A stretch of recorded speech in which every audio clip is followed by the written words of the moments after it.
Standing on a line between giving up and seeing how much more she can take. Jubilee's father to Jubilee's mother. Z. Age 9. "Give it back!" I screamed at the little girl. The little devil known as Jubilee waved the hat like it was a red flag, and like the bull that I was acting like, I started to charge. She squeaked in surprise when she realized her danger and started to run. Unfortunately, when she did, she tripped. The hat went one way and her body went the other. Later, I would be told that Jubilee was lucky that she didn't fall into the fire like my hat did. Now? Well, now all I saw was my favorite ball cap burning up and a 6-year-old girl on the ground laughing to blame for it. Jubilee, age 9. "Give me that back," I yelled, mad because, once again, Ezekiel had stolen my candy and then shoved it down his throat because he thought I wouldn't want it back. Joke was on him, though. I did. And I'd get it back no matter what I had to do. "You snooze, you lose, Wednesday," Ezekiel yelled, laughing his butt off over whatever he found so funny about this situation. I hated when he called me Wednesday. After Wednesday Addams off the Addams Family, the girl that looked like a goth when she wasn't, I wasn't a goth. I was just pale and dark-haired, so I liked black, whatever. He was wrong about something else, too. There was nothing funny about this situation. It was tragic. Who ate a person's M&Ms when they were literally in their hands? It wasn't like I had left them unattended. "Give them back, Z," Eitan ordered, looking angry on my behalf. Really, he was tired of listening to me and his brother fight, just like my own sister was, which was why Anne-Marie was in the other room, just like she always was when Eitan and Ezekiel McGrew came over. "Sorry," Z said as he poured the rest of my M&Ms down his throat. That's when I tackled him, then started punching and kicking him with my fists of fury until our parents separated us an entire minute later. "Getting slow on the uptake, kid," Gordon McGrew, Z's father, said. Z glared at his dad, then at me. "She took me by surprise," Z lied. "Gordon, Ezekiel ate my M&Ms. Can you tell him to give me his candy for repayment?" I batted my eyes at Z's dad. Gordon turned his eyes to Z. "That right, boy?" Gordon asked. Z shrugged. "She wasn't eating them." "Liar." "Then you get to either give her your candy or pay her back. Your choice." 5 minutes later, I took every second to relish the taste of the Reese's peanut butter cups that used to belong to Z, making sure to moan and groan out my pleasure with each bite. "So good," I groaned. Z threw the TV remote at my face, and I ducked it. "Still so good. Die."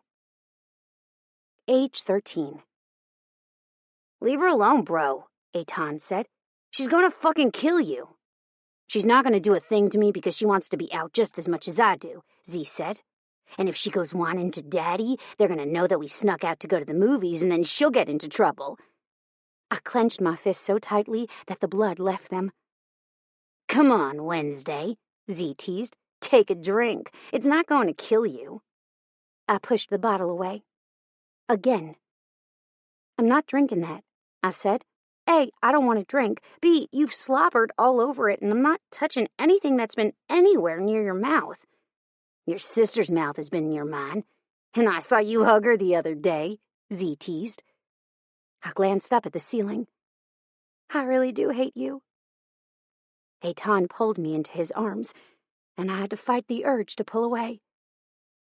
Despite Eitan being the sweeter of the two brothers, and also being my boyfriend, I had a hard time hanging out with him when he was near his brother, because he acted like a completely different person when he was around. "Whatever, Wednesday."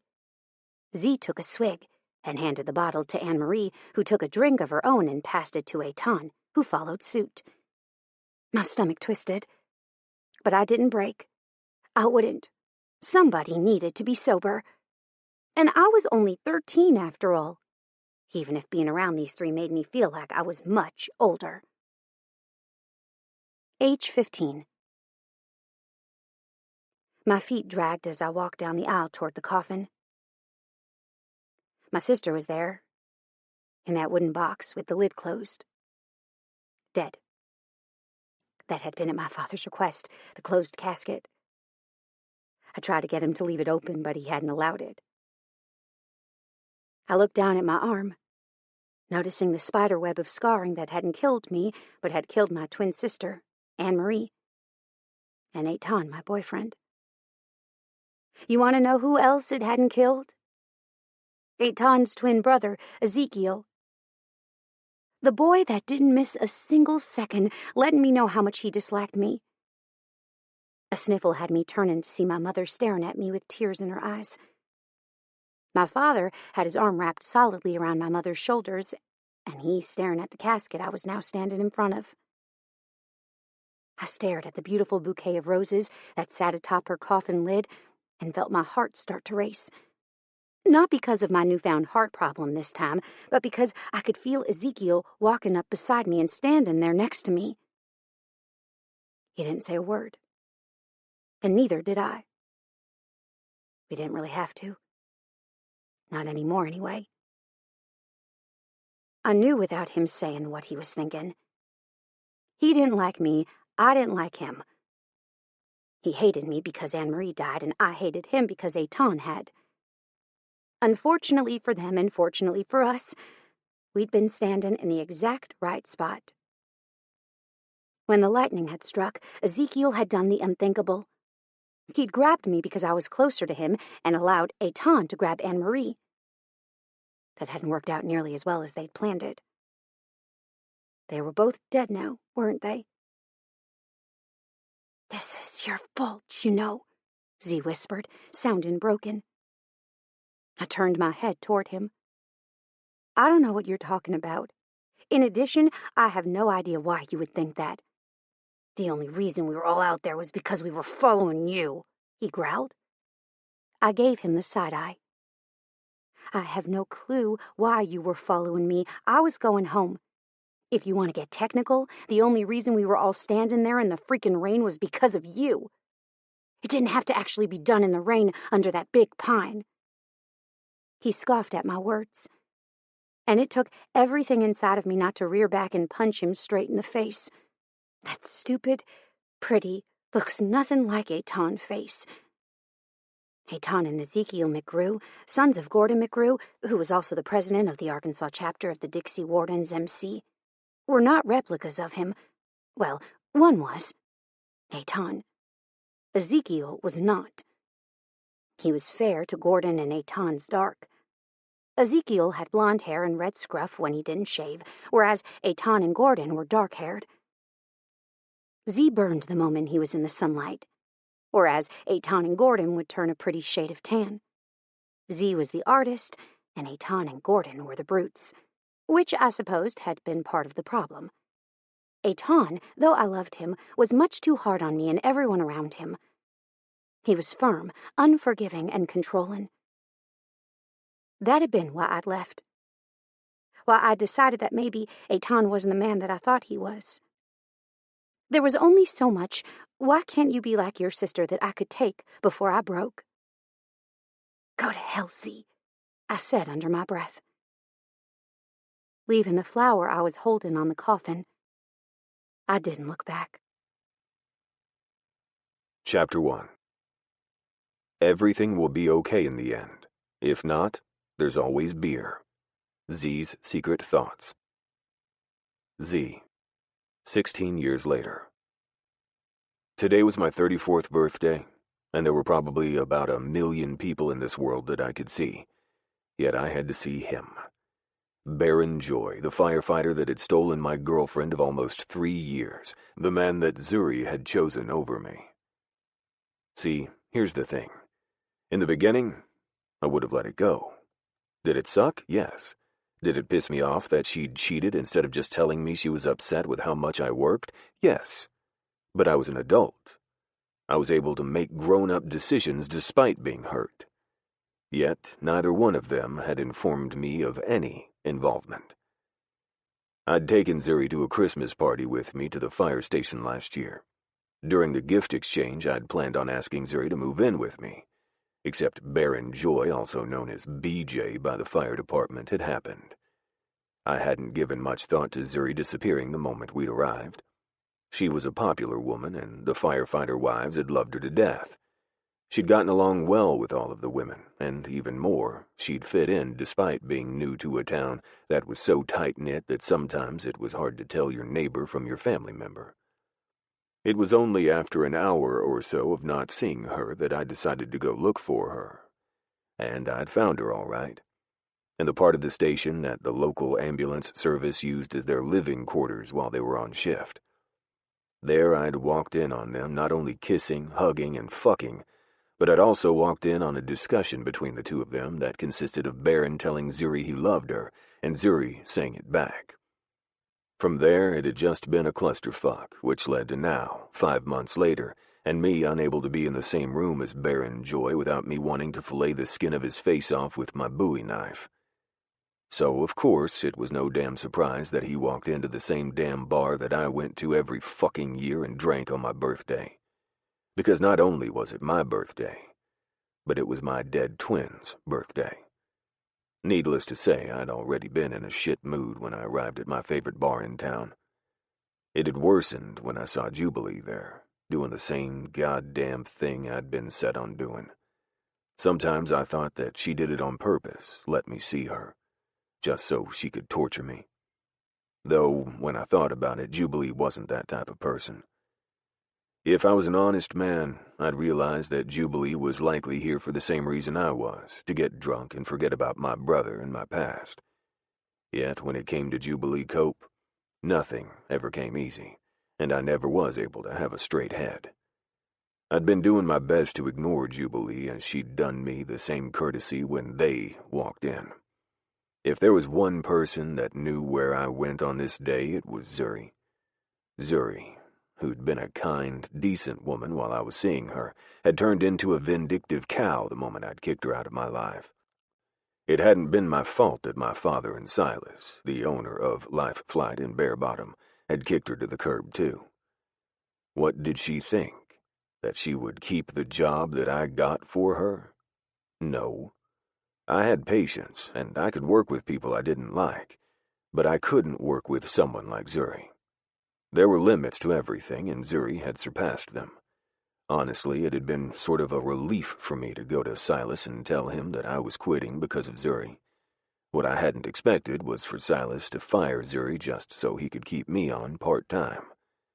I'd reluctantly accepted, and Zuri had been fired. Yet, now she went out of her way to make my life a living hell, such as coming into my bar on my day and making me see her and BJ. Consequently, I ignored them, and I ignored Jubilee, who was now watching on with amusement. I continued to get hammered. Or tried to, anyway. The bartender, a young woman of all of 25 at most, kept handing me waters with a smile, and I kept drinking them. The water came courtesy of the woman I was trying to ignore. Regardless of our mutual dislike for each other, we still went out of our way to make sure that we took care of each other. I mean, sure, we couldn't stand to be in each other's presence for longer than just a few minutes before we started fighting, but no matter what, I'd look after her just as she'd do the same for me. There was an obligation there that had been set in place since she was 6 years old and I was 9 years old and met for the first time, even though at first we hadn't been as civil. It was only after I'd followed the job to Bear Bottom, Texas from Arkansas that I realized that I hadn't been the only one Silas and my father had sent packing. Jubilee had gotten the same invitation, and she'd accepted. Though luckily we didn't accept the same job, which was funny if you thought about it. Where I was a protector of life, Jubilee was the preserver of death. I was a sheriff's deputy and also worked as a pilot of Life Flight. Jubilee was an undertaker. A mortician in layman's terms. I could see her out of the corner of my eye, and what I saw still made me roll my eyes.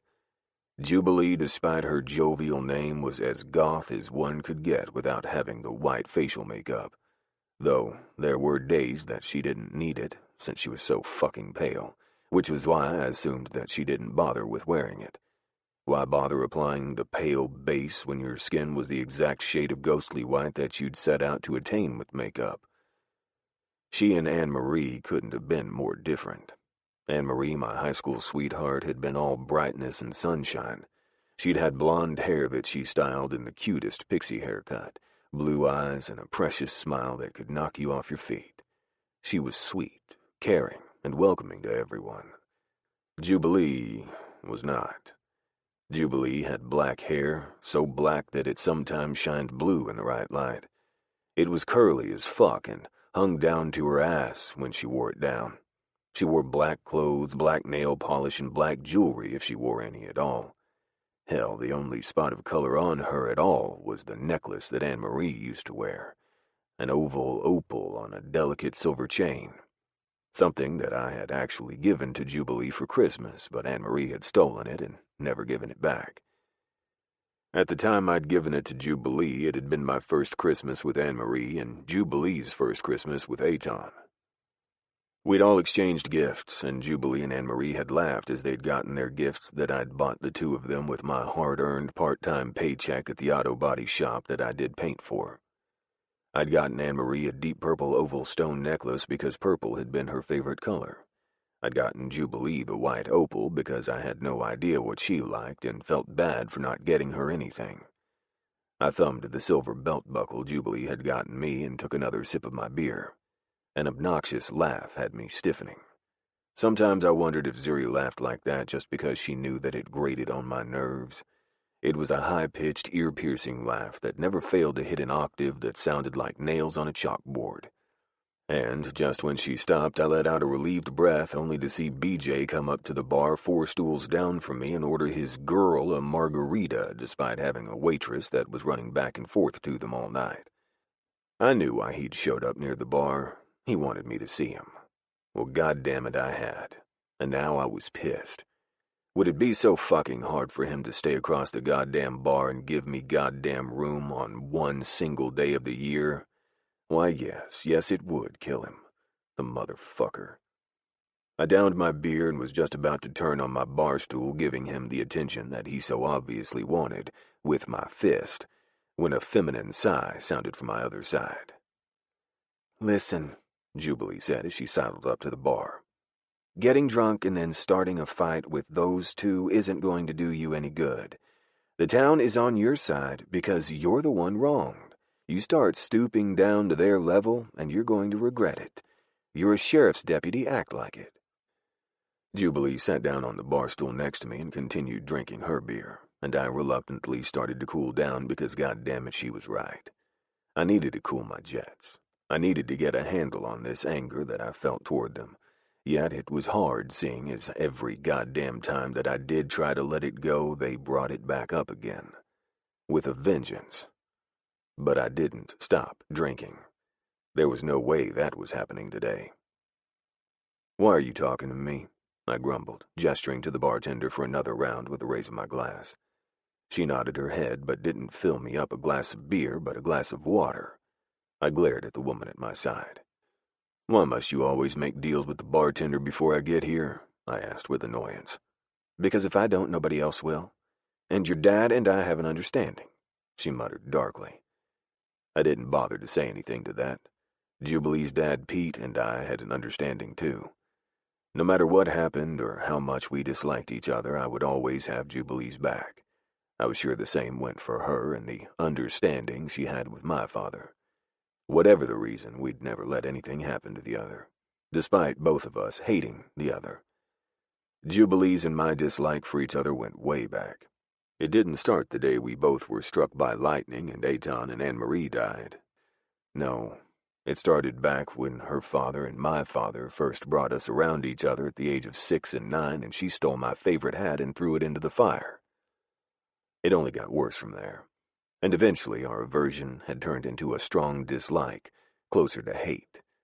Not that I would say I hated Jubilee now, but I definitely didn't like her. I took another swig of beer instead of saying anything to her idiotic statement. 34 years old, she murmured. "How do you feel? Old?" I looked over at her and glared. "You're only 3 years younger than me. And I'm sure I'm in way better shape than you. Why don't you tell me how you feel?" She made a disgusted face. "I was just trying to make conversation." We'll make it with someone else. You annoy me, I muttered darkly. Jubilee rolled her eyes. Whatever. Another dark laugh had us both looking in the direction of Zuri, who'd come up to get the drinks this time. Still can't get along, I see, Zuri sneered. Jubilee blinked. Actually, we're fucking and having a grand old time, but we still like to talk cruelly to each other. It makes us hot. Zuri's face went slack. You're what? Jubilee grinned and leaned forward, her mouth perilously close to mine. And, blaming it on the beer, I turned my face so that our mouths connected. Then I kissed the shit out of my enemy. Chapter 2. No, I asked for a beer. This is a Bud Light. The only thing Jubilee can remember from the night before. Jubilee. I groaned, opened one eye and rolled over, my body hitting something so solid that it had to be the wall. It wasn't the wall. In fact, the solidness at my side groaned too and sat up, his face a mask of pain as he rubbed his head. Son of a bitch, the most annoying voice in the world said. I froze at hearing that voice, so close to me. I blinked open my eyes and immediately regretted it, but the brief glance around told me what I already knew. I wasn't at home, and I had no idea how I got there. God damn, this hurts, the naked man beside me muttered under his breath. I wasn't sure if I agreed with him. He didn't look hurt. In fact, he looked so goddamn appetizing that I wasn't sure he didn't walk around looking perfect all day long. You know how on the fast food commercials that the burgers always look way better than when you get them in real life? That's what I always thought would happen when it came to seeing Ezekiel McGrew without his clothes on. I thought for sure he couldn't look as good out of them as he did in them. I was wrong. He looked better. So much better. The man was ripped, and when I say ripped, I mean he's got every possible indention and divot that denotes perfect health. He even has abs when he's bending over the bed, holding his head like he'd just taken a 2x4 to the temple. Who the hell had abs when they were bending over? Who the hell didn't have rolls? Ezekiel McGrew had abs when he was bending over. He was also covered in tattoos. Tattoos that you couldn't see unless he was completely, deliciously naked. His hair. The beautiful strawberry blonde hair was a freaking mess around his sleepy face. And his beard seemed like it grew overnight with how bushy and messy it was looking. Then understanding of what exactly was going on dawned, and I froze. Ezekiel McGrew. Naked. In the same bed that I was naked in. I opened the other eye and stared in horror at the man, gasping. He looked over his shoulder at me, starting at the tips of my black-painted toenails, pausing at the space between my thighs that was hairless but for a thin landing strip that I'd dyed purple, and ending on my face. Okay, he'd paused at my tits, but they were nothing to write home about, which likely explained why he didn't stop and stare for longer than a glance. When they landed on my face, he froze just as solid as I did and stared with just as much horror. What the fuck? I stood up, trying not to be embarrassed by my nudity, and walked to where I could see my clothes tossed carelessly on the floor. My jeans went on first because I couldn't immediately find my panties. My shirt was a lost cause, so I stole the t-shirt that Ezekiel had on last night and slipped it over my head, trying not to moan at the scent of him filling my nostrils. Finally, I searched for my shoes and slipped my feet into my combat boots. All the while, Z sat on the bed, looking just as naked and hot as he'd been when I'd first woken up. Only now he was watching me like a hawk, or a wolf looking to kick another wolf out of his territory. I stopped at his bedroom door and turned, giving him my eyes. Don't think this means I like you. His eyes narrowed. I never said it would. Good, I muttered, turning away. This doesn't change a thing. He laughed bitterly. If anything changed, it would be your luck. I laughed then, and it sounded like fingernails on a chalkboard. Lucky! I threw my hands up in the air. You think I'm lucky that I just slept with a man that used to date my sister, a man that is the brother to my dead boyfriend. No, I think not. He bowed up then. You think I like this any better than you do? He bellowed. Because let me tell you something, I fucking don't. With that, he opened the door for me to leave. And me, not one to not take the hint, took off before he could say another word. All the while I kept turning around to glare at him over my shoulder, and, for good measure, I flipped him off before I turned the corner. Chapter 3. I never craved attention until I felt yours. Jubilee to her dog. Jubilee. What the hell is wrong with you? My best friend Turner asked. You're acting like you've been dropped on your ass. You're walking around like you've broken your tailbone. I shook my head. I couldn't tell her that I'd had sex with the one man I'd never thought I'd have sex with the night before that had a dick like a donkey. Okay, maybe he didn't have a dick like a donkey, but it was big, really big, way bigger than any woman needed, just saying. I also couldn't tell her why I was sore. Nope, couldn't mention that at all. Because then she'd be all excited that I'd lost my virginity and tell me that now I was an adult. And it wasn't something that I was proud of. She liked to tease me relentlessly about it. Then I'd have to tell her who I'd had sex with, and it was all just a downward spiral. Better not to say a word. I slipped on the top steps of my house today and hit my butt, I lied. That sucks, Turner murmured, grunting slightly with the added weight of the dead body we were transferring from the cooler to the table. Did anyone see you? Anyone, meaning my 18 million neighbors that like nothing more than to watch me day in and day out. Literally, I lived in a retirement neighborhood. At least it felt like it. Sometimes I wondered why I stayed when I got so much attention, but other times I enjoyed having a quiet, safe neighborhood to stay in. Out of the entire block, there were maybe 3 people under the age of 30. No, I lied. It was early. They weren't out speed walking yet. Lies, lies, lies. I was such a liar. I still don't understand your reluctance to leave there, she muttered. You're in a rental. It's not like you would have to spruce up the landscaping, find a realtor, then a buyer. No, you just have to pack up and move. Not to mention then you'd get away from them calling out to you every time you got in and out of your car, asking if you'd come help them with a simple project that ends up taking 30 minutes. That was true. And unfortunately, it happened quite a bit. Just this morning, on my way to my car as I was leaving for work, Mrs. Newton had asked if I'd been willing to help her roll her trash cans out to the curb for pickup. I had, and then she'd asked me if I could help her bring her groceries inside. 20 minutes later, I was 20 minutes late arriving at work. But it also didn't really bother me if I got to thinking about it. They were just lonely. It was hard for me to tell them no when all they wanted was just a friendly face to talk to them. That was what was so heartbreaking about it all. The majority of the neighborhood was older. They had grown kids and grandkids that came out to visit them at times, but they no longer had the hustle and bustle available to them that they once did.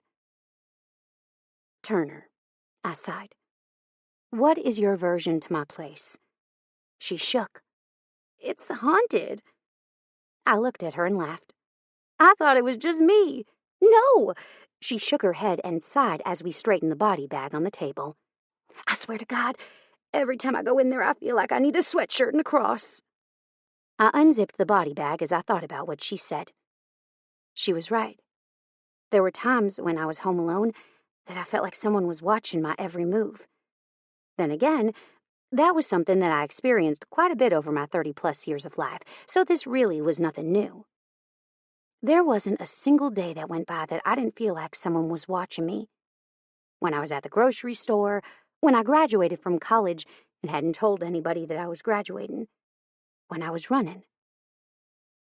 Last week I got home, and the drawers in my kitchen were all open, even the cabinets, I said. And sometimes I feel gusts of wind as I'm sitting in my reading nook. Let's not even get into the fact that you can't get into your attic, she said. That was true. I thought I heard a voice in there the other day. I even went as far as to get a crowbar and a sledgehammer, but whoever built that attic door put some muscle behind it. I couldn't even dent the wood of the door. She shivered. See? Creepy. That's why we do Chinese fat nights at my house. Chinese fat nights were really just us ordering Chinese food, buying bakery items from the supermarket, and binge-watching the newest show on Netflix for 6 hours straight. I pushed the edges of the bag away from the body and took my first look at my newest client. His name was Rylan, and he used to be my neighbor. Unfortunately, he was axed to death. "Since when did he start looking all attractive and shit?" she asked, looking at the dead man on the table. "Didn't he used to look like that creepy guy next door that you didn't ever want your children talking to?" "Beards make everything better," I told her. "Do you remember that guy from church camp in the 10th grade that was always weirding all the girls out that I told you about? And then when I went back the next year, he had a beard and all of a sudden he was attractive?" "Yes," she admitted. "I also don't think that's fair. You should be able to know what you're getting. I mean, if he ever married and then shaved his face, his wife would go from having a 10 to having a 4. The same can be said for women that put makeup on, color their hair, and wear push-up bras," I pointed out. She sighed. "That's true. But I can't help the way I am." "True," I snickered. "You're just gonna have to sleep in your makeup so your man never knows that you have freckles." She rolled her eyes. "One time just to see how well I could hide them, and you'll never let me live it down." Turner was a cosmetologist, as well as my accountant, manager, and overall go-to girl that one needed when they were running a successful business on their own. I, on the other hand, was a mortician. Though I could do the makeup and the hair, as well as all that other fun stuff and not-so-fun stuff that included me being at my desk for more than an hour, I didn't have the time. Not lately, anyway, with my business taking off. 10 years ago, I was handed Bare Bottom Funeral Home as a take care of this place, I might have a use for it kind of thing from my father. Now, I'd made this place into a successful business that people from all around came to because they lacked the aesthetics. Though my business taking off also coincided with a professional football player's son having his services at my place of business as well. Now everyone in a 50-mile radius wanted to be buried by me when the time was right. "Fuck you," Turner grumbled. "You never have to put on makeup. That's your problem. You don't realize how much it helps the people that need it." Tired of an old argument that always gets us nowhere fast, because telling Turner she was beautiful when she was dead set on thinking she wasn't was impossible, I changed the subject. "How'd your date go last night?" I wondered. Turner immediately sighed. "I got pulled over by a police officer and got a ticket before he even got there." "That sucks," I offered. "Did you at least deserve it?" She nodded. "I did, but the cop was a dick." I doubted that. "Who was it?" I wondered. I knew most of the cops in this county, seeing as I knew Ezekiel McGrew, and as much as I tried to avoid the man, I still ended up knowing everybody that he knew. "I didn't get his name. I was late for that date, and I just took the ticket and ran," she explained. "What did he look like?" I asked, bending over to get a better look at the wound on the man's chest that we were about to start working on. "I don't understand the purpose of embalming," Turner grumbled. "I mean, what's the point? They're going to rot anyway. They're being buried. What's the point of preserving them?" I looked over at my friend and snorted. "Embalming allows people time," I murmured, poking the wound with my gloved finger. "They can take as much time as they need to plan the funeral, select a burial site, grieve. Whatever they want, it gives them the leeway. And you're right. They do eventually rot, and some people still choose to bury without embalming because it does cost money." "I want to be cremated." She paused. "Actually, I want to be put out onto a floating pyre, pushed out in the middle of a lake, and have flaming arrows shot at me from the bank. Then I want people to watch my body burn for however many hours that it takes." I looked up at my friend. "That's why we're friends. I want that too." Turner grinned.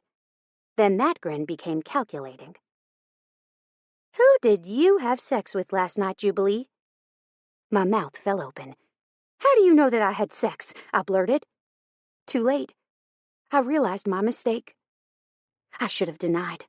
If I'd denied, then she might have laughed it off and gone about her business. Unfortunately, my knee-jerk reaction had been to blurt out the words instead of thinking about how they would sound when they came out of my mouth. "I knew it!" she crowed. "You lost your virginity." So, as I repaired what I could to a wound that was pretty awful, for a used-to-be neighbor that was so annoying that I almost felt nothing as I worked, I told my best friend every sordid detail. Only, I left out the part about who it happened with. My worst enemy. Hell, she was still trying to get the information out of me 2 hours later at lunch. "Seriously," she pushed after we picked up our order. "Just give me a hint. Tell me what color his hair is." I downed the rest of my Coca-Cola, picked up a tater tot off the plate, then stood up and tried not to waddle away as I went for a refill. It was impossible. The longer the day went on, the sorer I got. I'd read an article during high school that when you worked out, day 3 and 4 post-workout were the worst because those were the days that your muscles started to repair themselves. Meaning that today, though I might be sore, it wouldn't be half as bad as 2 days from now. "Are you going to stand there all day contemplating what you're going to get to drink when we both know you'll decide to get a Coca-Cola, or should I just go around you?" An amused, not-so-nice voice asked from behind me. I'd been contemplating getting a Coca-Cola, but now I was thinking that I needed to get a Dr. Pepper based on the sheer gall of the man behind me. I couldn't let him know that he was right. I also hated the way the delicious shiver ran down my body at hearing his words. Clamping down on my out-of-control libido, I reached forward and started to press my cup underneath the Dr. Pepper. Then decided to move it to the Coke. There was no reason in hell I should allow him to dictate what I should drink. Anyway, he was right. Fuck him. Filling my Coke up while listening to his darkly arousing chuckle behind me, I turned around and glared. "Why are you so close to me?" I hissed. "There are these things called personal boundaries. They're things that society uses so you don't come off as a creeper to ladies." Ezekiel's eyes were amused despite my words. "I'm close to you because there's a line behind me and only so much room for said line," he pointed out. There wasn't a line. There were 3 old men standing there talking because it was a convenient place to stand and not be completely in the way of everything. "Whatever," I muttered. "Move." Even all these years later, the man never missed an opportunity to give me shit. Z stepped aside, then waved his hand out in front of himself in a sweeping gesture with a flourish. "After you, ma'am." I gave him my best glare as I passed, and tried not to limp or show that my vagina felt raw and split in 2. It really did hurt. Like, seriously, I had no clue that the act of sex would be so painful.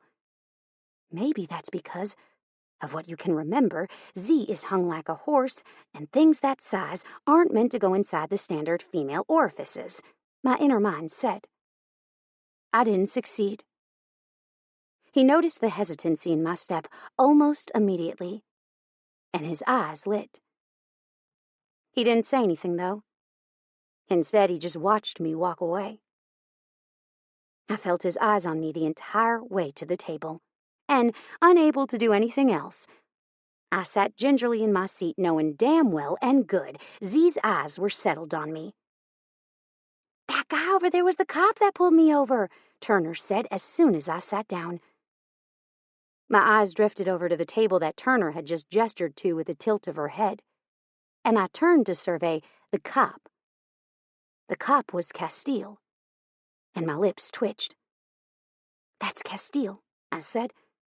"And don't bother fighting the ticket.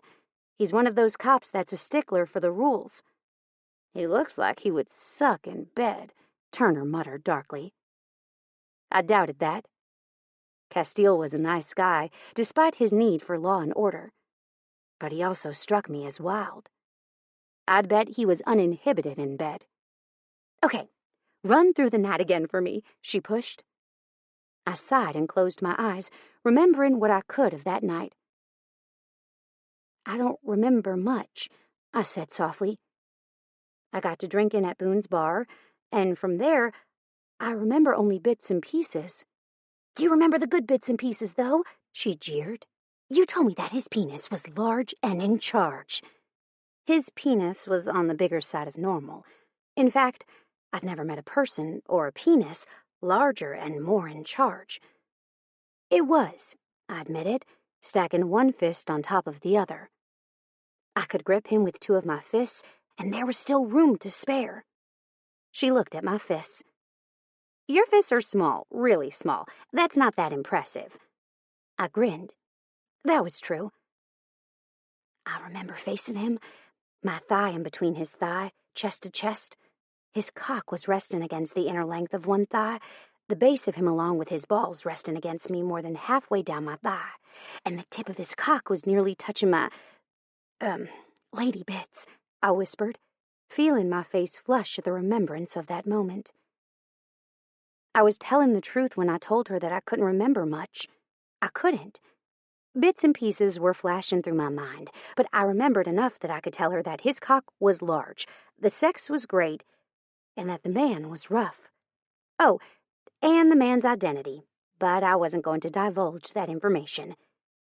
There were some things that you didn't tell your best friend, and one of those things was that you slept with the man that she was constantly telling you to fuck out of your system. Apparently, with the hate that Z and I felt for each other, we had crazy chemistry. At least, that was what Turner said.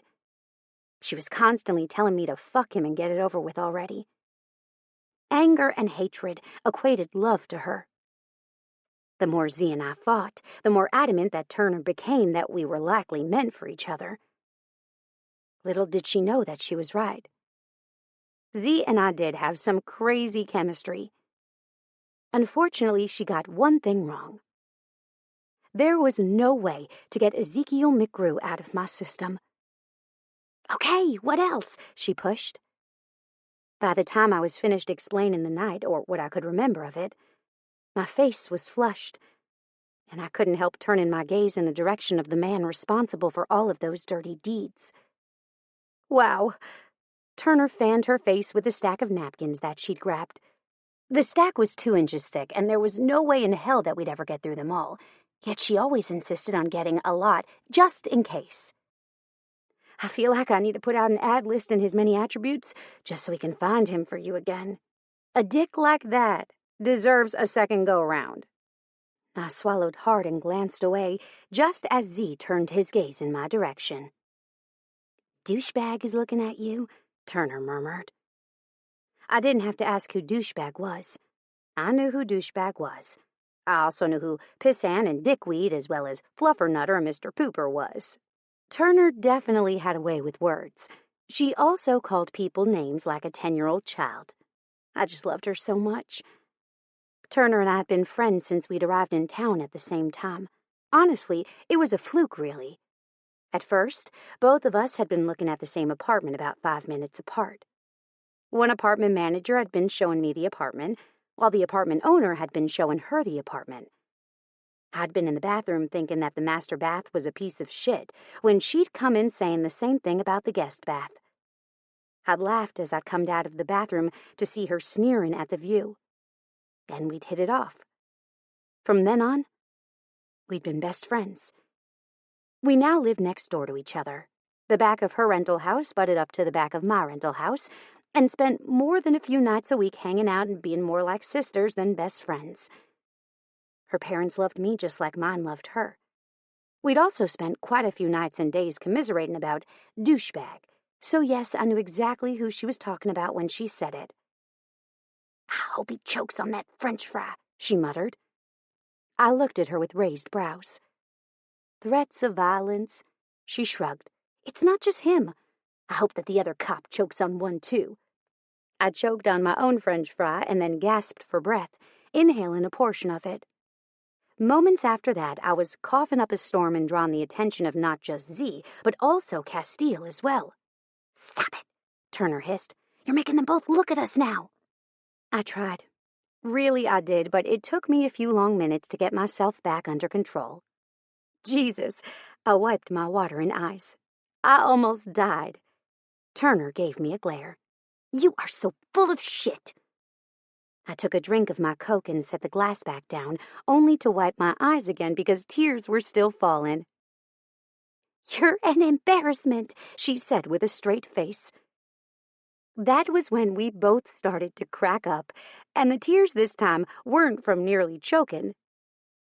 "He's still watching you, though," she said once she got herself under control. "Are you going to finish your chicken?"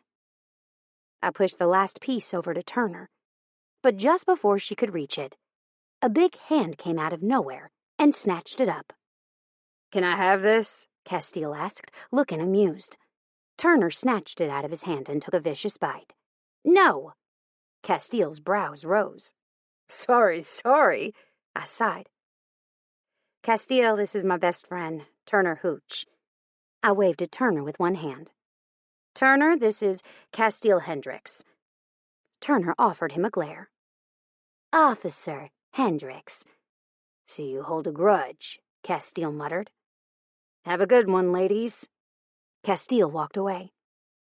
"Why is he talking to you anyway?" Turner muttered darkly, glaring a hole in Castile's back as he made his way to the drink fountain for a refill.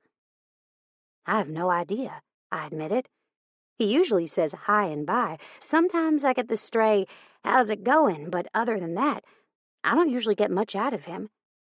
I'm not sure we're at chicken stealing level in our relationship status either." "It looked like you were about to push it off the table," Turner admitted. "I honestly feared for the chicken's life. Therefore, I could see why he'd reached out like that and snatched it up before it fell. But, just saying, that's only because I understand the importance of Mr. Kane's chicken fingers." I felt a smirk tilting up the corner of my mouth. "I wasn't going to push it off the table," I said. She gave me a sardonic look. "I know that now." Chapter 4. Life is like a dick. Sometimes it's up, sometimes it's down. Also, it won't be hard forever. Text from Jubilee to Turner. Jubilee. My thoughts raced. Out of everyone that I knew, there was only one person that I knew absolutely, without a doubt, knew would be awake at this hour that was less than half a mile away. There was no other recourse. If I wanted to smell good, I'd have to do it, especially seeing as I had a freaking viewing in less than 2 hours. I pulled up my phone, pressed his number into the keypad, and no, I would not admit that I knew said man's number by heart, and dialed. It rang for all of a half a second before he answered. "What?" I swallowed hard. "I'm at the track and I need you to come rescue me." There was a long silence as he processed my words. "Why do you need rescuing?" I looked at the family of skunks that had somehow surrounded me while I was stretching. At least I thought they were skunks. Really, they could be black cats with white stripes down their backs, but it was too dark to tell. I was only using deductive reasoning at this point. "I think that I'm surrounded by a family of skunks, and I don't know how to get away from them." I paused. "I also can't get sprayed. I have the governor's son's viewing today. There's no way that I can go to that smelling like a skunk." He sighed, and I could hear things rustling in the background. The jingle of keys, the shutting of a door. "I'll be there in 5, he muttered. Then he hung up, leaving me in the middle of the track, on my ass, with skunks coming closer and closer from all sides of me. How had I managed to do this? Why was it always me that found myself in these kinds of situations? The rumble of a diesel engine started in the distance, and I knew that Z would likely be here in about 2 minutes, not 5. I knew the distance it took to drive here from the fire station that he was currently stationed at. 2 minutes and 30 seconds. I timed it once. Running, it took 5 minutes and 3 seconds.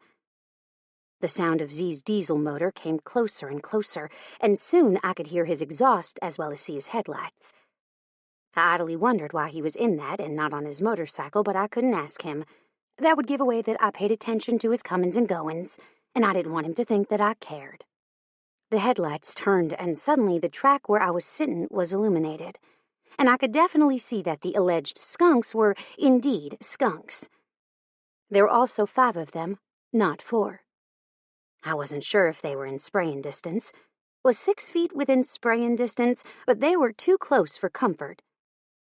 When the lights from Z's truck hit them, they scrambled backward. One even brushed against my leg in his haste to get away, and I felt more than heard the whimper leave my throat.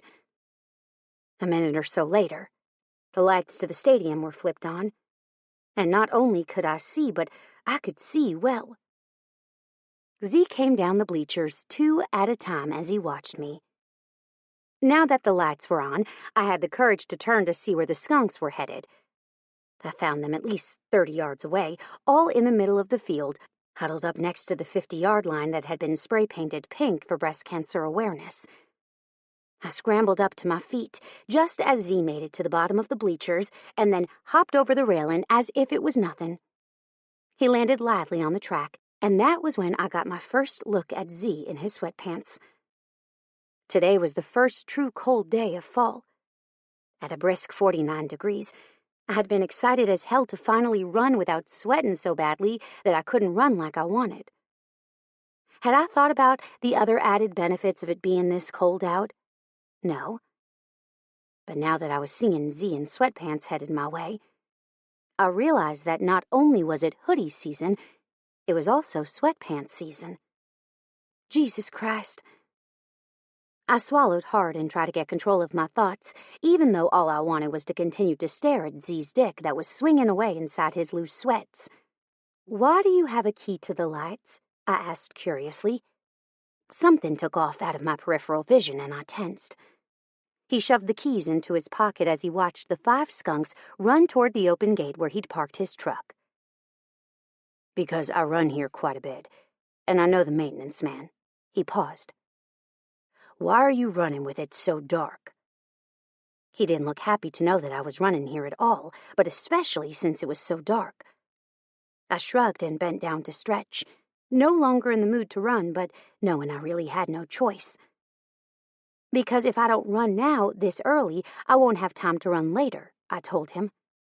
"I have to get 2 short and 2 long runs in during the week before work, but today is my really long run. I'll be about 2 hours. If I don't get up and run at 4, I won't be done in time for the Saturday viewings." I had no idea why I was explaining this to him. Why was it his business anyhow? "How many miles are you doing today?" he asked, eyeing me skeptically. 12, I said. "Next week I'm going for the full half marathon." He grunted something out and then looked at his watch. "If you run for 2 hours, that puts you at 7:30 at this point," he mused. "Is that enough time? I know the viewing is at 8. Everybody in the freaking county was going. The governor's son may not have been well liked. He was creepy as hell. But the governor wasn't. He was actually a really sweet guy. "Garina, my part-time employee, is there to get everyone started," I told him as I stood up straight. "Thanks for coming to the rescue, but I have to start." He gave me a chin lift, and with nothing left to do, I started to run. I didn't see him as I made my way around the track the first time, and it was on my 4th that I realized the reason I didn't see him was because he'd made his way up to the top of the bleachers and had made himself at home in the alcove of the announcer stand. He was huddled up in himself, phone light illuminating his face, just sitting there. Honestly, it would have been creepy had I arrived and that had been where he was sitting. But knowing it was him, as well as knowing he'd only stayed because of me, made me feel somewhat comforted. I say somewhat because I was still freaked out that he'd stayed. It was awkward, to say the least. The 2 of us really didn't get along, and even more, we'd shared a really awkward night 3 nights ago, and I wasn't sure where to go from there. Did I acknowledge that we'd had sex? Did I ignore it? Did we do it again? Because I really, really wanted to do it again. The more that I thought about that night together, the more I realized how right that it had felt, how not upset I was about where we'd ended up, even if I didn't exactly remember getting to that point. I may not like the man, but that didn't mean that I couldn't have sex with him. These thoughts drifted through my mind as I ran, and as the darkness slowly started to fade and the sun began to rise, I realized that maybe I should just ask him. Maybe I should straight up confront him, ask him where we went from there, and see what he had to say. Z was honest to a fault, even when he didn't like where the honesty would take him. Though just saying, he'd never had a single problem being honest with me. In fact, I knew he enjoyed telling me like it was. I stopped on mile 6 for a drink of water, and then continued before I could get too comfortable with being idle. It was at mile marker 11 that he came down the bleachers. He must have been paying more attention than I was, because I couldn't keep track of my distance once I got past a certain point. Usually it was about 10 to 15 laps that I started forgetting. At some point, he must have turned the lights to the stadium off, because it was on the last lap that the lights slowly started to dim out of existence, leaving me running the last 400 meters in the early dawn light. I came to a stop at the table where I kept my things, then felt that deep burn of my muscles finally realizing that I wasn't going to force them to go any farther. "You good?" I heard rumbled. Panting, I looked up and nodded. "Yes." "Good," he grunted. "Next time you run this early, let me know and I'll come turn on the lights." Then he turned on his heels and walked away. It was as he was reaching the fence that the words came out of my mouth unwillingly. "Thank you," I muttered. Thanking him was like pulling fingernails. Sure, he'd come to my rescue this morning. Sure, I'm going to be on time to work for a very important client because of him. Sure, I should have probably said more than just thank you. Yet, nothing more would come out. Mostly because I could remember all those times that he wasn't so nice to me. Like just last week when he saw me running down the side of the road, and it had just rained. I'm fairly sure he went out of his way to cross traffic, get into the closest lane, and hit that water puddle that not only drenched me from head to foot, but also made me smell like a stinky, stagnant pond. Then there was 4 weeks ago when he'd walked into Schubert's, the ice cream shop in front of me. Schubert's made bomb-ass ice cream that tasted divine, especially the cookie dough one that I'd gone in there specifically for. Except Z had gotten there before me, ordered what I knew he didn't like as well as a cone for himself, and walked out the door. When I'd gotten up to the counter and tried to order the cookie dough, it was to find out that Z had literally just ordered the biggest cone he could, just so he could get the last of it.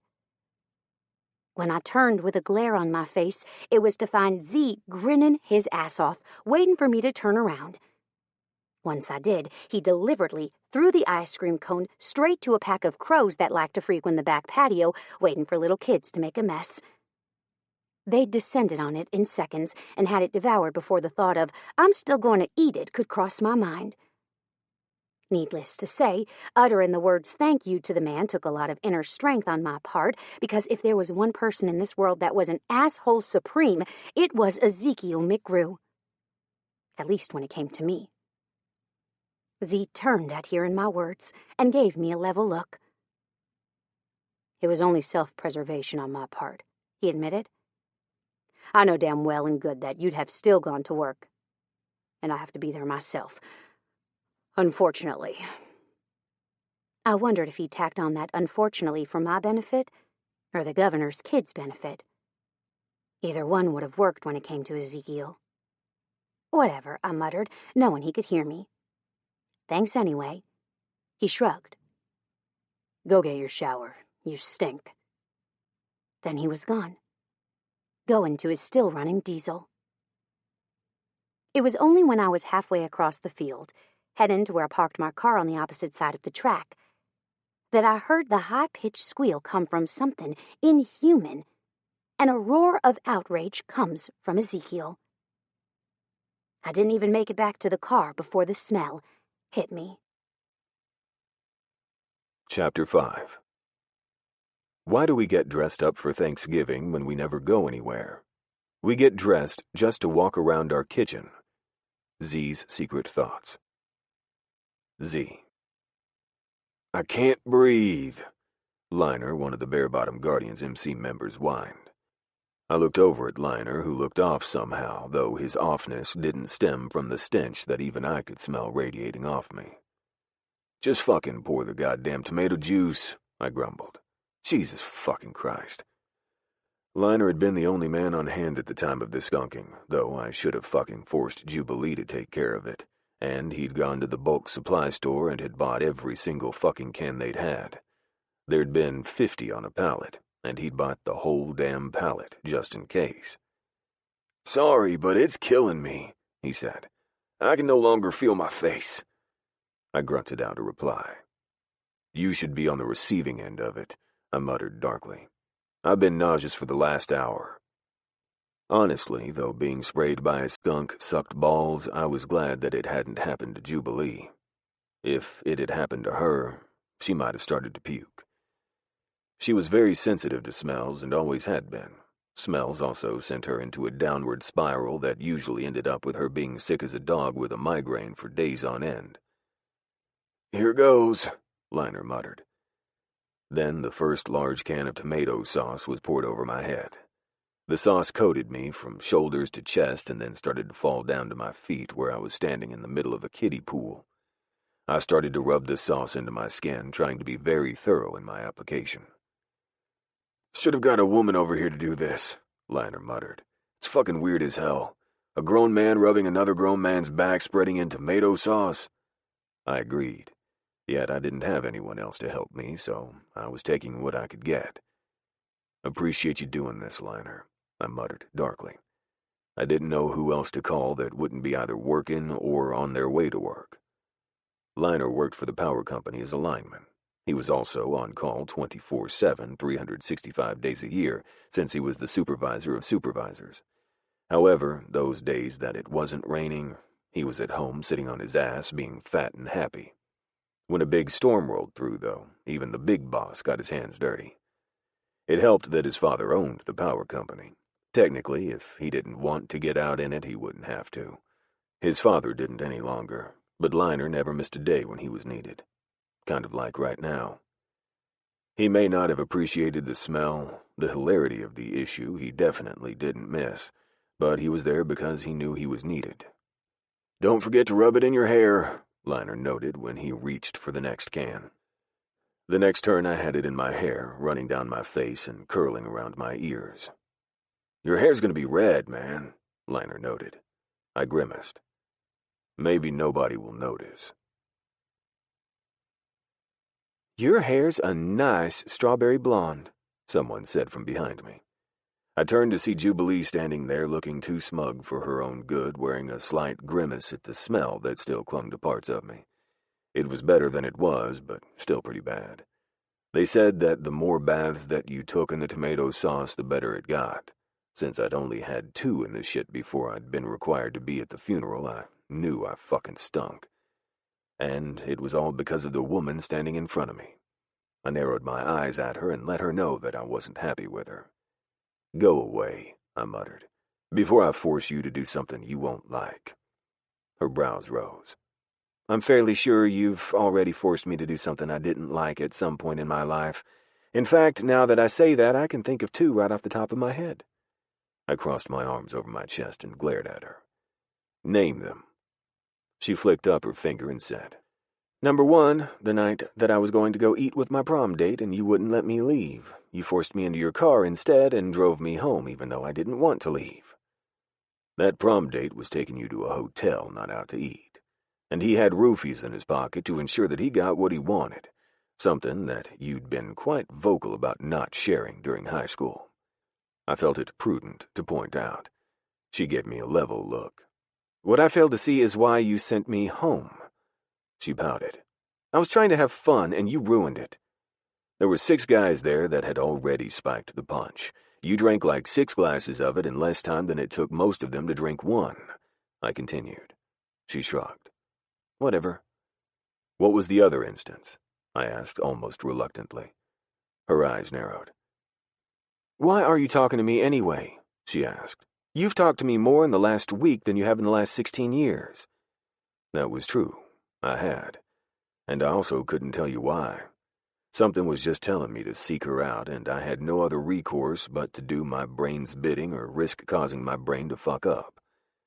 It had already messed with my ability to make rational decisions, such as sitting at the track for 2 hours watching her run instead of going back to my comfortable chair and sitting in the warmth. "The other instance," I pushed. She sighed. "When you kissed me in 2nd grade," she answered. I remembered the instance perfectly. Sometimes she just made me so fucking mad, though, that it was easier to kiss her or strangle her. My 10-year-old brain had decided that kissing her was the way to go, especially since her father and mine were standing right beside us at the time. We'd been at a school awards ceremony, and Jubilee and I had been chosen for awards. Though we'd both been in different grades, it had been for the same award. Needless to say, when we got on stage, I'd been reluctantly watching everything Jubilee did. It was a habit bred into me to protect. Jubilee had been dancing back and forth, unable to stay still, and had almost walked her ass right off the front of the stage. I'd caught her just as her foot started to go over, and just like that, I'd lost my patience, and I'd kissed her. My dad liked to say that Anne-Marie hadn't been the one for me, that Jubilee had, but I'd never agreed with him. Anne-Marie was like a calm, cool wind rolling off the shore of a lake, a nice, refreshing breeze in the middle of a summer heat wave. Jubilee, though, she was like a riptide, ready to pull you under when you least expected it, or the 4 o'clock sun of the hottest Texas day.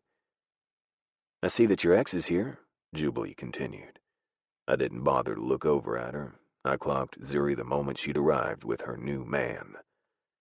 "Noted that," I muttered, arms crossed tightly over my chest. "Fucking BJ's here, too." Her head whipped around to start scanning the room. "Where?" I raised an arm and hooked my thumb over my shoulder. "That way, near the mayor." "Huh," she said, sounding amused. "Can't have that now, can we?" Then she was gone, heading purposefully in the direction of the 3 individuals. I rolled my eyes.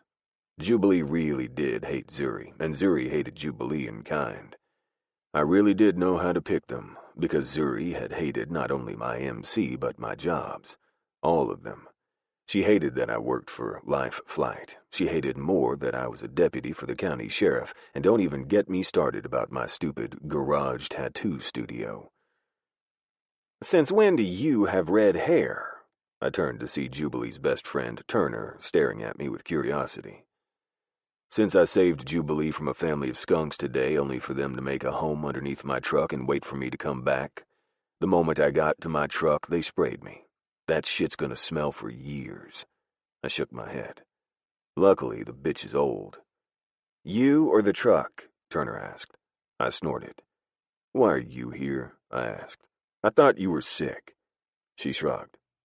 "I get that way sometimes," she admitted. "I had stomach surgery when I was a teenager, and it goes through bouts of being finicky about what goes into it." I nodded once in understanding. "Not that I really needed to give you any reason as to why I was here," she countered. I rolled my eyes. Turner and Jubilee were so much like each other sometimes that it hurt. I'd unwillingly gotten another person to take care of when Turner had moved into Jubilee's life. She never missed a chance to give me a hard time either. Which I kind of liked, seeing as she was protective of her friend. I was protective of her friend, too, even though we had a much different relationship than she had with her friend. "Solid burn, Branch," Castile muttered. I looked over at Cass and blinked, trying not to laugh at him quoting an animated movie or wondering why he'd even seen that particular movie. "What are you doing here?" Castile and the governor's son, Rylan Newman, hadn't gotten along in the least. Rylan was a creepy motherfucker that didn't miss a chance to share his creepiness with the town. Inappropriate to stand too close to someone in line at the grocery store? Rylan did it. Odd for Rylan to offer a kid standing by himself at a park some candy? Yep, so fucking Rylan. Inappropriate touching every time he talked to a woman? Yep, that almost got Rylan's hand ripped off. Castile's ex-wife, Cher, also happened to be his sister. Oh, and the governor happened to be her father. "I'm working the case," he muttered darkly. "I'd rather kill myself."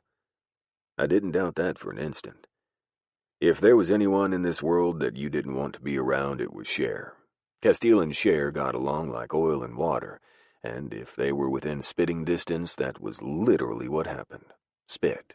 Because Cher couldn't stop herself from spewing venom in the form of words at her ex-husband. Castile, for the most part, was fairly civil when it came to Cher. But the moment that Cher started to bring out too much bullshit and fling it at him, it was like he couldn't help himself. He had to respond. "Both Zuri and BJ are here," I muttered. "I feel your pain." Castile's eyes scanned the area much as Jubilee's had the moment before, then his lips twitched at something he saw. "It looks like Jubilee's trying to sell Zuri a casket," Castile grinned. "And the mayor is just playing right into her hand." I snorted. "I'm fairly sure Jubilee hates Zuri just as much as Zuri hates Jubilee," I muttered. "I'm not sure why Zuri hates her," Castile observed. "It's not like you and Jubilee have anything going on." That was true. Well, just that one night. I don't have any feelings for her. I don't even like her.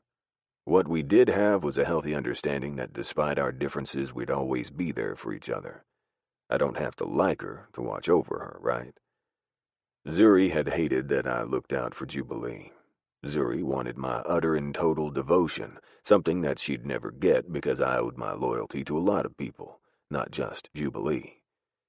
However, saying that, I paid a lot closer attention to Jubilee based solely on the fact that I wanted to. There was really no other reason than that. "What's that smell?" Castile suddenly murmured. Before I could answer, the music for the funeral changed. "Gotta go," Castile said. "I want to sit in the back and watch everyone that comes and goes. If I don't hurry, those assholes are going to claim my seat." Those assholes were actually a couple of elderly gentlemen that were already more than halfway to the seats under question. Castile easily went around them, made it to the seat, and sat in it before the other 3 men could make it. And since there were 3 of them, and there were only 2 seats available, they had no other choice but to go to the next row up. "He's just as much of an asshole as you are," Jubilee muttered as she walked up to us. Before I could respond, she was gone once again, and I was watching her go. She stopped to talk to a man that had been holding the doors open for the entering people, and then departing, not just the room, but the building itself. Curiosity getting the better of me, I glanced around and wondered if I'd be missed. Probably not. The viewing had been held the night before, which I'd gone to. I'd also made my presence known to the governor and Castile's ex-wife, sharing my condolences for a second time in as many days. What was the objective of staying at this point? Plus, I really, really hated the smell that was rolling off of me. Instead of staying like I probably should have, I walked out of the room just as the man Jubilee had spoken with started to close the doors. I nodded at him as I slipped out, and then nodded at an attendant that was directing traffic at the front. There were 4 other funerals going on at the same time. Seemed like it was a popular time to die in Bear Bottom. Once I got outside, I glanced around, finding no sign of her. Thinking that I should probably just go home instead of looking for the girl that I knew I shouldn't want but did, I halted on the top steps for a few long seconds, long enough for me to see Jubilee bopping around on a swing across the street at the park. Before I could rethink my decision, I walked in her direction, not stopping until I arrived at her side. "Jesus," Jubilee said when she caught sight of me. "Even out here the smell is overwhelming." She looked almost nauseated at the smell, so I took pity on her and went to the merry-go-round that was about 8 feet away from her and took a seat on the rough, dirty metal. "Why are you out here?" I asked. She shrugged. "It seems rude to attend a man's funeral that I'm kind of happy about no longer being here." I couldn't blame her. When Rylan had moved in next door to her, I'd literally almost shit a brick. I'd been doing everything in my power to convince him to move, short of physically relocating him myself. I didn't like him being anywhere near anybody I knew, especially Jubilee. "True," I admitted. "That's what I thought too. But I was forced to go because my boss couldn't make it. He's out passing a kidney stone. It was either go or listen to him bitch when he got back." She grunted something that I couldn't hear, but I didn't bother asking her to repeat it. I didn't need to hear the words to know that she agreed with me. "I think the only thing that's bothering me at this point was that he was hacked up with an axe while I was sleeping next door," she murmured. "I mean, I didn't even hear him scream." That was true. Having something bad happen to someone right next door had to be scary, especially for a woman who lived on her own. "What would you have done if you had?" I questioned. "I highly doubt you would have been able to do much more than call 911, seeing as the first hack of that axe straight up killed him." She wrinkled her nose. "I know. I watched the autopsy being performed." A little over a year ago, Jubilee hadn't thought that her life was hectic enough, so she decided to build on to her mortuary, allowing a certified pathologist to be able to perform autopsies here, instead of us shipping the bodies that died of unnatural causes off to bigger cities to perform them. I supposed one of the perks of having that sort of thing going on in your own building meant that you got special considerations, such as getting to watch the autopsies performed. That's interesting, I finally said. She snickered. You couldn't sound any less enthused about my life. I shrugged. I'm more of an alive person than a dead person. I can't find anything interesting about people once they've kicked the bucket, I explained. You shouldn't want to investigate his cause of death, she said. That requires being around dead people, so to speak. I snorted. I see where you're coming from, but saying that, it doesn't actually require me to be around the dead person. Only the person's life before they were dead. We're not comparing apples to apples. Jubilee suddenly yawned, and I had the sick feeling that she could open her mouth pretty wide enough for me to shove my dick inside. She closed her mouth, and I turned away from her and went to the swing that was at her side. Sitting down, I sat in silence for a few long moments before saying, I think that what was done to that man was done because he was a sick fuck. But you should still be careful. That means no more running at 4 a.m. without someone around to watch over you. She turned her face to mine. And you're volunteering? Why? Why would you all of a sudden care? Is it because you fucked me and think that somehow entitles you to take care of me? Is that why you're being so nice? Because if I'm being honest, I'm kind of worried here. I've never seen you be nice in your life, at least not to me. And I like it that way. My lip curled at her in disgust. You think that I like taking care of you? I don't. I think you're spoiled. I wish you had never followed me here, and you're a painful reminder of what I lost. She looked away. I immediately felt like shit for the words that had come out of my mouth, but I couldn't spit out an apology to save my life. That, and I wasn't sure there was anything to apologize for. It was the truth. She was a painful reminder of what I'd lost. When Anne-Marie had died, I'd been 18 and she'd been 15. Sure, that was young in the grand scheme of things, but I missed her every single day. I also missed Eitan just as much. And if I were being honest, I did blame Jubilee for us being out there in the first place. If she hadn't gone outside all half-cocked like she always did when she got pissed, we might have been inside having the conversation when the lightning had struck. You're blaming me right now, she said softly. Her eyes were on me, or more particularly my fingers. I'd been absently running my fingers along the raised scars that ran down the length of my forearm, the same ones that matched the ones on Jubilee's opposite forearm. When we'd all been struck by that lightning, Jubilee had been struck at the back of her hand. It had traveled all the way through her body into mine, where I'd been holding on to her, and out through my opposite forearm. Where the Lichtenberg figures had started on her left hand and traveled upward, they continued all the way across her shoulder blades to mine, and then down my right arm, stopping just at the tip of one fingertip. They were scraggly, jagged scars that resembled a tiny lightning strike, or even a snowflake pattern, all the way across our bodies. Mine was a very light shade of pink, whereas Jubilee's appeared a much deeper shade of purple due to her skin color. We shouldn't have allowed you to go outside, I said softly. Eitan should have handled that better. Chapter 6. You're not allowed to play the lottery. You hit the jackpot when you found me. Jubilee's secret thoughts. Jubilee. Eitan should have handled that better was an understatement. Eitan had announced before my departure from the McGrew house that he no longer wanted to see me if I couldn't get along with his brother. Me being pissed off because his goddamn brother, Z, had been terrorizing me over my terrible grades. I hadn't been able to take it anymore. At least that day, seeing as I was on the verge of failing not just a class but the grade itself.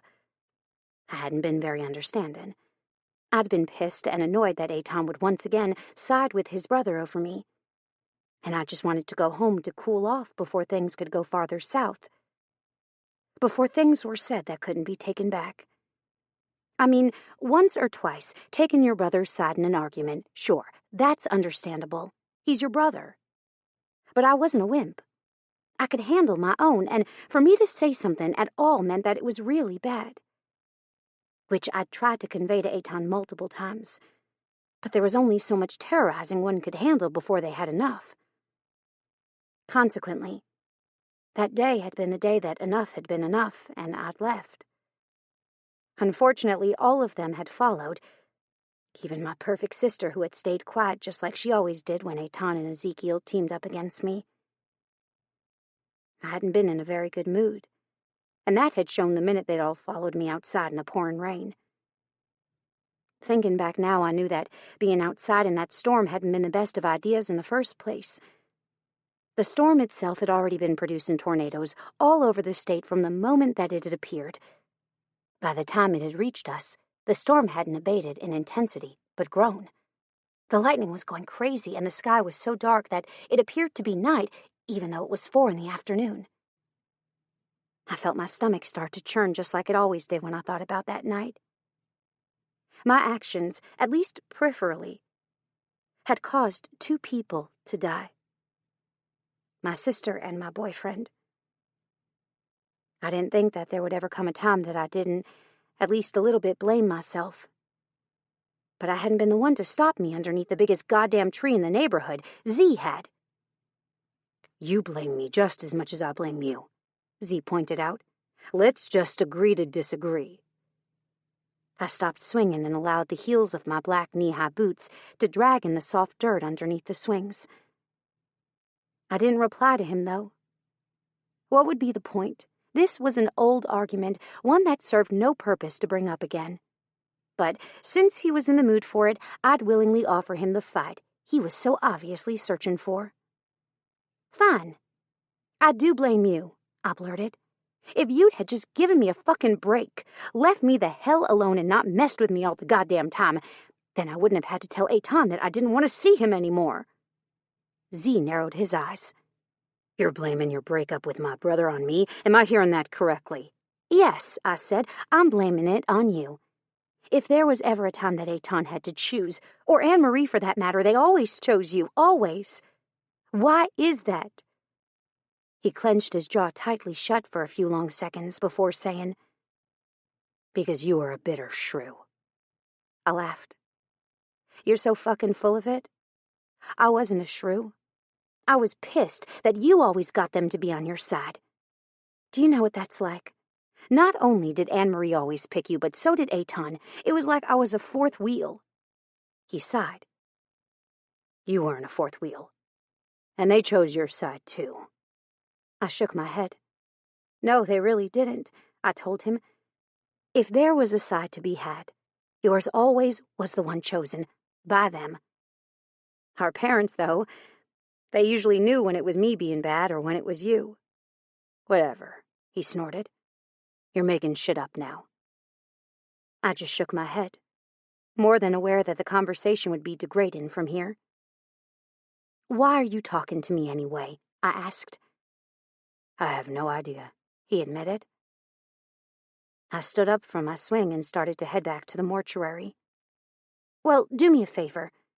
The next time you think you may want to talk to me, that is, don't." With that, I walked away and managed not to look back. Chapter 7. How to Have the Perfect Body While Eating Like a Fat Piece of Shit. Books I Wish Someone Would Write. Jubilee.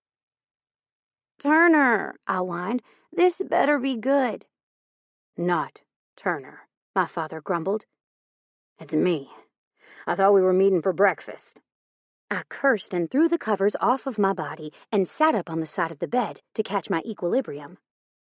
"What time is it?" I asked through a yawn. "It's 10 past when you said you'd meet us here," he informed me. "Get a move on." Then he was gone, leaving me staring at my black bedroom wall and wondering if maybe I could skip just this one time.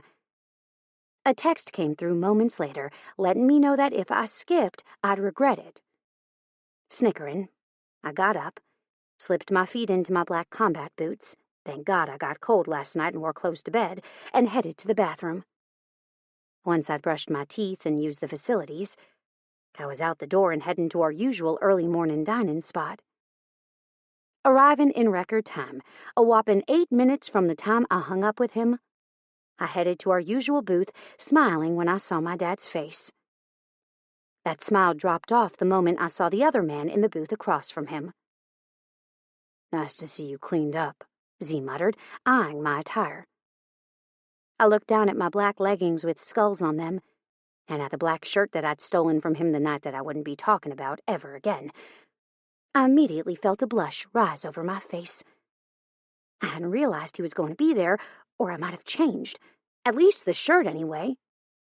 "Nice to see that you managed to peel yourself away from all your duties to have breakfast with your father, who drives 8 hours to come see you," I shot right back.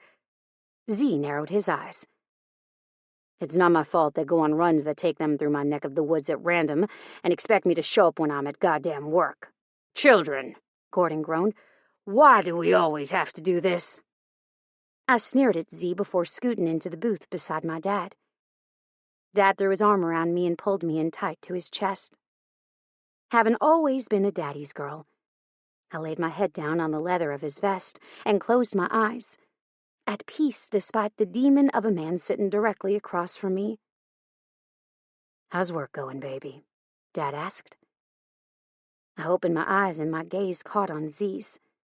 Z's father chuckled, having seen the glare. I curled my lip up at him too, but answered my father anyway. "It's going well. I might have to hire more staff soon if it keeps doing as well as it has been," I told him. "Turner already threatens to quit once every few days because I have her doing so much."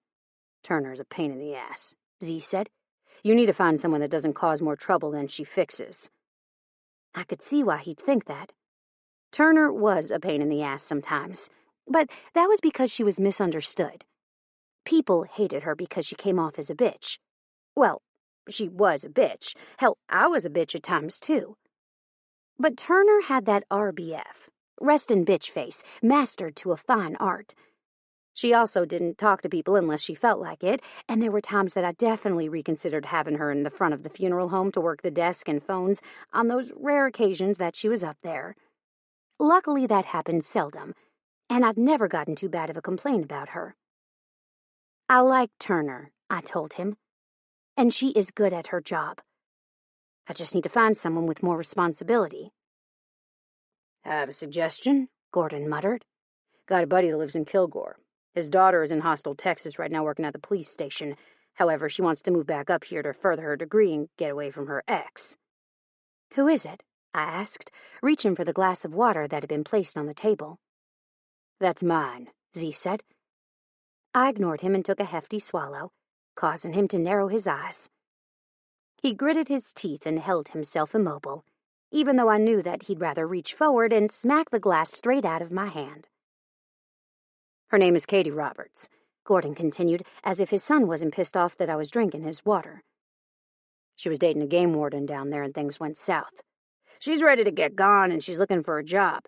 She's overqualified as fuck, though, seeing as she's almost got her doctorate degree in science or some shit." "And she's moving?" I asked. "Wouldn't you think she'd like to finish that shit before she moved?" "The majority of it, from what I understand, is online. She's got like a single year left of clinical rotations to receive her certifications," he said. "But when Luke was talking about it, he made it sound like she had a shit ton on her plate. Might be nice just to have something simple like working phones." I thought about that and realized that he was probably right. "Tell him to give her my number," I suggested. "Tell her she can call me whenever, unless it's like 3 in the morning. I don't do 3 in the morning well." Z scoffed. I narrowed my eyes. Okay, so I could do 3 in the morning just fine when Z was fucking me, but that was seriously the only time I could. Not that I'd ever bring that up, even though Z didn't seem to be under the same moral code as I was. "But you can do 4 o'clock in the morning just fine?" Z asked. I frowned, feeling stupid all of a sudden for thinking that his train of thought strayed toward our one night of whatever the hell it was. "Shut your face," I muttered darkly. "Why are you up at 4?" my dad asked. I was thinking of a lie good enough to pass off as the truth when Z continued without a care in the world to how bad it was going to piss my dad off. "She was running at the track in the pitch-black darkness with a barely-there light that illuminated like a tenth of the track," Z explained. See, here's the thing about my dad. Pete Cope was a Marine for 30 years. When he got out of the Marines, he became a security officer, and not just a security officer for the mall. No, a security officer for people like senators and governors and movie stars, though my dad didn't so much like the movie stars. Apparently, they weren't as open to following orders as other people. And he didn't like when his clients didn't trust him implicitly. And what all that boiled down to was that my father was extremely security conscious. When I'm talking security conscious, I mean, if my father didn't blow a gasket right now, it'd be a goddamn miracle. His body stiffened underneath me, and I closed my eyes, counting to 10 for patience. I got to 7 before my dad exploded. "You are doing what?" Dad bellowed. I sighed and pulled away from him, then kicked Z under the table, offering him a glare. "Some fucking guy hacked your neighbor up, and you think it's a good idea to go to the track at 4 in the morning and practically offer yourself up as a virgin sacrifice?" my father asked. I hissed at him. "I'm not a virgin. Anymore." Thanks to the asshole that was currently rubbing his shin and looking at me funny. "Since when?" Dad asked. I scrunched up my nose. "I'm not talking about this." "It's a new development.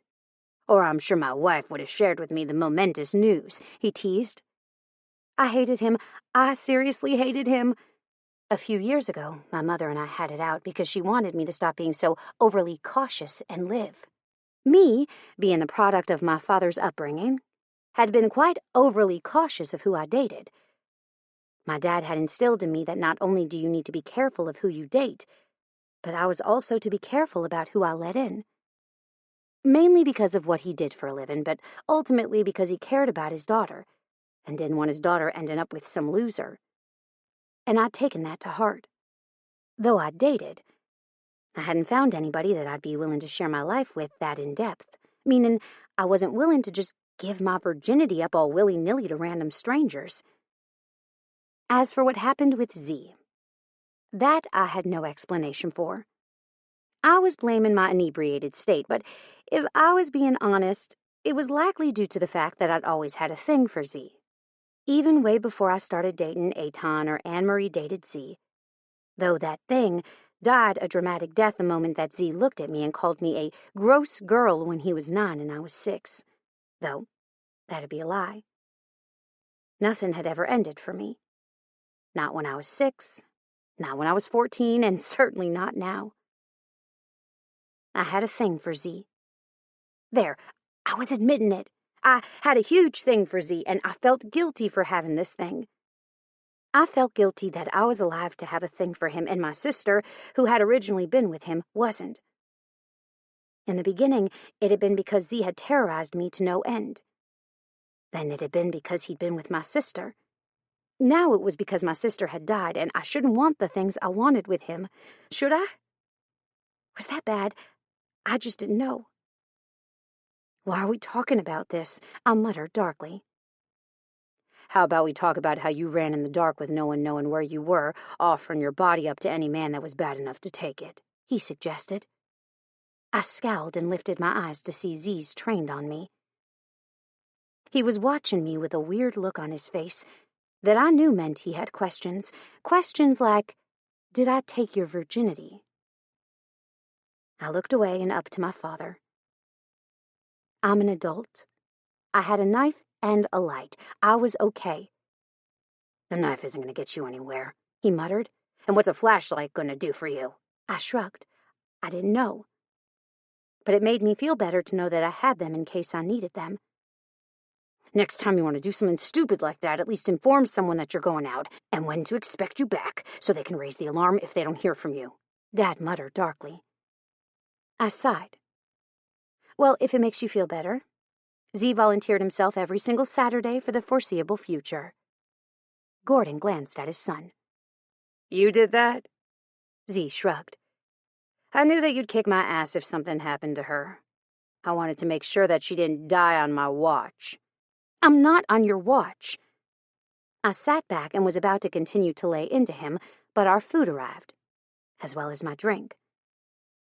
I handed Z's empty glass back over to him and took a healthy swallow of my sweet tea. I groaned at the taste. "God, that tastes good." "I'm sure water would taste good, too," Z countered, signaling to the waitress who placed an egg white omelet in front of him. I gagged. "That looks like snot with chunks of boogers in it," I told him. Z took a bite of his booger omelet and ignored me. I looked down at my waffle and practically purred. Reaching for the syrup, I drenched each and every hole with the good stuff and then handed it over to my dad, who took a small portion of it compared to me.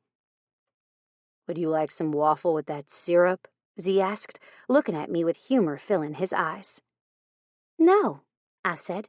"This is the perfect proportions. Thank you for your concern, though." Gordon nodded at the waitress. "Thank you, darling." The older waitress blushed at the look on Gordon's face. I rolled my eyes. Gordon was a habitual flirt. He just couldn't control himself when it came to the ladies. I cut into my waffle and started to stuff it into my face, groaning when the sweetness hit my tongue. "God, this tastes so good," I mumbled around my food. "I'm not supposed to see your food," Z said. "Please control yourself." I narrowed my eyes at him but didn't say another word as I continued to eat my waffle, though I did moan a lot. I didn't look up at him the rest of the meal. Z. "Thanks for calling me," Pete said. "And I'll stay long enough to get her alarm seen to. Plus, the cameras will be taken care of, too." He paused. "As long as you can supervise for me while I keep her distracted." I grinned. "I think I can do that." "Good," he sighed. "Now I gotta go do some groveling. She's pissed at me." I looked at where Jubilee's car had just disappeared out of the lot.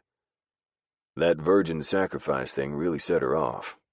I felt it prudent to point out. "I'm not sure how you're going to convince her that this is a good idea. This being the security systems on both her house as well as her business." Her father winced. "She was a virgin. I can't say that I'm happy to hear that she's not anymore."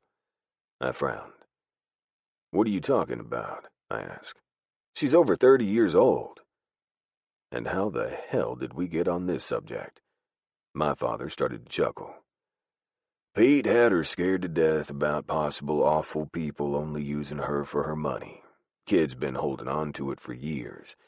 You don't remember Bertha losing her shit on her daughter when her daughter said that she was going to remain a virgin forever?"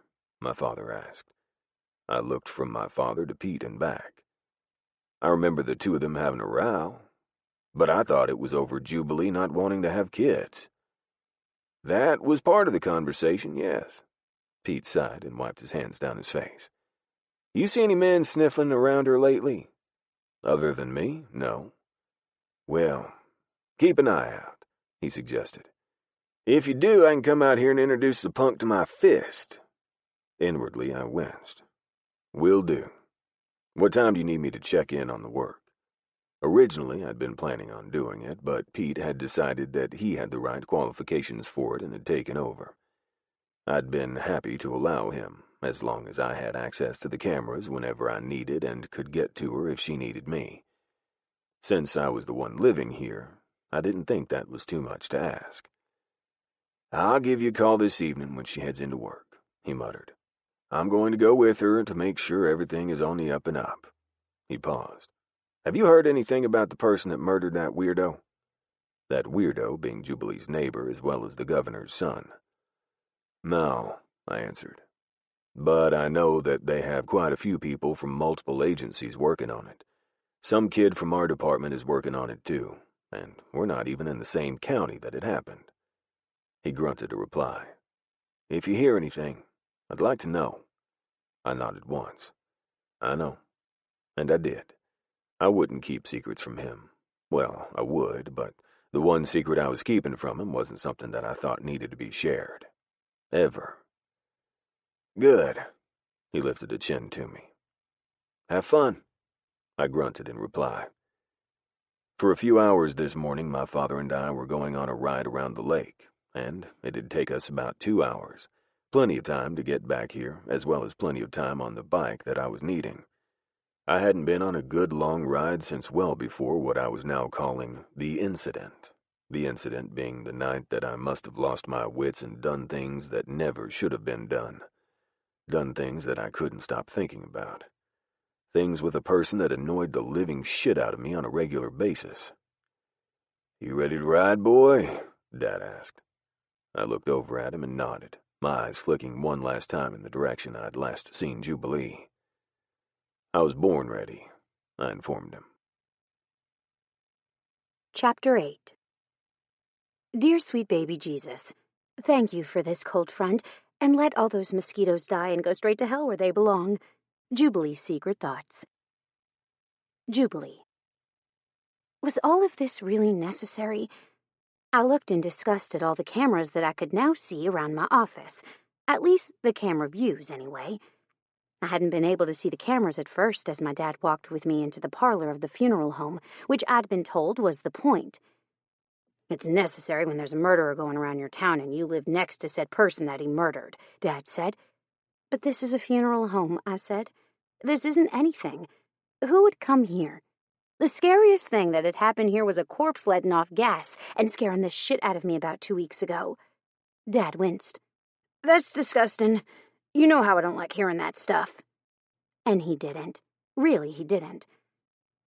I didn't know what it was about preserving the dead that he didn't like, but Dad still refused to go into my mother's mortuary. Sure, he'd walk in the door and hang out in the lobby, but he didn't do corpses of any kind, which meant he didn't go to viewings. He didn't come down to help with the bodies, even though there were times that my mother had needed his help moving them. God forbid a problem arose in the basement where my mother did all of her work. My mother could be getting murdered by a zombie corpse, and my father would toss a gun down to her and tell her to handle it herself.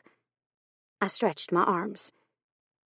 How do you think you're going to be inspecting the cameras in the basement if you don't come look at them yourself? I teased. I really had no clue if that was why he was there, but I couldn't help but tease him about his fears. I got Gordon and Z for that, he answered. They're pulling up right now, as a matter of fact. They're going to do the ones down there, and I'm going to do the ones that don't have any dead people in the room. And then we're going to go eat dinner at Maynard's. I groaned. Maynard's? I whined. Really? Dad grinned his ass off. Yep. Sighing long and loud, I tilted my head in the direction of my office and said, I'll be downstairs. Text me when you're ready to go. Dad muttered something about fucking zombies and went to meet Z and Gordon outside. I chose to ignore him, and the man that made my heart skip a beat at the best of times, but made it stall in my chest when he was in leather and practically ran downstairs. I arrived to find Turner on the phone, looking haggard. Yes, sir. Turner tapped her forehead lightly on the edge of the desk. Yes, sir, that's the mahogany. Yes, sir, it is $8,000. Yes, no, I'm sorry, but I have no control over the price. If you feel that it's unfair, then you can take it up with the owner. I'm just the help. I snorted, causing Turner to look up so fast that her head lackly spun. Oh, you're in luck. The manager is right here. She paused and held out the phone for me to take. I did, placing it to my ear. Hello? I answered, grabbing onto Turner's shirt before she could make a mad dash toward the door. Is this the manager of Bare Bottom Funeral Home? The man asked. He sounded all hoity-toity, and I could imagine that was the first thing to set Turner's teeth on edge. Turner had something against men acting like they were superior, always had. Yes, sir, I answered, pinching the bridge of my nose. Is there anything more top-of-the-line than the mahogany casket pictured on your website? The man asked. I rolled my eyes. Yes, sir. We don't usually place those on the website, though. If you're interested in seeing different brands and pricing options, I can fax you over a comprehensive list of everything that we carry. However, the ones that are super top-of-the-line take 2 to 3 weeks to arrive. which most people didn't want to wait for, seeing as they were trying to get the funeral over with. It wasn't good to make dead people wait to be put to rest. At least not in my opinion. "Wonderful," he sniffed. "My fax number is—" 5 minutes later, fax is sent. I turned to stare at Turner. "You did remarkably well," I teased. She shrugged and leaned back in her chair, her hand hitting the computer monitor to reveal our newest client. It was a woman that had been in a car wreck. Her face was awful, and there was no doubt in my mind that she'd be a tough case. "This the one where the fiancé wants to have an open casket and the parents don't?" I questioned. "One and the same," she confirmed. "This is also the one in the news yesterday because her fiancé's brother was the one who caused the accident. The parents have custody of the girl's kid, and the fiancé is trying to get visitation rights, even though it's not his kid." I groaned. "That sounds like a mess, and I'm sure it's going to get ugly here. That's always fun." It wasn't. Not at all. Drama followed death everywhere. In the time that I'd owned the funeral home, I'd had more than my fair share of problems arising from the fact that families couldn't agree even to disagree. I wanted drama like I wanted a hole in my head, but unfortunately, I didn't have much say in the matter. It wasn't my job to deal with their crap, but it was my job to fix the girl up, and I would. I'd make her pretty again, no matter what I had to do. "Your aunt called as well." Turner pushed a Post-it note toward me. "She said that she was hoping she could borrow you for a couple of days for a funeral for her family. She tried your mother, and she was too busy with a family of her own. She asked you to please call her back as soon as possible." I took the note from Turner's fingers and glanced at the name and number. Brittany, 404-4088. I sighed and picked the phone back up, dialing the number by heart. "Hello?" My Aunt Brittany answered, sounding out of breath. "Hey." I paused. "Why do you sound like you've been running?" My aunt didn't run. She also didn't work out, had a gorgeous body, and her husband loved the shit out of her. I wanted her life, and her boobs. "Because I had to heft 250 pounds of dead man from the gurney to the table." She paused. "Please tell me you can come down for a day or two." I looked at the woman on the computer screen. "I have one I have to do before I go." I paused and glanced at my watch. "I can get my dad to ride with me halfway. He'll think it's fun." "Oh, thank God," she breathed. "I was really worrying here. The father wants to have the viewings next week, while their family is in town, so they don't all have to go home, then turn around and come back. I have 3 kids, parents, and a grandmother. All that needs to be done by Monday morning." I mentally calculated how long it'd take me to do the one in my cooler, and then said, "I can be there tomorrow morning as long as I have someone that'll ride with me. Can Uncle Cape take me back?" "He should be able to," she answered. "If not, I'll hire a cab. Thank you." After hanging up, I dialed my dad's phone and said, "Hey, change of plans. I have to work today. Aunt Brittany needs my help with a few of her clients, and I have to get one done before I go in the morning." My dad made a few grumbles but didn't argue because my aunt had done that for my mother quite a few times. You could say being a mortician was the family business. My mom ran her own funeral home in Arkansas where she lived with my dad. My aunt also ran one in Bend in Louisiana. My grandmother and grandfather had also run their business in Tuscaloosa for 50 years. "I can't drive you, though." He paused. "We need to see if we can find you someone else." I groaned. "Why can't you?"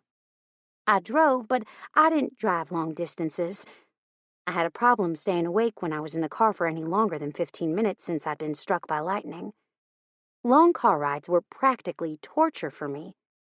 I took daily naps for 1 to 2 hours to try to circumvent my need to fall asleep in random places, and sometimes I even needed 2. Oh, and let's not forget still going to bed at or before 10 in the evening. "Because they ran into a snag here for the system," he answered. "I'm going to hang here for another day or 2. If you still need me, I can ride there when I'm done." I frowned. "What kind of snag?" "The kind of snag that pisses me off, and now I feel like I need to make sure I stay and take care of it," he answered, without really answering my question. I groaned. "Fine, I'll see if Turner can take me." She was already shaking her head. No can do. You need me here. I can't be driving you there and be here at the same time. She had a point. Well, I paused. Brittany did say that she could call me a cab. Don't worry about it, Dad mumbled. I'll figure something out. And he did. It just wasn't something that I liked. Chapter 9. Italians don't measure seasonings. We just sprinkle and shake until the spirits of our ancestors say, "Enough, child." Truth of life. Z. I couldn't believe I'd agreed to this. I don't see why I have to do this, I muttered darkly, staring at my father and Pete like they'd grown a second head. You saw the state of her porch, Pete said. It's a death trap. If we don't fix it, it's going to fall straight off the back of the house. I had seen it, in fact, and I agreed. Even her landlord agreed after a little persuasion. What I didn't agree to, however, was needing to take her all the way to Benton, Louisiana. Honestly, if it were my decision, she wouldn't be going at all. But it wasn't my decision, and despite the fact that I was a grown-ass man, I still did what my father wanted me to do. And this time it was taking the little she-devil all the way to Benton, 3 hours away, on the back of my bike. I'd have taken her in my truck, making sure that she didn't have to be plastered up against me, but apparently my father and Pete needed my truck to haul the wood needed for Jubilee's back porch, meaning I had no other choice. Just the thought of her having pressed up against me for hours on end was enough to send not only my dick into hyperdrive, but also my mind. I wasn't sure that I could handle having to deal with her ass for that long. Nor was I sure that I could stand to have her hands on me without making a move that I shouldn't be making. I did, I admitted. Are you scrapping the entire thing? Pete nodded once. Yep, there's no way to salvage it, it's fucked. I agreed to that, too. I'd been the one to nearly fall straight through it when I stepped out onto the piece of crap to see where it would be best to place a camera. When the entire thing had shifted underneath me, I'd immediately stepped back into the house and had called my father and Pete to come around to see the damage from underneath. Needless to say, I hadn't been surprised to hear that the porch was only being held on by just a few boards. Shit, I sighed. What do you think that'll take? 3, 4 days? 3, Pete rubbed his face. If you bring her home Sunday, that'll give us enough time to get started on it, and by the time she gets back, it'll be most of the way completed, and she won't have any other recourse but to allow us to finish. I had a feeling that it wouldn't be that easy, but chose to keep my truths to myself. If Pete thought he could get Jubilee to get over it, then I was going to hope for the best. I was going to plan for the worst, though, just in case. Got to call into the station and tell them I'll probably need Monday off, I muttered. You do realize that this is my only weekend off for the entire month of October, correct? Dad grinned. You do realize, correct, that I don't give a flying fuck? I grunted out a go fuck yourself and walked away from both of the grinning idiots. The next 5 minutes I spent rescheduling appointments for tattoos, most of them for my club brothers, and calling into the sheriff's department and explaining that I wouldn't be there on Monday. No matter what they said, I had no doubt in my mind that I'd be there at least an extra day. 1, because I knew how Jubilee worked, and 2, because I knew how I worked. Jubilee and I separately, we were fairly normal, well-adjusted human beings. Together, we turned into teenagers again that hated each other and couldn't miss a chance to make the other one's life a living hell. Do your best to get along, too, Dad suddenly ordered. As long as you're the one to tell her that she's riding with me, I suggested. That way she can get all her bitching out before I get there. Rolling my eyes, I turned back around and hit end on my phone before shoving it into my pocket. Turns out her bitching wasn't over by the time I got there, or by the time she got where I was at, the diner. We'd decided to meet there for one last meal before we headed out. At least Pete and Gordon did anyway. There I was, already sitting in a booth, a glass of chocolate milk in front of me as well as a sketch pad when I heard Jubilee's arguing. I don't want to ride with him, Jubilee growled. I'd rather drive myself. I snorted, causing her attention to come to me. Her eyes went to my face first and then to the sketchbook that was in front of me before a sneer settled onto her face. "How about you just go back to your drawings, Picasso? The adults are busy," she snapped. I grinned and went back to my sketch, not because she told me to, but because I was almost finished with it and I wanted to show it to Rome before we left so he could keep it and think about whether he wanted to have it permanently etched onto his skin or not. Rome's son Matthias had died of leukemia. The sketch I was working on was a memorial piece for his son, and also resembled the coffin that I'd also painted. One scene flowed into the other, and by the time I was finished, it would be taking up Rome's entire arm and snaking onto his back. I studiously ignored Jubilee's definite annoyance at the situation and finished up a few last-minute changes before Rome was set to arrive. At least, that was what I'd intended. Rome was never one to follow directions, though, and ended up arriving about 5 seconds after that thought had entered my mind. The door to the diner dinged, and as usual, I looked up just to make sure that nobody nefarious was entering without my awareness. Rome stood tall and proud in the doorway, his eyes on the crowd at the diner, taking everyone in at once. I lifted my hand at him to show him where I was, and he nodded his head in acknowledgement. Grinning like a fool, he headed our way and didn't stop or nod at anyone on his trek over. "Still got that pretty boy smile, I see," I joked as he strolled up. He offered me his hand, and I took it, giving him a good backslap before letting him go.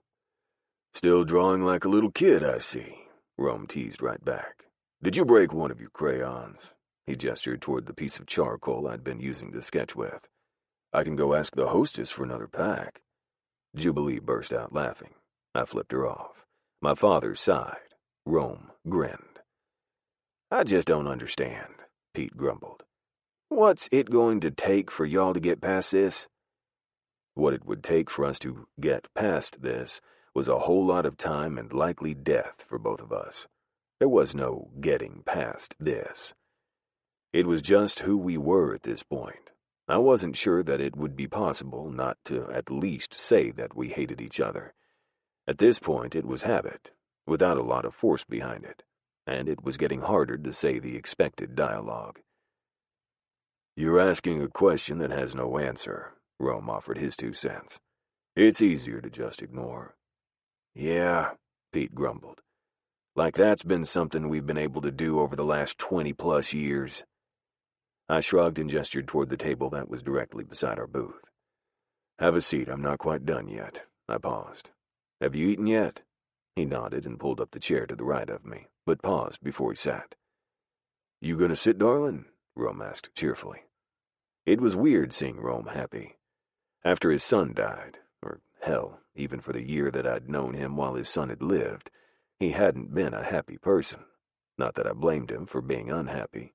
It wasn't every day that you had to live with the knowledge that your child would die and there wasn't a thing you could do to save him.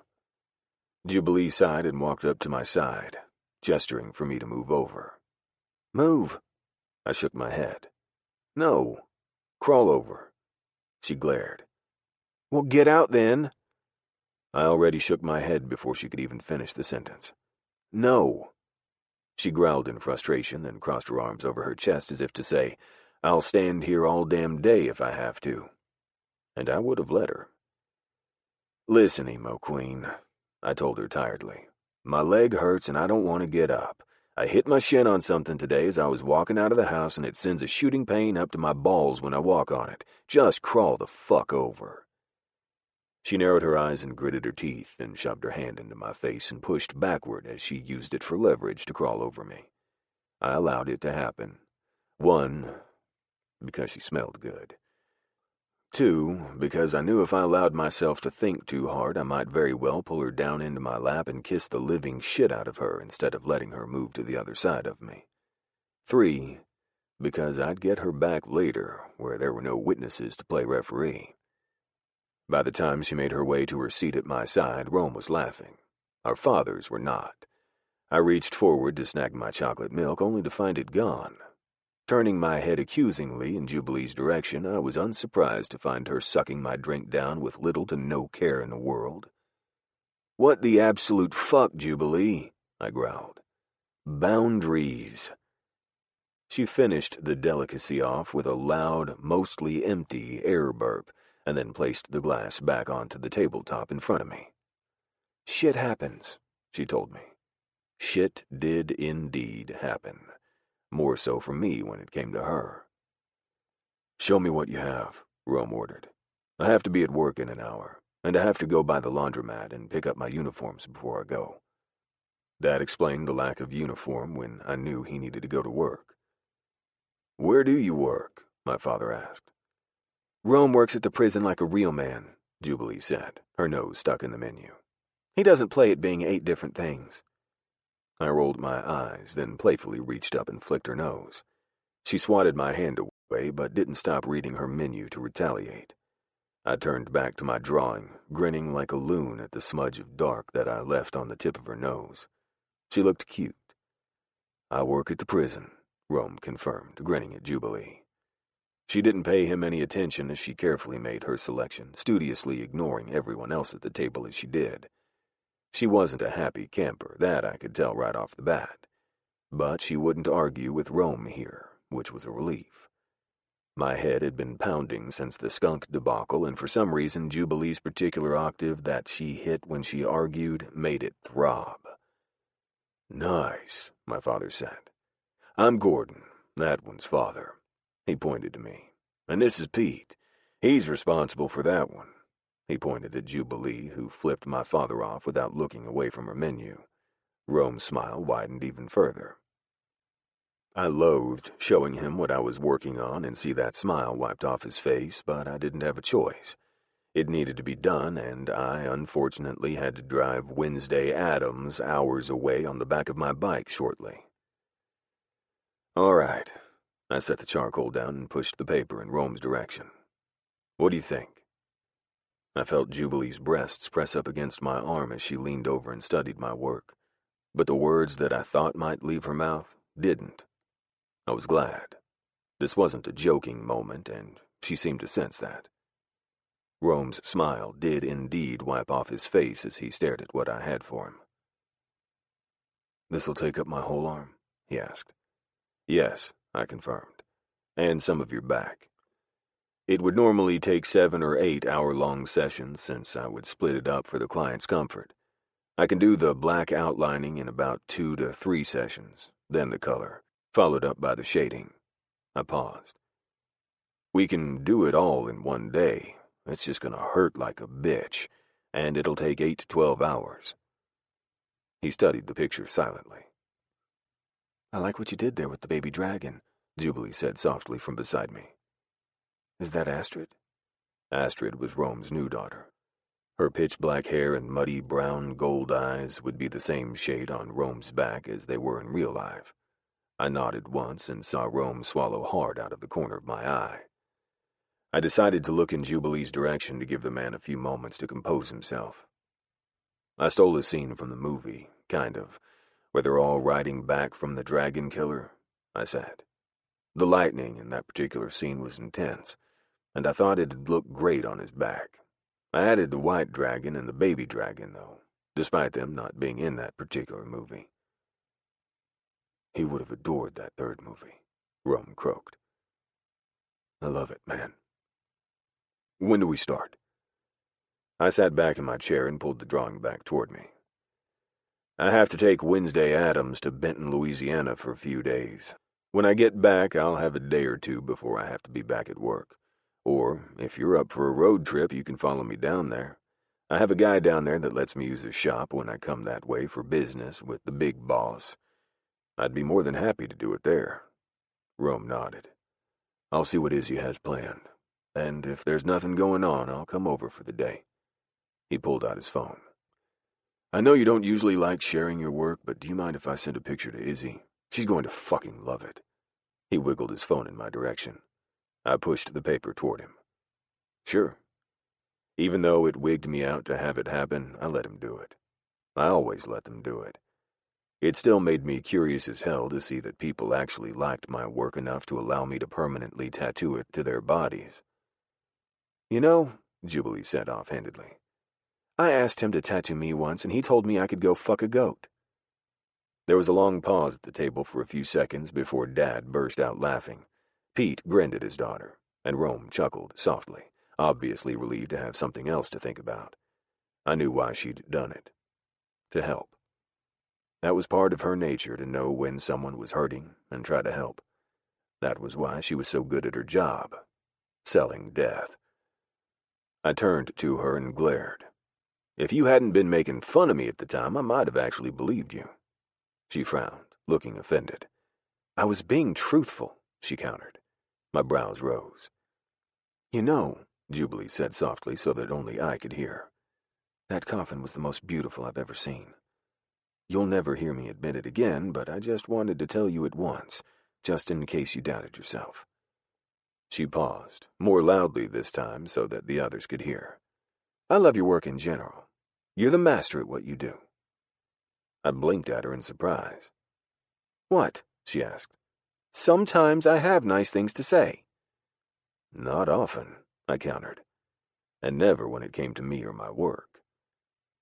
And I really did want a tattoo, she said. I'll never go to anyone else. That surprised me too. I thought you were joking, I told her. She shook her head.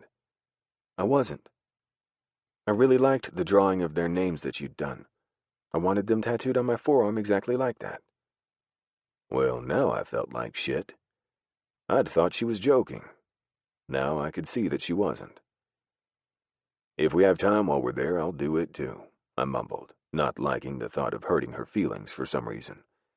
Which was funny because I teased and goaded her all day, every time we saw each other.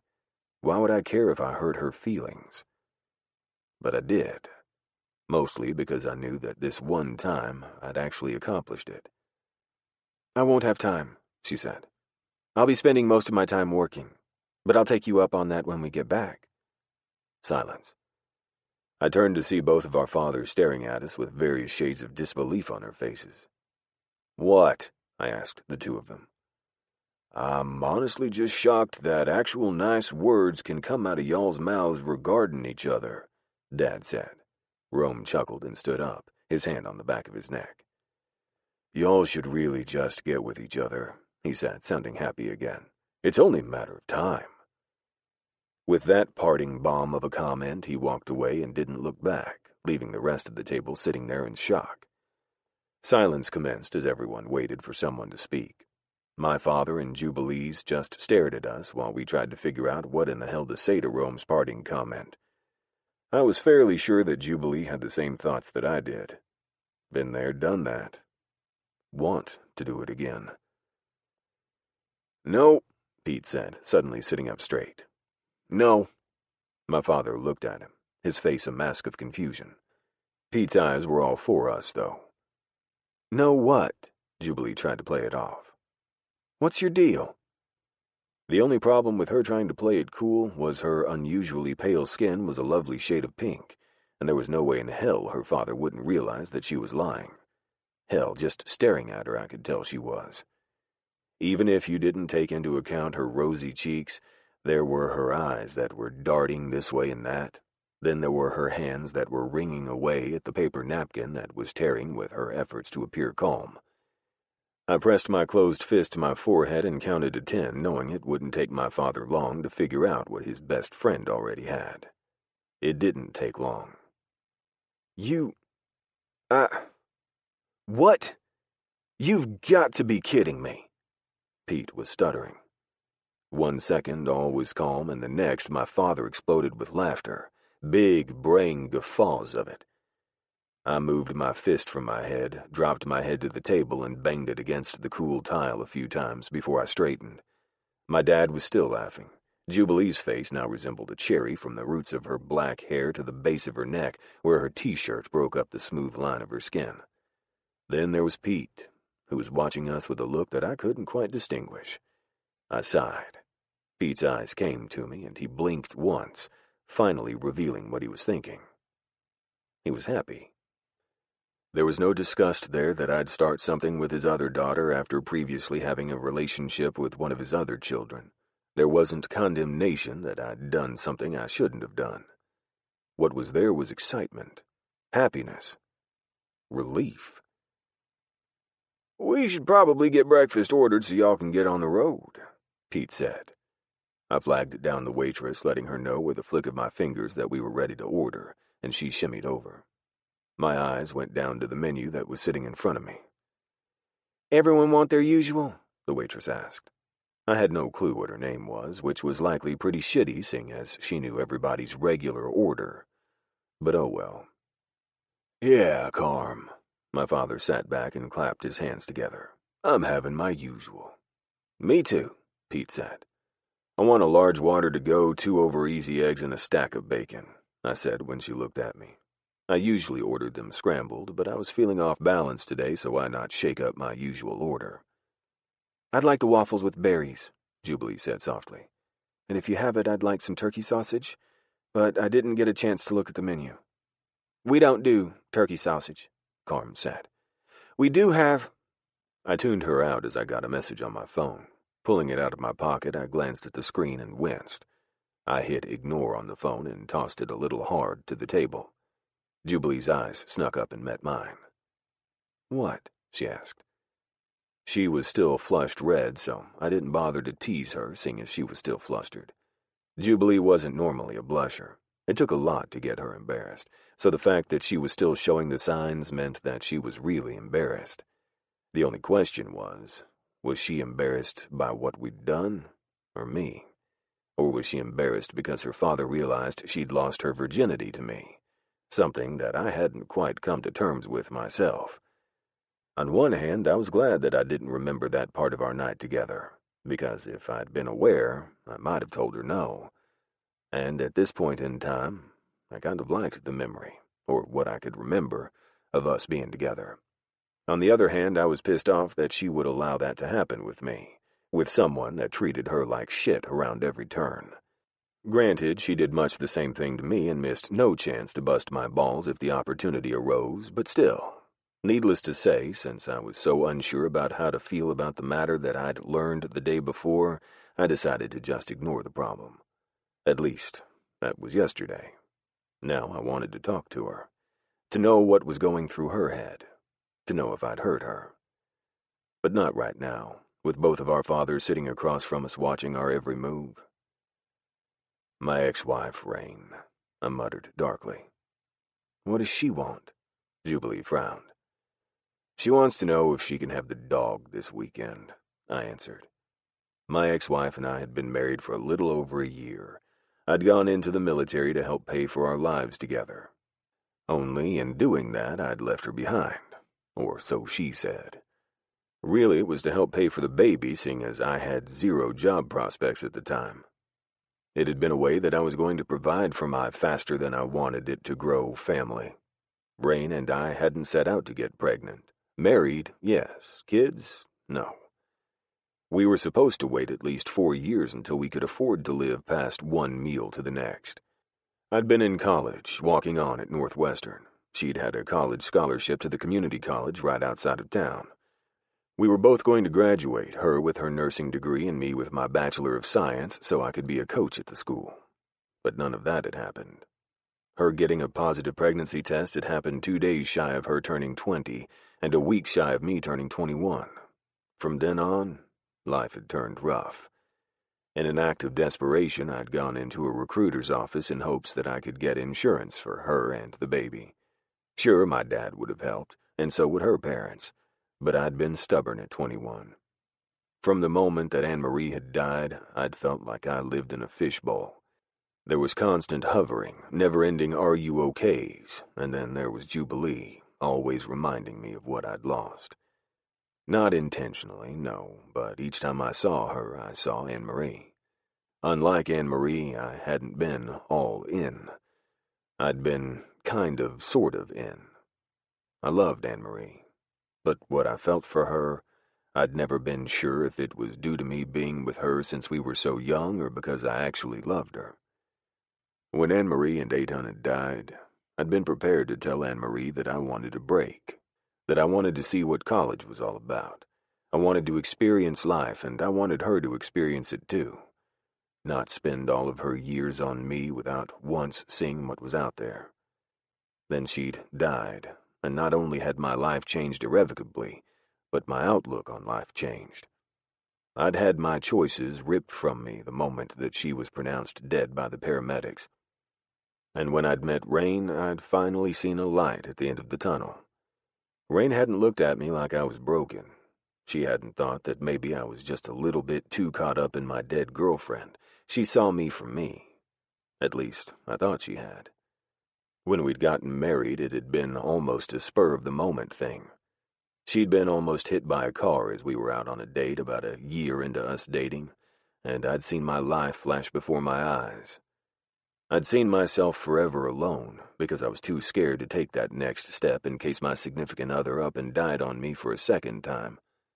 So I'd asked her to marry me right there in the middle of the crosswalk in the forecourt of her college campus.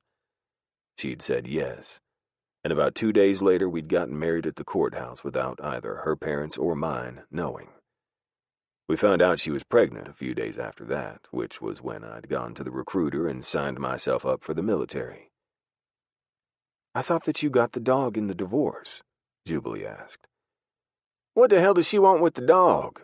She hated that thing," Pete mumbled. "Wasn't she the one that dropped him off at your pop's place because you deployed and she didn't want to take him for walks?" I nodded once. "One and the same, and Bronco hates her. I'm not sure why she wants him."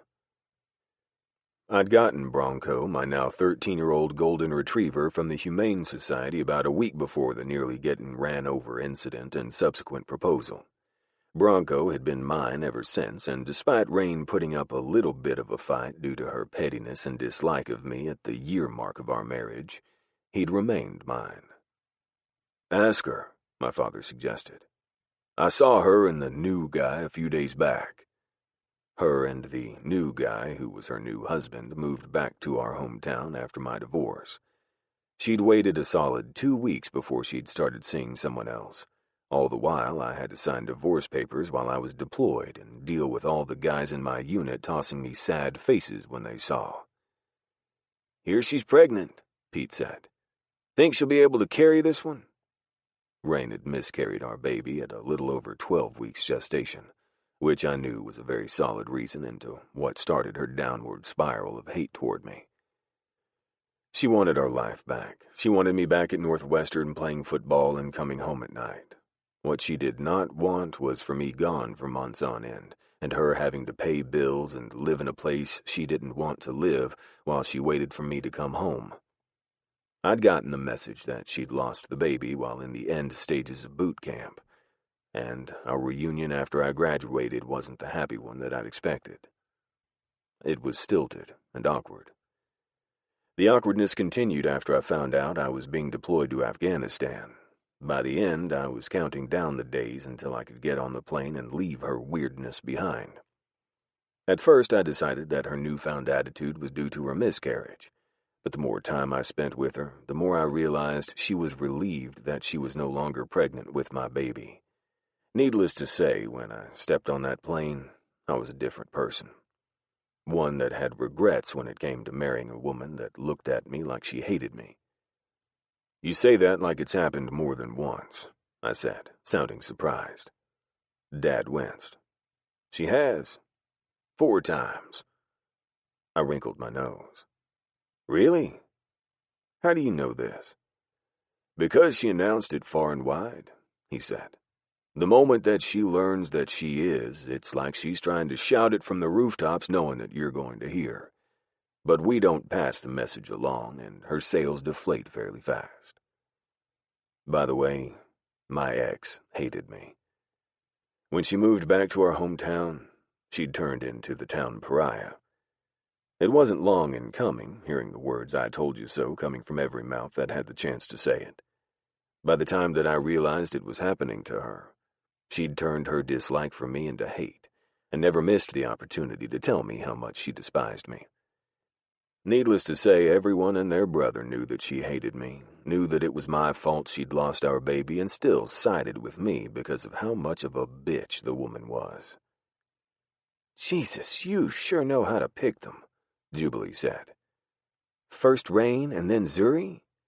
You're boned all the way around when it comes to crazy exes." I shot her a look that said she wasn't funny. She returned one that clearly said, "I think I am." I sighed and leaned my head back against the booth, closing my eyes and trying to decide whether taking this trip with Jubilee was a good idea. It wasn't. I knew it wasn't.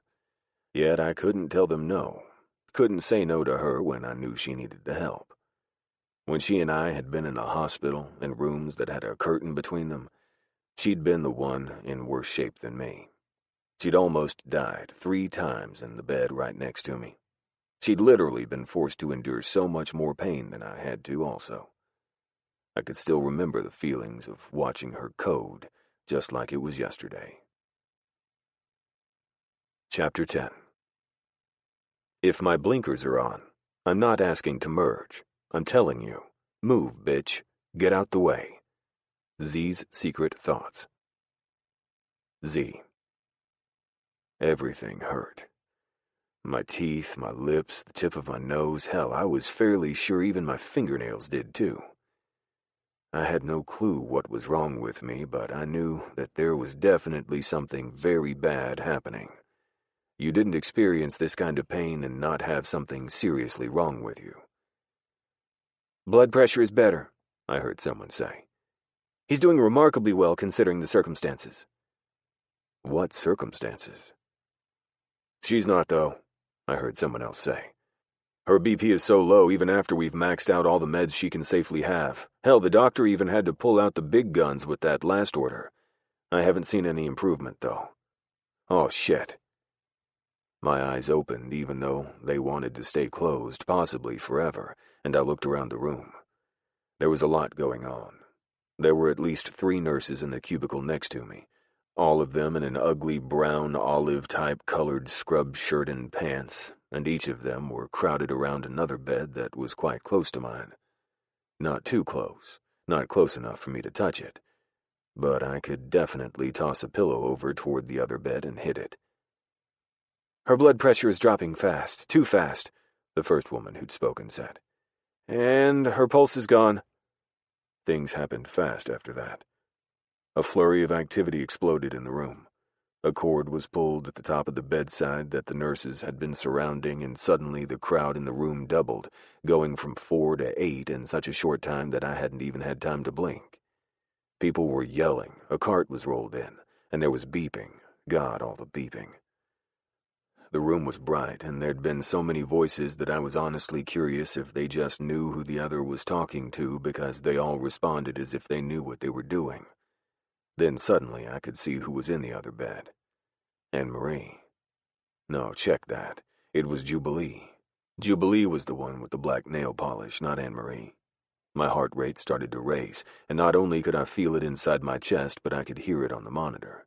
A cool hand touched mine, and I looked over to find Anne-Marie touching my hand, with Aton standing a few inches to her right. It's going to be okay, she lied. I shook my head, my mind racing. She had to be okay. She had to. Yo, Jubilee poked me in the side. Are you going to eat your food or can I have a bite of that oatmeal? It looks really good. I looked over at her half-gone waffle and said, How about you just keep your hands to yourself? And if you want more food, order it. She scrunched up her nose at me, sticking out her tongue for good measure. I took a healthy bite of the oatmeal, and even though it was bland as fuck, I moaned like it was good anyway. My father chuckled at my antics. Pete ignored me and Jubilee. Jubilee viciously tore into a sausage link. I grinned. Inwardly, that was. We were 20 minutes into our 3-hour ride when I had to stop to get gas. When I pulled over at the gas pump, I stepped off and looked backward at my occupant. You about to fall asleep? I asked curiously. She opened her eyes and shook her head. No, but I swear this bike is magic. Well, all bikes are, but this one, in particular, is stupendous. When I lean back right here, my lower back vibrates. I haven't been able to work this particular kink out for 3 damn days, and your bike did it in 20, without me even trying. I grunted and held out my hand for her to take. She declined and dismounted on her own, turning her back on me as she did. Sighing at her attitude, knowing that I probably deserved whatever she could dish out, I started to fill up the tank. 4 minutes later, gas having been filled for 2 of those minutes, I leaned against my bike and waited for her to come out. She didn't. What was she doing? I didn't see anything, not even the bounce of her head through the aisles. Curious now as to what she was up to, I pocketed my keys and walked into the store, glancing through every aisle before I came up empty. I passed a curious-looking older gentleman that was staring at either the condoms or the bottles of motor oil. I was betting motor oil, but who knew? He may be getting lucky and headed to the bathrooms. Coming to the single-occupants bathrooms, I knocked on the one indicated for ladies and said, "Yo, Jubilee, you okay in there?" There was a long pause, then a high-pitched, "Yes." I frowned. "Jubilee?" I called. "Yeah," she called out, sounding out of breath.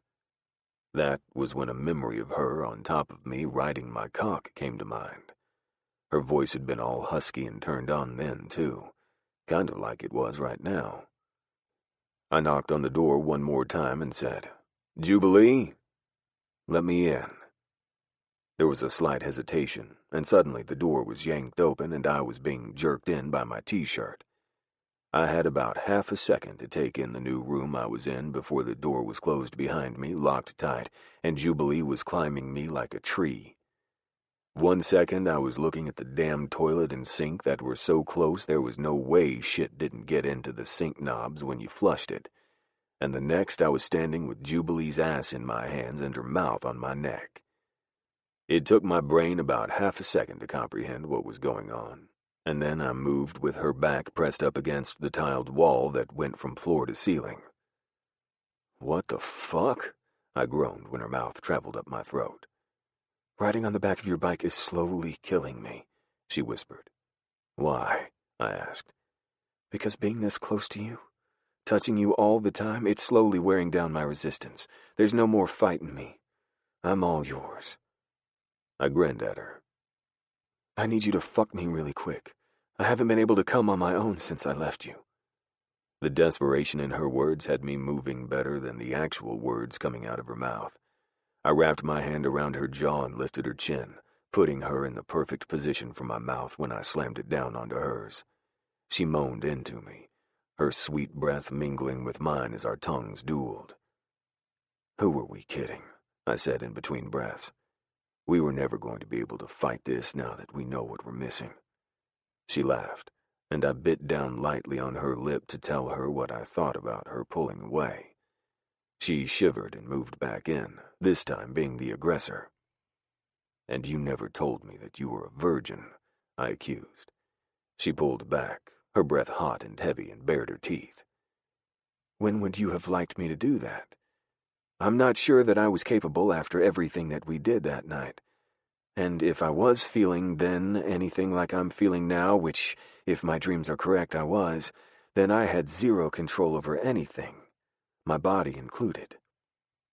Telling you that I was a virgin would have been the very last thing on my mind, seeing as everything that you're doing to me right now is making me so hot that there's only one thing that is in my head right now: having you inside of me." I felt the exact same way. "Take off your jeans," I ordered. "And hurry." The women's restrooms were popular places. I bet we had 2 minutes tops before someone was knocking to be let in. She did as she was asked, shucking her jeans so fast that she'd already had to be thinking of the fastest way to get them off. Hell, even her freaking shoes were off and laying precariously on top of each other in her haste to get them removed. She threw herself back at me, and without a second thought I had her back in my arms and her back resting up against the tile once again, my body pinning hers into place. "Condom?" she breathed. I reached back into my wallet and extracted one, ripping it open with my teeth as I fumbled with my fly. Moments after it was unzipped, I was rolling the condom down my length while also holding her up. I could tell that I hadn't done as good of a job as I should have, but before I could put her down and fix it, she was reaching for my cock and fitting it to her entrance. Seconds later, she was sliding down my cock, and I was cursing up a storm because I wasn't even sure I'd need 2 minutes. 30 seconds, max. She cried out, and I leaned forward and captured her mouth with mine once more, trying to keep her exclamations to a minimum. There would be no doubt what we were doing in here if she was screaming loud enough for everyone to hear. "Gotta be quiet," I murmured against her lips. and I hope you're ready because you have about 30 seconds before I come." She returned my kiss and then screamed a little when I pulled all the way out of her and slammed back inside. Her nails dug into my back, and her surprisingly strong thighs tightened around my waist. "4 more of those," she breathed harshly, "and I will." She was wrong. It only took her 3. On the 3rd stroke, the minute I hit the end of her, she threw her head back and screamed. It was only my hand over her mouth that caused the McDonald's next door not to hear her. I followed shortly after, thankful that I'd taken her there, because I really hadn't come that hard or fast since I was a teenager. "Fuck," I growled, low and guttural. "God, you feel so good." There was a reason she felt so good, too. That was revealed the moment I pulled out and saw that my dick was no longer sheathed in a condom. I cursed and reached for the paper towel dispenser, waving my hand around in front of it. It was one of those motion detection ones that spit out like a quarter of the amount of paper towel that you'd actually need. "Fuck," I growled in frustration. "I hate these stupid fucking things." She giggled and took the measly amount that I'd been able to get from the machine and covered herself. "I wonder if our first time was like that," she said curiously. "Fast and Furious?" I wondered. She nodded. "That, and so explosive. I don't remember much, only bits and pieces." She paused, her face flushing, and I looked on as she reached down and produced the condom from inside of herself. "I'm clean," I snorted. "I know that you're clean," I countered. "And I am too." She rolled her eyes. "You telling me that is about the same as me telling you," she pointed out. I supposed that it was. "I'm more worried about producing a kid," I pointed out. She flushed again. Then her eyes took on a faraway look. "That's probably not possible anyway," she said softly. "The lightning? It did a lot of damage. I haven't had a consistent period since it happened. The doctor thinks that it's likely I'll never carry, or be able to carry any baby to term if I did happen to get pregnant." She looked at her scarred hand. "So yeah, the scarring here is definitely not the worst part." I hadn't thought about that. "I wonder if my sperm count is lower," I asked. "You know, they asked me when I was younger if I wanted to have that tested, but I hadn't cared much at the time." I reached down and zipped myself up, making sure to be careful with my cock that was still half hard. She reached down for her pants as I started to walk to the sink to wash my hands. "I guess the only way you're going to know the answer to that is to get tested," she said. "But I guess it's not like knowing is going to change anything. You either can or you can't.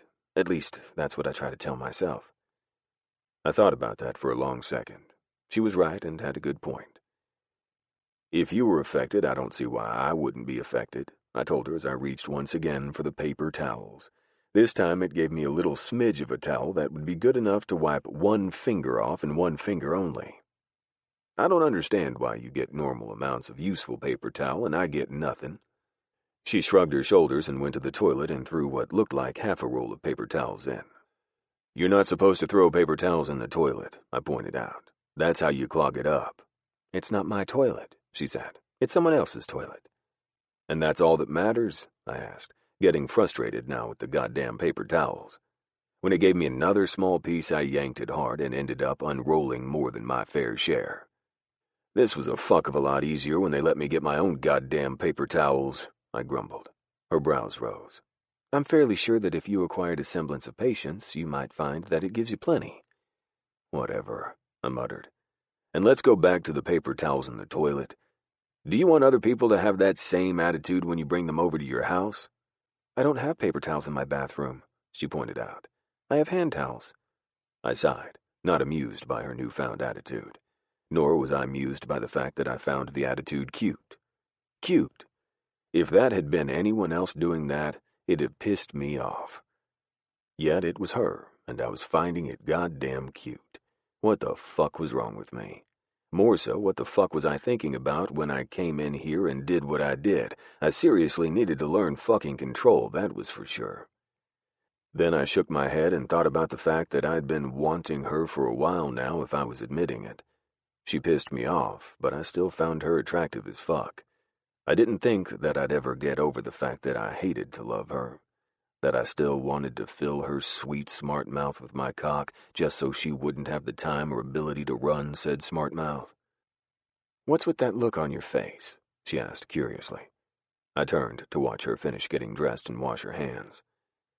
"I was thinking about the fact that you were masturbating in a public bathroom while I was waiting for you to come back outside," I lied. "Is that normal for you?" She flipped me off and waved her hand in front of the paper towel dispenser, getting more than enough to dry her hands. The goddamn piece of shit. "What's normal for me is riding in a car.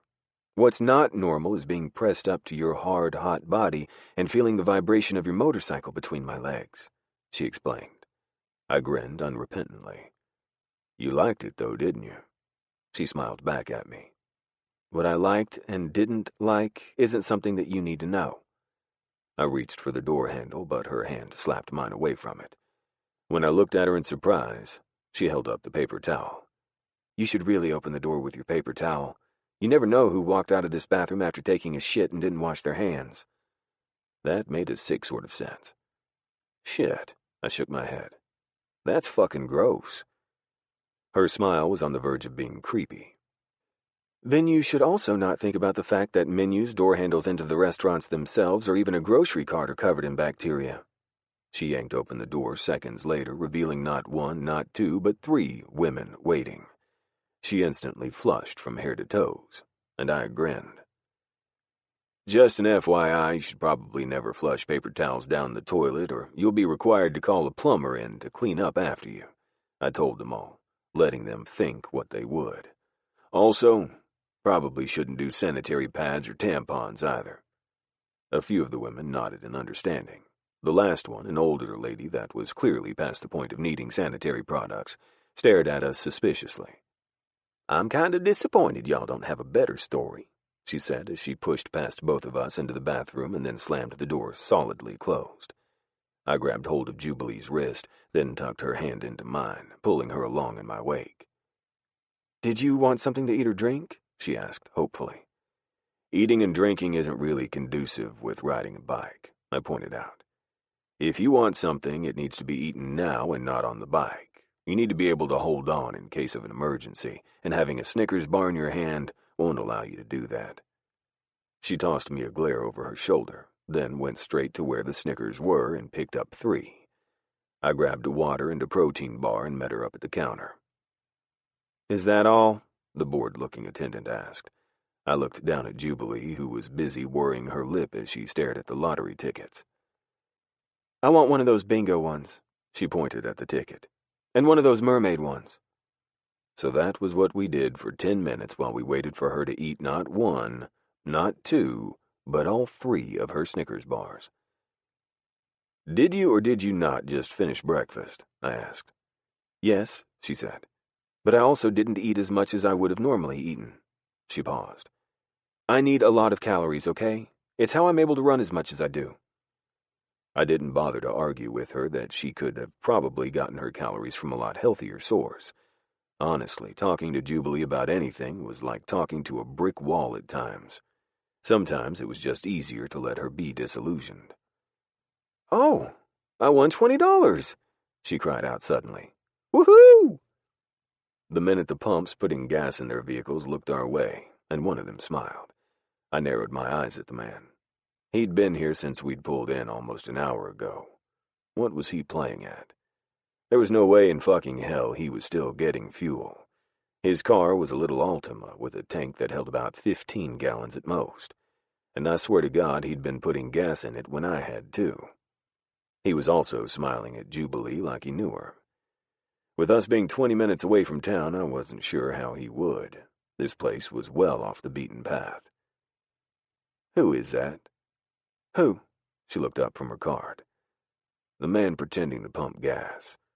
I jerked my chin in the man's direction. "I don't know," she answered, going back to her game. "Hey, do you think this is $22 or $24? She handed the card over, and I glanced down, tallying it all up with a quick glance. "It's 122, I told her. Here and here means you have 50 and 50, not 2. Her eyes rounded to the size of saucers. Score! 15 minutes later, we were on the way once again, and Jubilee was still explaining why she shouldn't have to pay me back in my ear. Her voice was even cuter in the microphone than it was in real life. She was also wiggling, causing me to want to wrap my hand around her back and pull her so tightly into me that she immediately got the message. Instead, I settled for putting my hand on her thigh and giving it a good squeeze. She immediately stilled and said, "What?"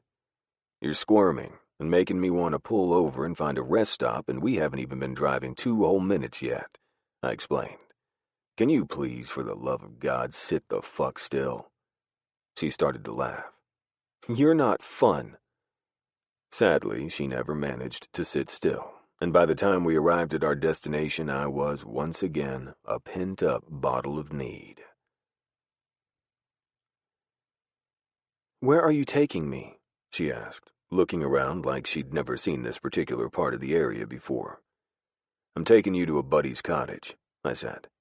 "Which buddy?" she questioned, never one to let it lie. "Bayou's grandfather," I answered.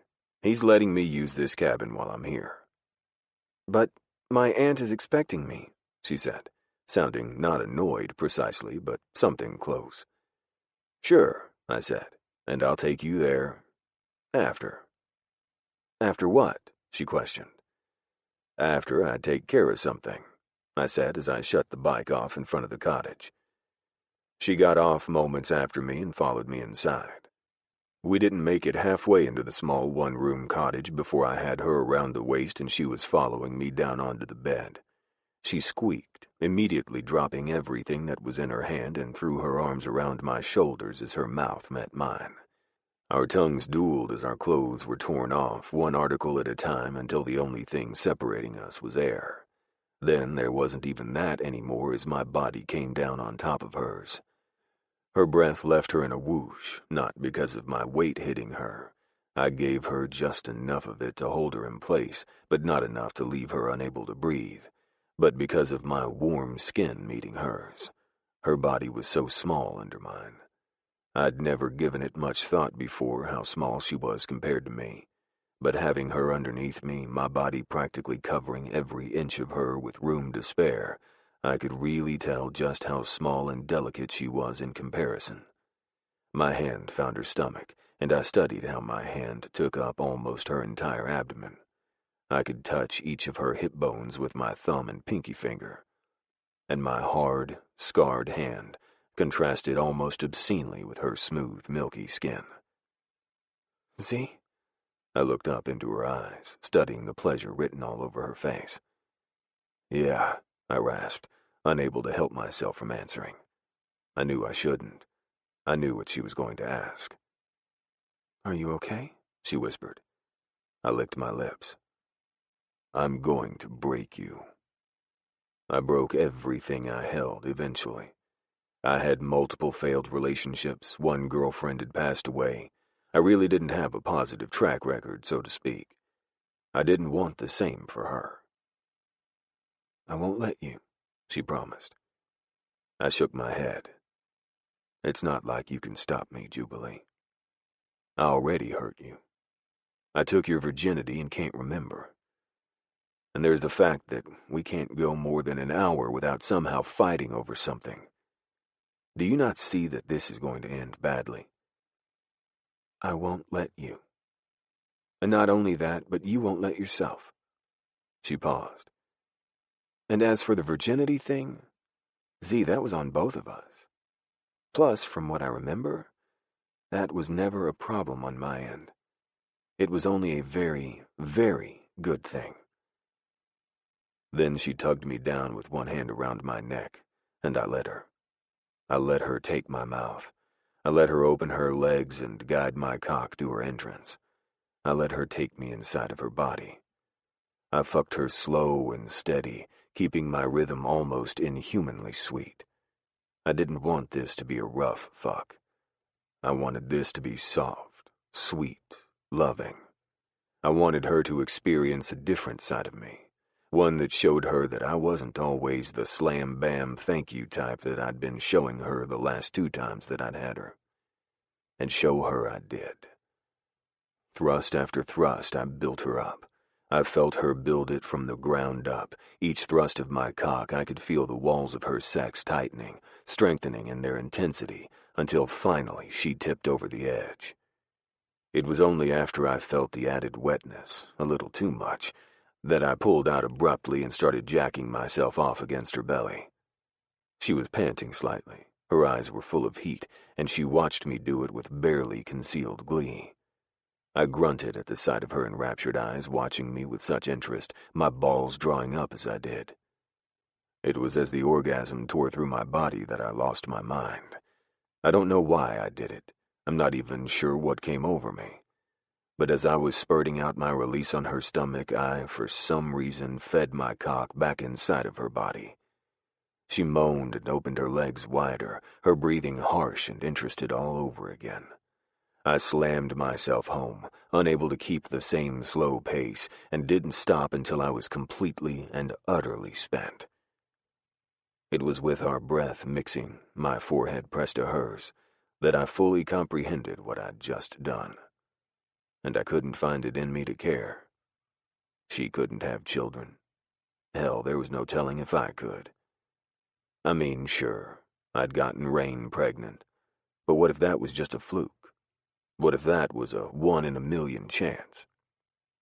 And I was pissed off. I had this weird need inside of me that felt incomplete now, after learning about her fate, her future. I like feeling you come inside of me, she breathed, her eyes not on me, but on the spurt of release I'd left on her belly. Her finger drug through the pearly rope of liquid, gathering a portion onto her fingertip before bringing it up to her mouth for a taste. I growled and felt my dick twitch. Hope you're not expected to come as soon as you get here, I said to her, because now I want to keep you in this bed for just a few more hours. She licked her lips in anticipation. You have one more round. Then I really need to go. I shook my head. Then we went to. Chapter 11. If by clubbing you mean eating club sandwiches, then yes, I'm down with clubbing. Jubilee to Turner. Jubilee. I pushed through the doors to Benton, Louisiana's one and only funeral home, and took a look around. When I was building my business, it was with both my mom's and my aunt's businesses in mind. I took a little bit of both and morphed it into what I wanted, the best of both, and made them my own. Hello, the woman at the front smiled. Can I help you? I smiled at the woman. She was young, maybe early 20s, and had a shock of red curly hair that went a little wild around her face. I'm here to see my aunt, I said. Brittany? Understanding lit her face. I should have known. You look a lot like her. I've been told that before, but it was understandable seeing as my mom and Brittany were twins. I know. I smiled. Is she downstairs? The woman nodded. She's expecting you. Do you know how to get there? I nodded. She swept her hand in a low arc. Then please show yourself down. I'd help make sure you got there all right, but I did this last night and I don't really want to walk if I don't have to. She held out her foot, and it was then that I saw the large walking cast that went from foot to just below her knee. Oh, ouch, I winced. Broken? Very, she confirmed. But such is my life. I'm so clumsy. I shook my head. I feel ya. I am too. The woman smiled. My name is Nancy. It's nice to meet you. She left the statement hanging, and I grinned and filled in the blank for her. Jubilee, I said, holding out my hand. She shook it. Excellent. I love that name. I blushed lightly. Thank you. 5 minutes later, I was pushing through the door that led to the downstairs level where all the magic happened. I found my aunt bent over a woman, mid-50s with a caved-in skull. She looked up as I entered, and a look of relief crossed her face. You made it, she cried. Thank God. Snorting, I tossed my bag in the corner and tried to control the blush that rose over my face. Yeah, I said to the wall. Sorry I'm late. "Not late," she said. "Right on time. I just finished with that one on table 4. If you want to start the process on cooler 3, that'd be super. Channing's expected in about an hour. She just had to go to a recital for her youngest first, then she'll be here." Channing was Brittany's Turner. Where Turner did the makeup on my clients, Channing worked miracles with Brittany's. I hadn't seen her in quite a long time, at least a couple of years. Okay, great. I turned to cooler number 3 and started doing my thing, pulling out the body and getting it situated on the table where I would start the process of embalming. "What happened to the family?" "Bad car wreck," she muttered darkly. "Couple of kids were out drinking and joyriding when they hit this family's car. The car was totaled. Honestly, they should have done a closed casket. You haven't even seen the dad yet. But it's bad. I'm going to have to get creative with him." I winced. "What about the kids? Did they survive?" "Yes," she said, "but they'll both be in jail for a long time. That, and I'm fairly sure that both of them will never walk again. One had almost a complete spinal severance, while the other only had a partial. Needless to say, they weren't one of the lucky ones." The next couple of hours went fast. Channing, at some point, had joined us and got to work right alongside us. At some point, my Uncle Cabe had called and gathered our orders for lunch. And it was late afternoon when we all stopped and took a break to eat. I threw myself into my uncle's arms the moment he set the food and drinks down on the table, and his arms were free. He hugged me to him and squeezed me tightly. "God, you've gotten more beautiful," he teased. I rolled my eyes. "I look a hot mess," I countered. "I rode all the way here on the back of a motorcycle, and I haven't had a chance to get my hair tamed and under control." He messed up my hair, causing some of the tendrils of hair to fall loose out of my ponytail. "I always loved your aunt's wild hair," he said. "I'm jealous our girl didn't get her hair. Your hair." I smiled warmly at my uncle. He never missed a chance to tell my aunt how much her hair was loved. Hell, he even extended that to my mother and me when he saw us. My mother, my aunt, and I were all very much the same, at least looks-wise. "And how is my cousin?" I asked, taking the French fries that my aunt handed me, as well as the burger that Channing held out. Brittany and Cabe had adopted a troubled teen about 6 years ago, and it was amazing to see how far she'd come. "A pain in my ass," Uncle Cabe replied. "Her and her friend, the girl you saw out in the front, Nancy." "Yeah," I said, popping a few fries in my mouth. "They went out last night and got themselves in a spot of trouble. Nancy got a broken foot for her trouble, and my girl found out the hard way that you can't outrun a pissed-off drunk. Got herself slapped." "Oh, shit," I muttered. Bet her clients loved that. "Yeah," Brittany said, annoyance tinging her voice. "I lost my shit when I saw her face last night. It looks even worse this morning." I could imagine. "Wasn't she out with her boyfriend?" I asked.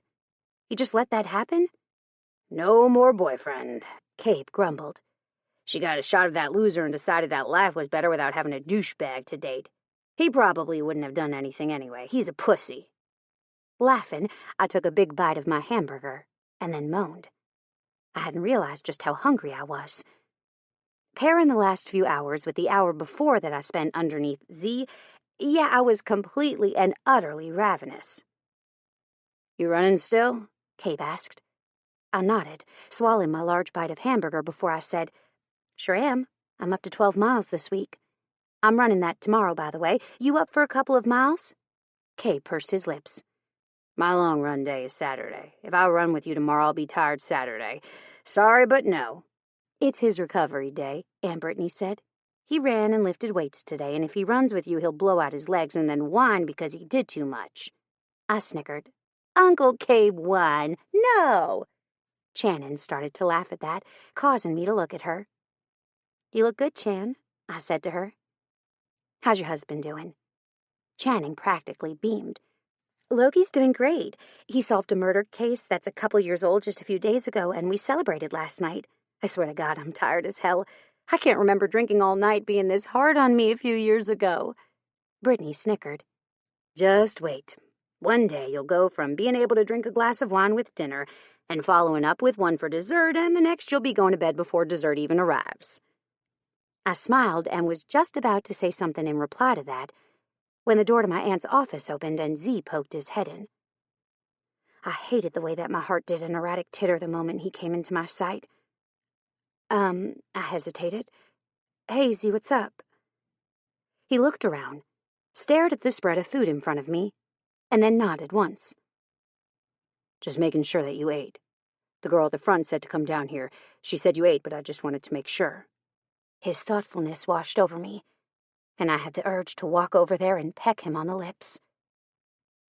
Who are you? Cabe asked. There was no annoyance that a random man had shown up in his wife's place of business, only curiosity. Ezekiel. He held out his hand. I'm the guy that gave this one a ride. He came farther into the room, and it was then that I saw the bag he had behind his back. A food bag. You bought me food? Z's eyes came to me. Actually, I bought myself food to eat tonight. I was on the way to the cottage, and then I thought, maybe I should ask before I went all the way home. He looked over at Cabe. You're going to take her home with you? Cabe nodded. Yes, or Brittany will. Either way, she'll get there. Z nodded once, and I felt a chord of discontent flow through me at not being able to stay with him tonight. Actually, I blurted out before I could stop myself, if you'll wait, I'll just come with you. No offense or anything, Uncle Cabe, Aunt Brittany, but I'd like to sleep on a bed, and that cottage has extras. Lies. All lies. I love your couch, but my back's stiff from riding the bike all the way here today. More lies. Shit, I was so going to hell for that one. Cabe nodded in understanding. When their last child moved out of the house, Cabe and Brittany moved to the lake and into a tiny house. It was great for them. Anybody else that wanted to stay over, they had to take the couch, and although it was nice and comfortable, it was a good reason to use not to stay over with them. Though, granted, technically if Brittany decided to drop me off or pick me up, she'd likely see that the cottage was roughly the same size. But I was counting on Z to pick up my drift, which he did without missing a beat a few moments later. I can wait, he said, sounding bored. I patted the seat that was next to me. Sit then, loser.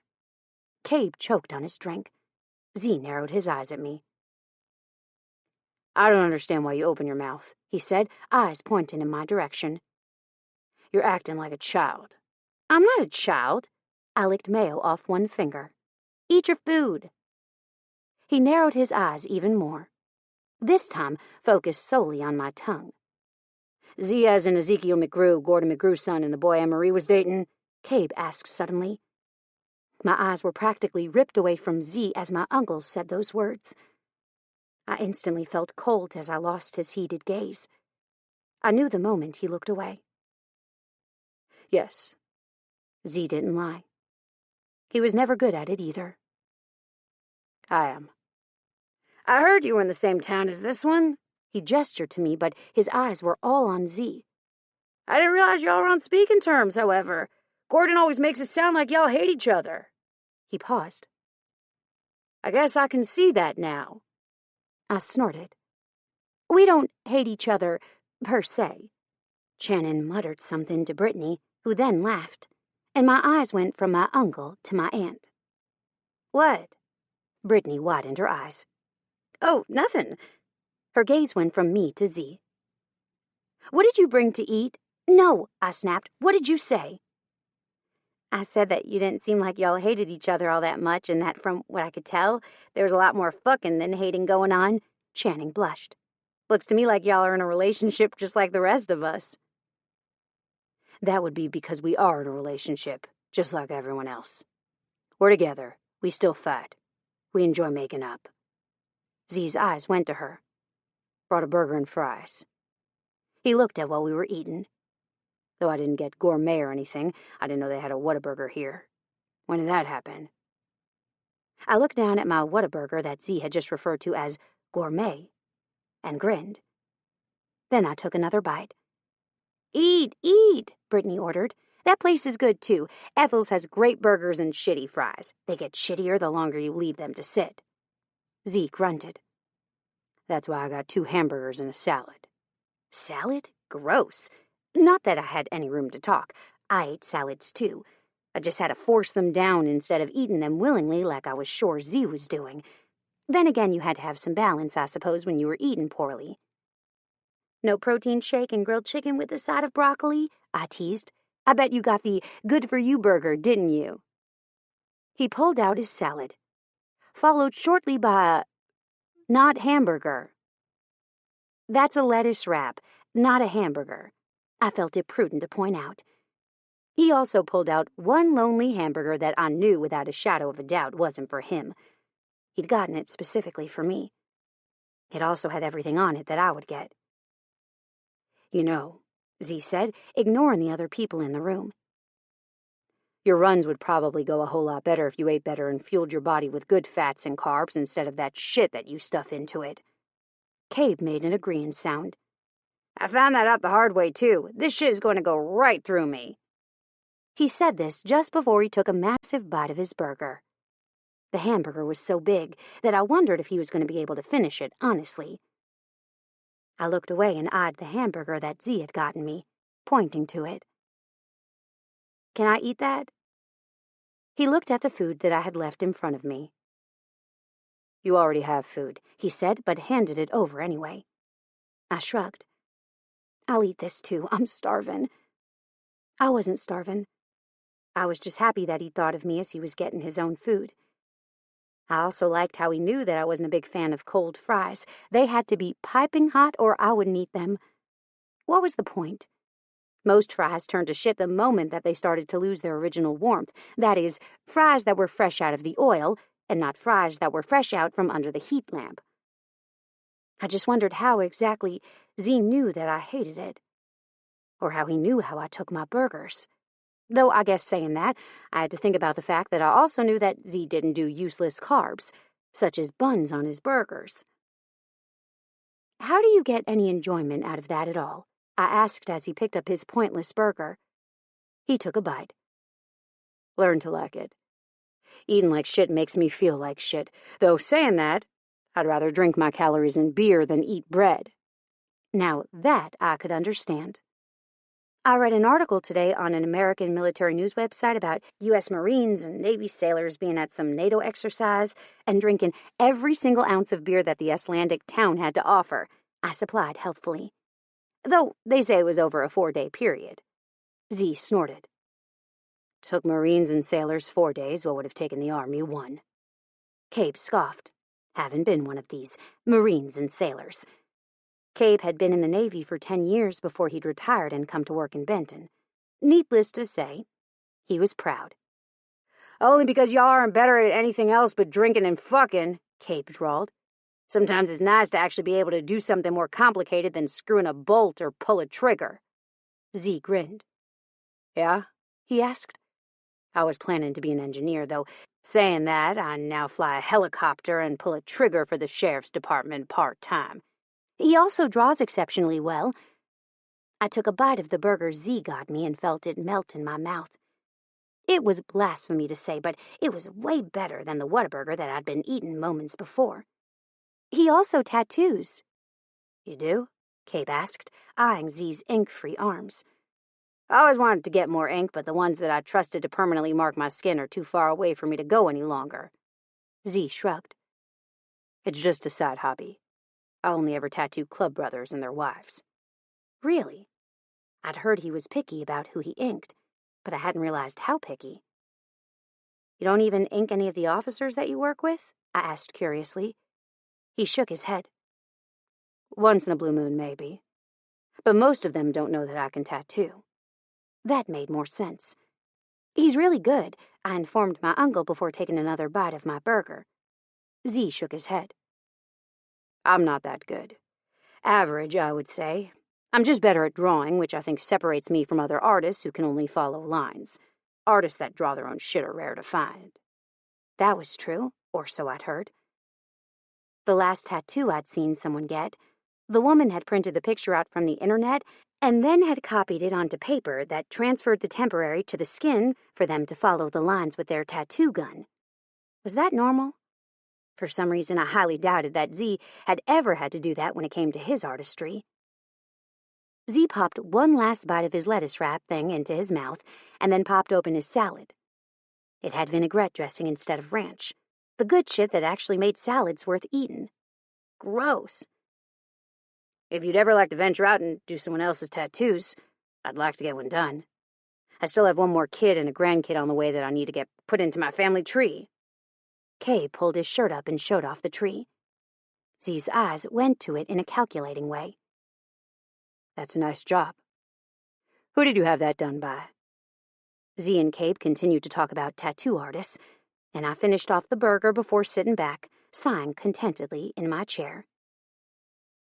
I looked up long moments later, after staring at Z entirely way too long, to find both Brittany and Channing staring at me knowingly. What? I mouthed at them. Brittany's smile grew, and she looked from me to Z and back. I won't blush. I won't blush. At least, that was what I kept telling myself. Unfortunately, due to my milky white skin, it was very easy to see the rush of hotness that rose to the surface at the reference of me and Z being a thing. Or at least that was what I got from Brittany's look. Meaning, seconds later when I felt my face get hot, I knew that I'd failed. I'd also given myself away. Brittany's smile grew wide as she said, "So what happened to the other man? Your mom told me that you'd been seeing some man from the limo company that you used during services." I felt my face go white. "Redmond?" Z asked. Alex Redmond, to be more specific, was the man I'd gone out on a date with once. One single time. That was it. And it was all it took to get his attention focused solely on me. Honestly, the man was freaking creepy. And the one and only time I'd gone out on a date with him was our last. I'd also had to find a different limo company, which was hard, seeing as there were only 2 in the area, and one wasn't always willing to come all the way to Bare Bottom some days. I rubbed my face. Did you know that he offered to buy the house next to me? We saw that guy that got killed outside when he was dropping me off from our date. Redmond laughingly told him he'd buy the house from the guy, and the weirdo was his usual self and told him to go fuck a duck or maybe a pig, I don't know. Pissed Redmond off fast. "You sure do know how to attract them," Z muttered. I looked over at him. "You're really not one to talk." His lips twitched. Then he shoved the rest of his salad into his mouth and chewed. Anyway, long story short, after that first and only date of ours, I never went out with him again. I grimaced. I did have to change limo companies. "What did he do that was so wrong?" Cabe asked. "Other than offering to buy my neighbor's house, which he was serious about," I confirmed with Cabe. He nodded once. "Little things, just creepy things that I didn't like," I admitted. We watched a movie and his fingers kept dragging along my skin. I had my arms crossed over my chest, held tightly to me. He rubbed the exact same spot so long that it started to hurt. I shook my head. He took me out to eat afterward, and when I went to sit on one side of the booth, he followed me to the same side and pretty much blocked me in. When I came back from the bathroom, I waved him off from standing and sat across from him, and I could tell that I'd pissed him off. "Not really punishable offenses," Cabe observed. I shrugged. "I don't know, it was just a feeling that I had. There's no rhyme or reason to it, really. I just didn't like him. The house buying thing was the last straw. I told him to have a nice night and went inside, and I swear to God, he stayed out there for another 20 minutes just staring at my house. I was scared to leave the living room, where I was watching him, to go take a shower." "Redmond is a creep." Z sat back in his chair and rubbed his taut stomach with both hands. "Saw him a few weeks ago when I was riding my bike. Did you know he drives his hearses around like they're personal vehicles?" That was directed at me. "No," I admitted. "I guess I should count myself lucky that he picked me up for our date in a regular car. Well, as regular as they could get when you were richer than God. Alex Redmond was a self-made millionaire. He owned a chain of limousine rentals in and around our area, and even extended all the way out into the Dallas-Fort Worth area, where he now nearly dominated the travel-in-style thing he'd started over here. Now, if you need a ride from the airport, you would most likely call Alex's company because it was so well known." "I don't know." Z shrugged. "It might have been fun to be picked up for a date in a hearse. Memorable, at least." I felt my lips twitch. He was right, of course. It would have definitely been memorable, though there was a distinct difference. If Z had shown up in a hearse, it would have been a joke and we would have still had a great night. If Alex Redmond had, I would have turned right around and gone back inside my house, not looking back. I visibly shivered and set what was left of my burger down on the stack of napkins I was using for a makeshift plate. Let's not talk about him anymore. He gives me the creeps. You and me both, Channing said. I've always had this feeling when it comes to people, whether they're good or bad. I don't know why or how, but I can tell with just one look whether I like them or not, and this Redmond guy, I don't even have to see him in person to know that I wouldn't like him. I felt my lips twitch. Don't worry, I think he got the message. He hasn't said a word to me since I told him over the phone that I didn't want to go on any more dates with him. You actually said that? Z asked, looking relaxed and confident. But I could tell something was bothering him. Something that I knew I wouldn't get out of him with all of these people around, watching him and me together. No, yes, I'm not really sure. He called, I answered, and then when he'd asked if I'd like to go out on a second date, I told him no, politely. Then I told him to have a good night. I paused. He called back thinking I only meant no for that night, which I learned through the voicemail. I ignored it, and him ever since. Cabe sighed. You did the right thing. If you weren't feeling it, then that's how it should be. He'll get the picture eventually. In the meantime, Z said, if he calls or harasses you anymore, feel free to let me know. I felt my lips turn up at the corner. I'll do that. Chapter 12. Beards make me hungry and horny. Text from Jubilee to Z. Z. She came home with me. She was also sleeping on the bed right next to me. I'd never slept with a woman that wasn't my ex before, and it was good. I liked it. I hadn't really liked sleeping with my ex-wife because she forced us to have 8 million pillows on the bed, as well as use an uncomfortable down comforter that weighed too much and made me feel suffocated. Not to mention the fact that sleeping with her was akin to sleeping next to a tree, all stiff and unyielding. She had her side and I had mine, and that was just the way it was to be. I hadn't known what to expect when I'd told Jubilee to crawl into the bed. It was a king size and more than capable of housing the two of us. What I hadn't expected was to fall asleep within minutes of my head hitting the pillow, nor had I expected to like it when she started to slowly inch herself in my direction, waking me up with her heat pressed up against my body. Currently, I had my arm lifted up over my head, curled around the back of my pillow, and my back resting against the bed. Jubilee was snuggled up to my side, her nose and lips pressed up against the skin right underneath my armpit. Her legs were curled up high, knees pressing up against my lower belly. She had one arm between her legs, while the other was draped as far over my belly as she could get without it feeling awkward on her end. Her hair was also draped across my chest, and I could feel pieces of it sliding down between our bodies. I was also hard as a steel pipe and counting to 100 backward in my head, telling myself that I did not under any circumstance need to fuck her. This was getting bad. In the beginning, I only wanted her. Now, I fucking craved her. Craved her touch, her laugh, her smile, her insults. Hell, everything I wanted felt like something I shouldn't have, and I didn't know what to do about it. Though I suppose if I was an honest man, this wasn't completely surprising. Jubilee was a great woman. I'd always liked her, even though I never missed a chance to give her shit. I'd also always known that she was a pain in the ass, and would swallow me alive if I let her. Jubilee was the type of girl that always made me feel, made me want things like marriage and babies and things that a man like me shouldn't want. The thing Jubilee and I had had always felt more real than any of my past relationships, even the one with her sister. I should feel wrong about having her in this capacity. But I didn't. It felt right. "What are you thinking about?" Jubilee murmured against my skin. "You're making my head hurt." I felt a grin play at the corners of my lips. "What makes you think I'm thinking about anything at all? What if I was sleeping?" She scoffed and pushed her knees down, then pressed herself more fully against me. "You're huffing and puffing," she muttered, settling her head against my chest. "And you're moving and twitching, shaking the bed. Let's not forget." She moved until her left thigh was firmly planted over my still shaking leg. "I know you really well, just like you know me." That was true. Though we may not have been together ever, we still knew each other. Had grown up next to each other since we were kids. "Whatever," I muttered.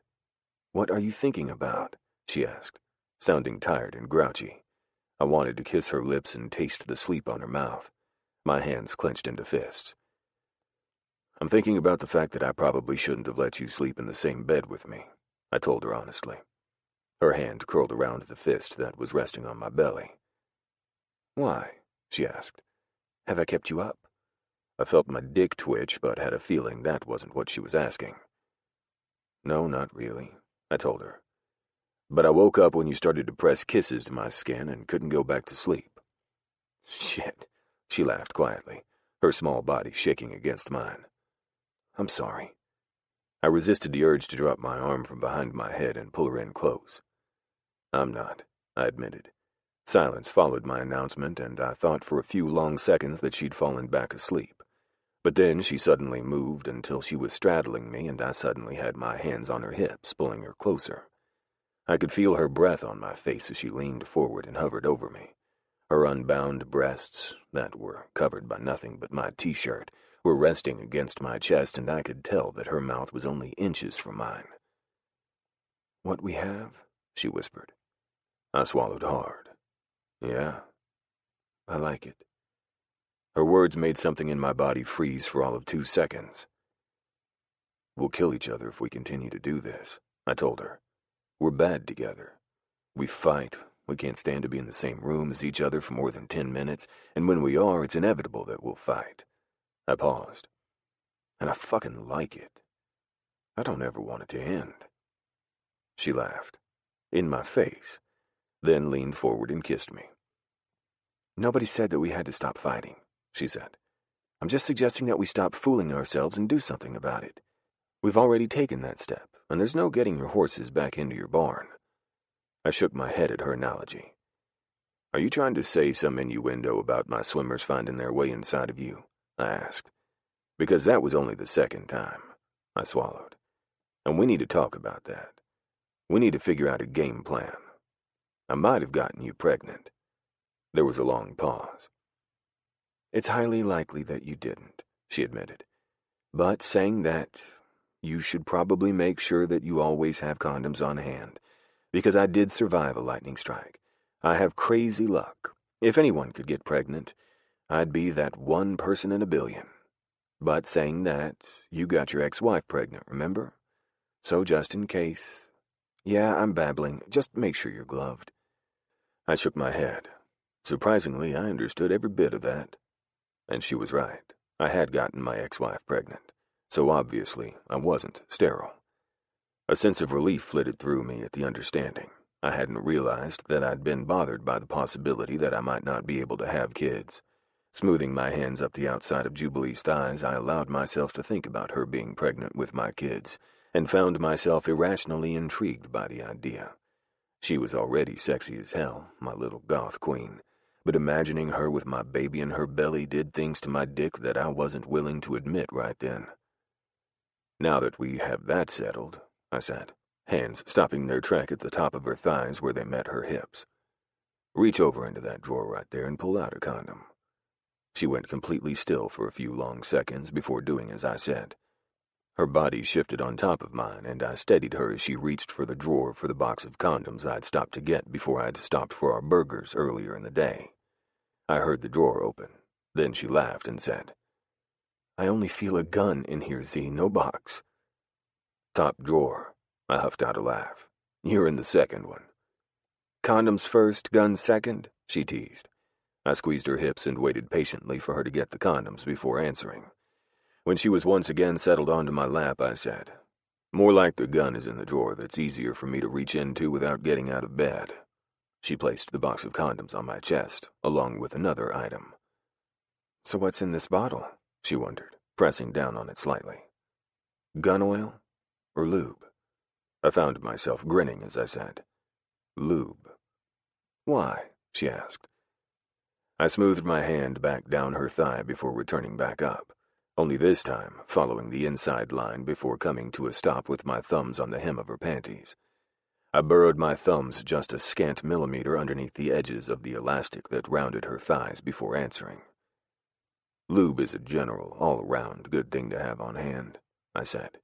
You never know what you'll need it for.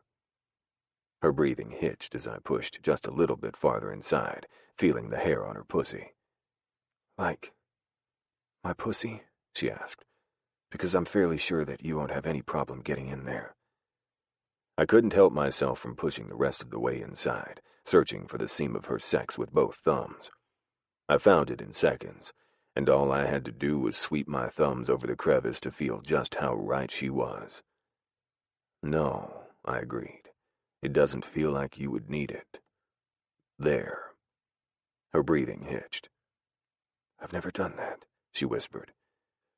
I grinned and pulled one of my hands away, bringing it to my lips where I brought the digit to my mouth. No, I asked, opening my mouth and allowing my tongue free to lick her off. Her flavor burst on my tongue, and suddenly all I could think about was having her pussy hovering over my face as I ate her. Take your panties off, I urged gruffly. She didn't hesitate to fall to the side and yank her panties free. The blue light from the alarm clock, paired with the night light that I could see plugged in across the room, cast an eerie glow and allowed me to see her fairly clearly, which was why I saw her struggle getting her panties off. Grinning, I set the box of condoms and lube aside and reached for her legs. Patience, baby, I said. I'm not going anywhere. She scoffed. A man like you tells a girl like me to take her panties off, and she's going to rush, she said. What if you change your mind? I chuckled deep in my throat and reached for her just as she finally kicked her panties free. The moment she was unbound, her legs spread wide. In one swift movement, I picked her up and laid back on the bed, this time with her body straddling my chest. She said, sounding hesitant now. I don't know. Then I once again urged her forward, and she got my drift. I've never done this either, she said, as I slid down the bed and she scooted up it. I couldn't stop myself from tasting her if I tried. The moment that she was in place above me, I cupped her ass cheeks in my hands and urged her lower. The first thing that hit me was her smell, sweet and tart, just like a woman should smell. Did you just smell me? She asked, sounding horrified. Yeah, I agreed, not sounding horrified. You smell delicious. I don't know. I leaned forward and captured one of her lips lightly between two teeth and tugged. Stop thinking so hard. You smell good. Her hand went to my hair and fisted it, not pulling hard, but enough that I could feel the slight sting of possibility. I'll try to behave, she said. I'm just saying, I don't know about this. I've never done it, and I feel like I'm about to smother you with my vagina. I licked her. One solid lick from her entrance to her clit. Jesus, she shivered. Why did that feel so good? Instead of answering, I did it again, loving the way I could feel goosebumps breaking out over her thighs. Her moan of excitement paired with the taste of her on my tongue made my balls draw up in pleasure. I'm not really sure that this should be legal, she whispered. Jesus Christ. Something that feels so good and bad at the same time shouldn't be. I chuckled against her, causing her to jolt. Oh, she whispered. That felt good too. And your beard. It feels so good on the inside of my thighs and rasping against the inner lips of my pussy. I'd never been more aware of my beard in my life than at that moment in time.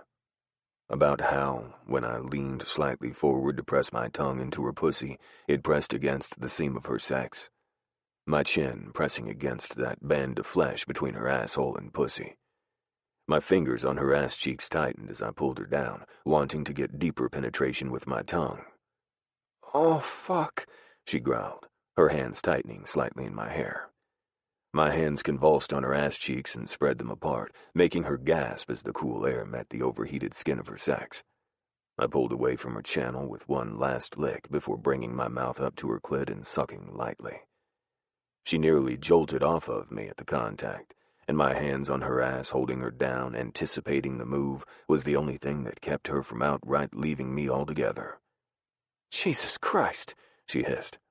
Oh, God, that feels good. I knew it did, mostly because she was holding on tight to my hair and urging me closer to her. I circled her clit with the tip of my tongue, flicking the tiny bundle of nerves with a quick lick before pulling it back into my mouth. She gasped all over again, and this time I followed that lick up with a finger to her pussy. Oh, sweet Mary, she moaned. Oh, God.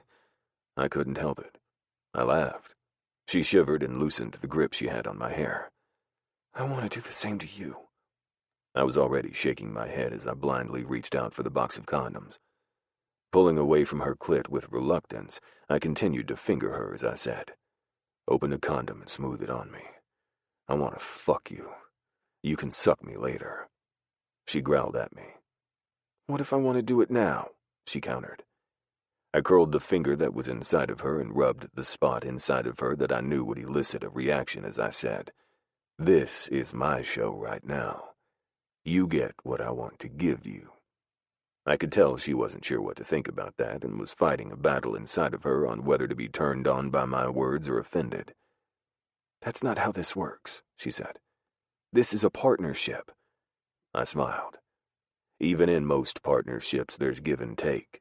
Today, I'm the one that gives. Next time, we can switch, and you get to be in charge. She reached for the box of condoms and ripped them open, scattering the contents all over my chest and the bed. I can't decide whether to be mad or not, she informed me. So I'm going to go with, not, because, Jesus, stop doing that with your finger, I can't think. I'm going with not because I'm getting... I moved until there were 2 fingers inside of her. Flick your tongue against my clit one more time, and I'm going to come. I curled my fingers inside of her and decided that maybe she needed to. Then she'd relax some and let me do what I wanted. Right? Yeah, I didn't believe that either. Jubilee wasn't the type of person to just sit back and relax. She always had to be going. But I'd make her come anyway just because I could. Oh, and I liked the way she was rippling and tightening around my fingers. And don't even get me started on the way she tasted. So I did what she asked, curled my fingers just right to touch that spot deep inside of her, and flicked my tongue one more time. She came so hard that her thighs tightened around my head. Her hands and my hair went taut, and suddenly I had more problems than just a hard dick, such as whether or not I'd have any hair left once she was done coming. "Fuck me!" she cried out, loudly. I pulled back until only my fingers remained inside of her, albeit still. "God damn," she breathed. "Holy shit on a kickstand." I chuckled darkly, and used my shoulders to kick her thighs apart. She got the hint and went up off my face, giving me my first breath of air since she'd started to come. Sorry, she apologized as she moved. I grinned and popped my fingers into my mouth as I also started to shove my underwear down my hips. Her eyes were locked on mine, fascinated and entranced, and I had the sudden urge to reach over and turn on the light so I could see the expression on her face. But before I could so much as move toward the bed, she once again had the condoms in her hand, and she was moving toward me. "Lay down," she urged. "I want to ride you." I did, lying on my back, and gestured to her with both hands to come closer. She followed me down and straddled my lower legs, her hand reaching for my dick at the same time she ripped the package with her teeth. I blindly reached for my phone and hit the flashlight icon, thankful when I could finally see more of her than just shadows. And what I saw took my breath away. Her face was soft and relaxed, and her eyes were intent on what she was doing. Despite having light suddenly appear, she didn't look up from what she was doing, which was covering my dick with a condom. "I've never done this before," she said softly. "Tell me if I'm doing it wrong."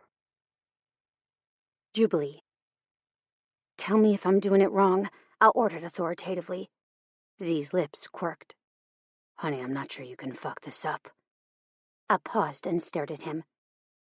You do realize, correct, that the last time we did it, I had to fish it out of my vagina, right? I asked, because that was wrong. He opened his mouth and then closed it. Well, that's true. I snickered and went about rolling the condom on his cock. He was right, it was easy. At least it would have been had the condom rolled all the way down his cock. I said, is it bad that there's still that much of it not covered? Seconds later, I found myself hauled up like I was lighter than a feather, right where he wanted me, which was directly over his huge cock with the tip of it resting against my entrance. No. He paused. Why? I thought about that. I don't know, I just thought maybe your entire cock should be covered. If you say it shouldn't, then I guess I'm not worried. You guess? He asked, his voice sounding strained. I murmured, starting to take him inside my body. I wasn't sure that was what he was wanting me to do, but I really had no choice at this point. It was either let my thighs start to burn due to the position he had me in, or sit on his cock. Let me just say there wasn't really a problem on my end. I took one for the team, so to speak. The team being my muscles, that was. I groaned as he started to fill me up, loving the hot stretch of my body taking his. His cock wasn't easy to take by any means, but after what he just put my body through, yeah, there was really no way that I could keep him out, especially with how slick I was. Are you worried about something? He asked, sounding actually cognizant enough to be holding a full, rational, well-understood conversation. I licked my lips twice, both upper and lower, before I replied. I don't know what you're talking about anymore, I managed to say. I can't even remember what it was we were talking about before you... Oh, God, that's good. His hands went to my waist as he said, We were talking about you being worried about the fact that my full cock wasn't covered. Was I? I don't remember that actually leaving my lips. Then again, I was finding it incredibly hard to think about anything at that moment in time due to the way he was filling me up, one delicious inch at a time. Baby, he growled. That was the moment that he finally hit the end of me. I moaned and ground my hips down onto him. My back was arched, and the only thing that I could think about was how deep Z was able to get inside of me. I could practically feel him in my throat. He was that deep. Pay attention, he growled, tweaking my nipple. It didn't have the desired reaction that he was searching for, however. What he wanted was for me to pay attention. What he got was me moaning out in euphoria as I inadvertently arched my back forward, thrusting my breasts out toward him. He laughed, loving the reaction he got. So that's what you need, he asked. A little pain? Was that what I needed? I wasn't sure. But when he pinched the other nipple, this time a little bit harder than the first time, I nearly catapulted myself right off his cock in my haste to follow him as he pulled away. Before I could so much as complain that he'd stopped, I found myself with not only his fingers, but his cock as well. 1 second, I was on him, writhing and trying to find a good rhythm, and the next I was on my knees, face in the bed and ass in the air. One of his hands was pushing me into the mattress, while the other was hacking my hips up high. Jesus Christ, he said. Just look at you. I didn't have that option, but it wouldn't have mattered. I'd never found myself sexy. But him? It was more than obvious that he felt things about me that I didn't think about myself. He made me feel sexy. With the looks he tossed in my direction, his words, both in and out of the bedroom, hell, even his insults did it for me at this point. Once he was sure that I was going to stay where I was put, my hand left my head. Moments later, I felt his cock at my entrance and slowly pushing inside. I like the way you felt without the condom, I told him. There was a long, lengthy pause. Then he pulled out of me so abruptly, I squeaked. I heard the snap of plastic. Seconds later, he was poised at my entrance. But he didn't push inside. It was as if he was asking for permission before we crossed this particular line. In answer, I pushed back against him. He took that as answer enough and surged inside so hard and fast that I was pushed upward on the bed a good 2 inches. My knees even went off the bed for a few short seconds. I moaned my reaction and clenched my fists into the bedspread, loving each and every second of his entrance into my body. God, yes, I pleaded. More. He gave me more. Then he spanked my ass. The stinging slap against my flesh sent a surge of wetness coursing over his invading cock. Feels so good, I told him. God, why is it so hot? And it was. He was hot, silky, smooth, and thick. It was amazing. I shouldn't be able to feel that much of a difference between a condom-covered cock and a bare one, should I? But holy shit, every single aspect of his invasion was different. Better. Hotter. God, I was already close to coming again, and he'd literally just made me come not even 5 minutes prior. He didn't say a word as he took me. Just pumped that fat cock in and out of my depths, hard and fast. The sound of his hips meeting my ass filled the room, along with our paired, labored breathing. Not to mention his grunts and my moans. If we'd had neighbors, they would have definitely heard us. We were loud. We were also unapologetic. Something this good wasn't something you apologized for. It was too right to be wrong. "Gonna come," he said, sounding strained. "Please tell me you're close." Before I could open my mouth, his hand met my ass again, causing a loud smack to fill the room once again. And that "I'm about to come" turned into "I'm fucking coming right the fuck now." I clamped down so hard around him that I tore a curse straight out of his mouth. Seconds later, his cock started to jerk inside of me, and the added wetness only made his thrusting inside of me better. He came quietly while I practically wailed mine. And when it was all said and done, when the truth of our actions finally started to settle, I didn't feel the panic that I might have at one point in time. Z dropped down onto the bed beside me, pulling me with him to my side. Before his cock could fall free of me, he repositioned himself so that he was snugly ensconced inside of me. His body wrapped around mine until there wasn't a single inch of his body from chest to mid-knee that wasn't pressed up against me. I tell myself that I should control myself. He rumbled into the back of my neck. That wasn't smart, but I don't care. I really just don't care. I knew what he meant. I didn't care either. I wanted him. I wanted everything he had to give. And that included that little bit of himself that I otherwise wouldn't have gotten if he'd been wearing the condom when he came. The possibilities of anything happening are nil, I told him honestly. The doctor was adamant that it wouldn't happen. I paused. The finality in the doctor's words. I know I'll never have kids. He seemed to let those words sink in for a few short seconds before saying, "Do you want kids?" "Not..." I didn't finish. "Not until me." "Right," I whispered. "I'm not sure I should feel this way," I told him bluntly. "Me and you, we have a lot of history. So much history that it's likely a shit idea that we're even entertaining the possibility of anything more than just one more time." He snorted.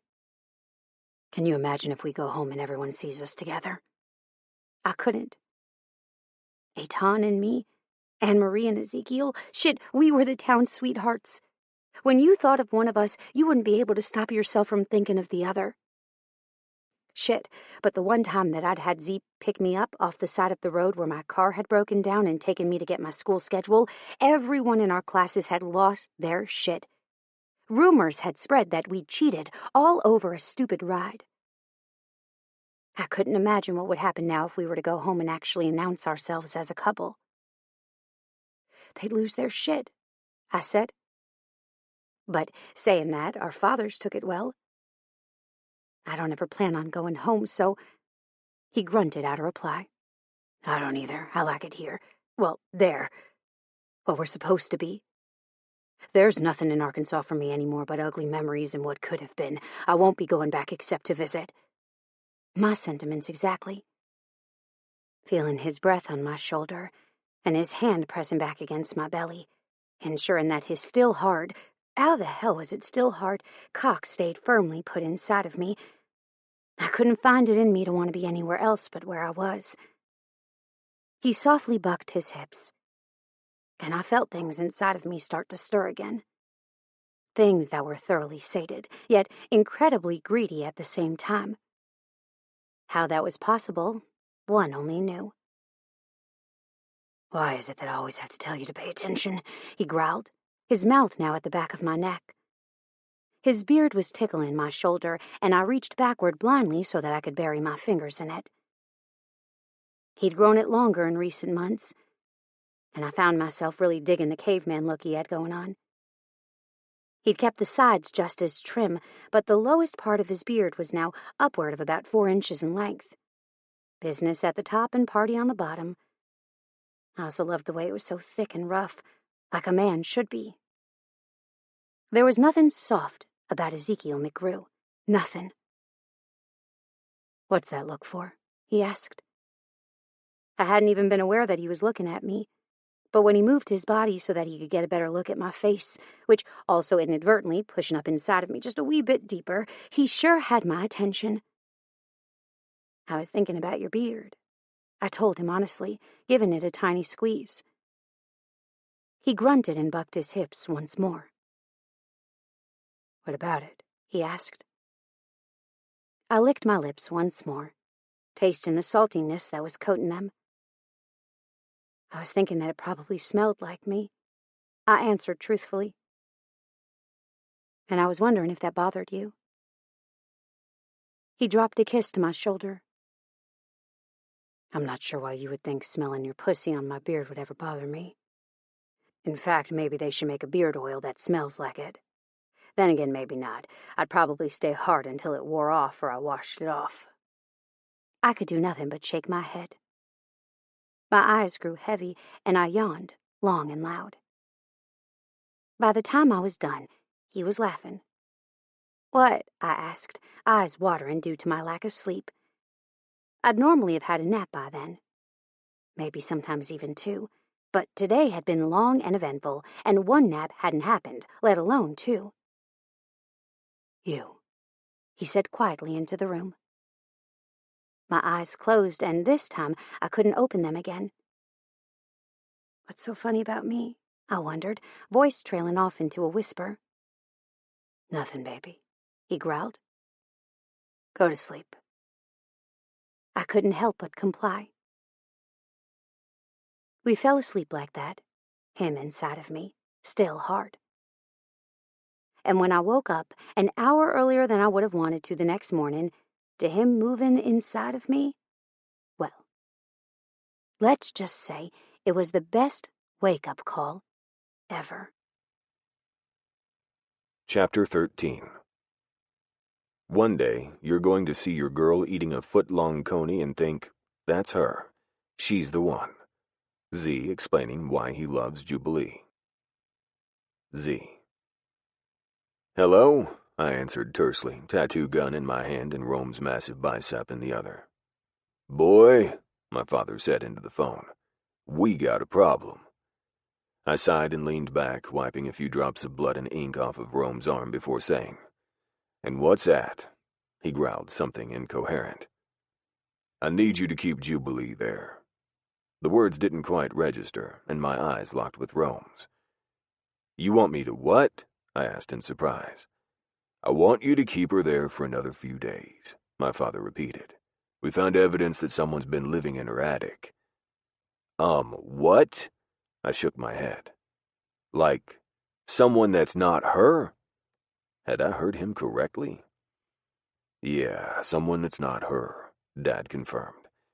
"We're not even sure that she knew that she had an attic. Pete asked her yesterday when he called to see if she wanted something done that was an easy fix, and he found out that the attic was locked when she moved in, and she hasn't been able to open it." I shuddered as horror washed over me. "She's been living in a house where someone else has been living?" I asked, almost out of disbelief, then for the affirmation. "And she didn't even know or suspect anything?" "Yes," he repeated. Ask her yourself. See if you can find anything out without alerting her." I just shook my head. "Is that all you found? What did you find?" I asked. There was a long pause, then my father said, "I would have told you in a heartbeat before I found out you were with her. Now I'm not quite so sure that you should know all the details." That hung in the air for a few long seconds as we digested that little bit of knowledge. Then I said, "Well, Dad, how do you expect me to protect her if I don't know what's going on?" Silence. "Signs that he's been living there for a while. Found a city newspaper up there from a few months ago. A stockpile of food, trash, clothes. Not many, but enough that he can change his clothes. Size large shirts and 32, 34 pants. So we're looking for someone quite skinny and about 6 foot."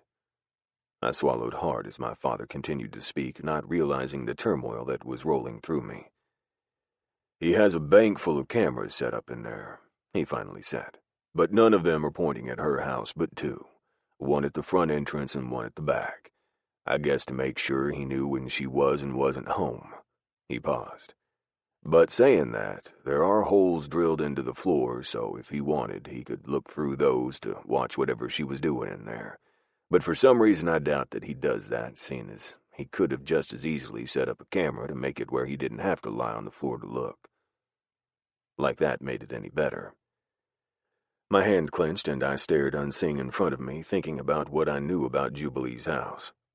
I'd been over there a handful of times, most of those times over the last week as I was helping install the security system and the cameras. "There's a ladder underneath the back deck that I believe he uses. It's one of those collapsible ones like they use in case of emergencies. One that you can fold out and fold back in at the drop of a hat," he said. "Comes in and out easy as pie." "I heard Turner mention to Jubilee once that Jubilee's place was haunted," I said softly. "She said something about how her cell phone never worked when she went into the house. Maybe you should ask Turner." Dad made an approving sound in the back of his throat. "I like that," he muttered. "Plus we can use Turner to help us keep her there while we do a little digging. We won't be able to keep her there forever, but it could buy us just a few more days while we investigate further." I agreed with him on that. But Jubilee wouldn't stay away from her house or work for long. I'd give it another day and a half max, especially since she'd finished off the last dead person for her aunt about 20 minutes ago. She was literally being brought over by her uncle as we spoke. "I'll figure something out," I said, looking at Rome's tattoo that I'd nearly completed over the last 6 hours. Normally, I would have broken this session up in sessions, but since we were leaving and I knew Rome wouldn't want to wait another 6 weeks for his arm to heal enough for me to finish it, I kept going, even though my hand was numb from holding the tattoo gun for so long. "Good," Dad said. "I'll let you know what Turner has to say." Then he was gone, and I was left staring at Rome's arm as a drop of blood started to roll down his bicep. "Well, shit," Rome finally said, hanging up the phone for me.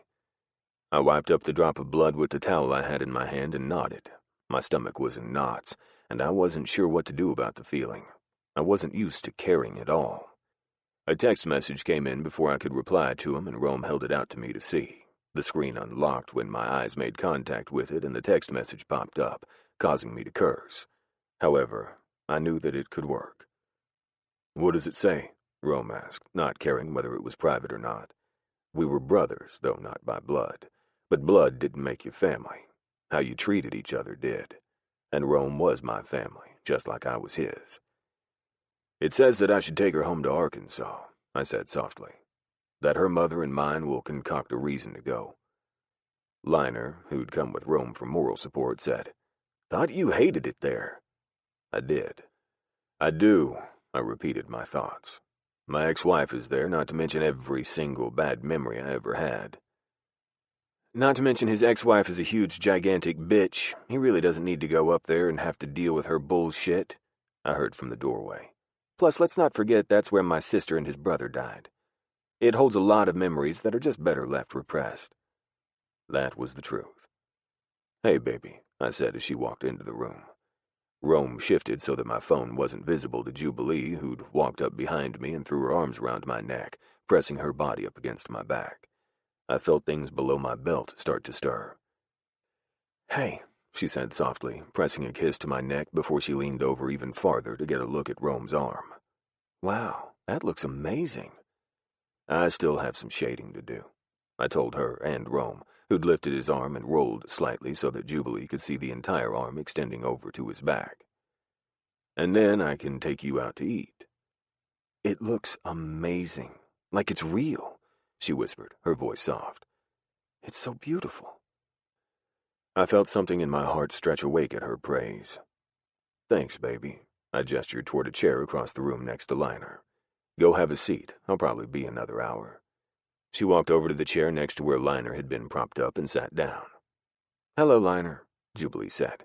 "How are you tonight?" "Okay," Liner answered, sounding almost distracted. His face was in his phone as it had been for the last hour and a half, and he was texting someone furiously back and forth. His face would take on a thunderous expression every few seconds before it would soften back to neutral. "How about you?" It was an absent question, I was sure. He hadn't been expecting the full-on explanation of her bad day because he stopped what he was doing and just looked at her as she unloaded on him, causing me to want to laugh. "Well, I got all my dead people fixed up," she started. "All put back together, all nice and pretty. Then I got a call from my electric company. I called them about a week ago questioning my high bills. They got back to me and told me that I needed to check my house for answers. They told me that they saw a rise in meter activity about 3 months ago." She sighed. "Then I got a call about my water bill. That's up too, and they're threatening to shut it off because I didn't pay enough this month to cover it. Usually I only send them $35, whether it's the right amount or not, because that's usually enough to cover it. Only the last 3 months it hasn't been." My eyes met Rome's. He was thinking the exact same thing that I was. That whoever was making his home in her attic had appeared about 3 months ago based on her bills going up around that time. Since I had free time, I also tackled my internet people too. My internet at home has been shit lately, and I wanted to call them and find out why, but apparently you have to be at home to do that for troubleshooting purposes. And then I came in here, and you were all talking about that woman, and it was just the cherry on top. Liner blinked. "That's unfortunate." Jubilee giggled, then turned her eyes to me. "Why are you talking about that horrid woman in Arkansas?" I made a split-second decision. "My mom asked me to come home for a few days, and your mom agreed with her. They think since we're already off of work and halfway there, that we should just come stay for the weekend." Jubilee opened her mouth and then shut it. "I don't want to go home," she blurted. I felt my lips twitch. "You're really going to tell our moms no?" She bared her teeth. "Yes." She looked away from me and focused on Liner, who was looking at her with amusement on his face.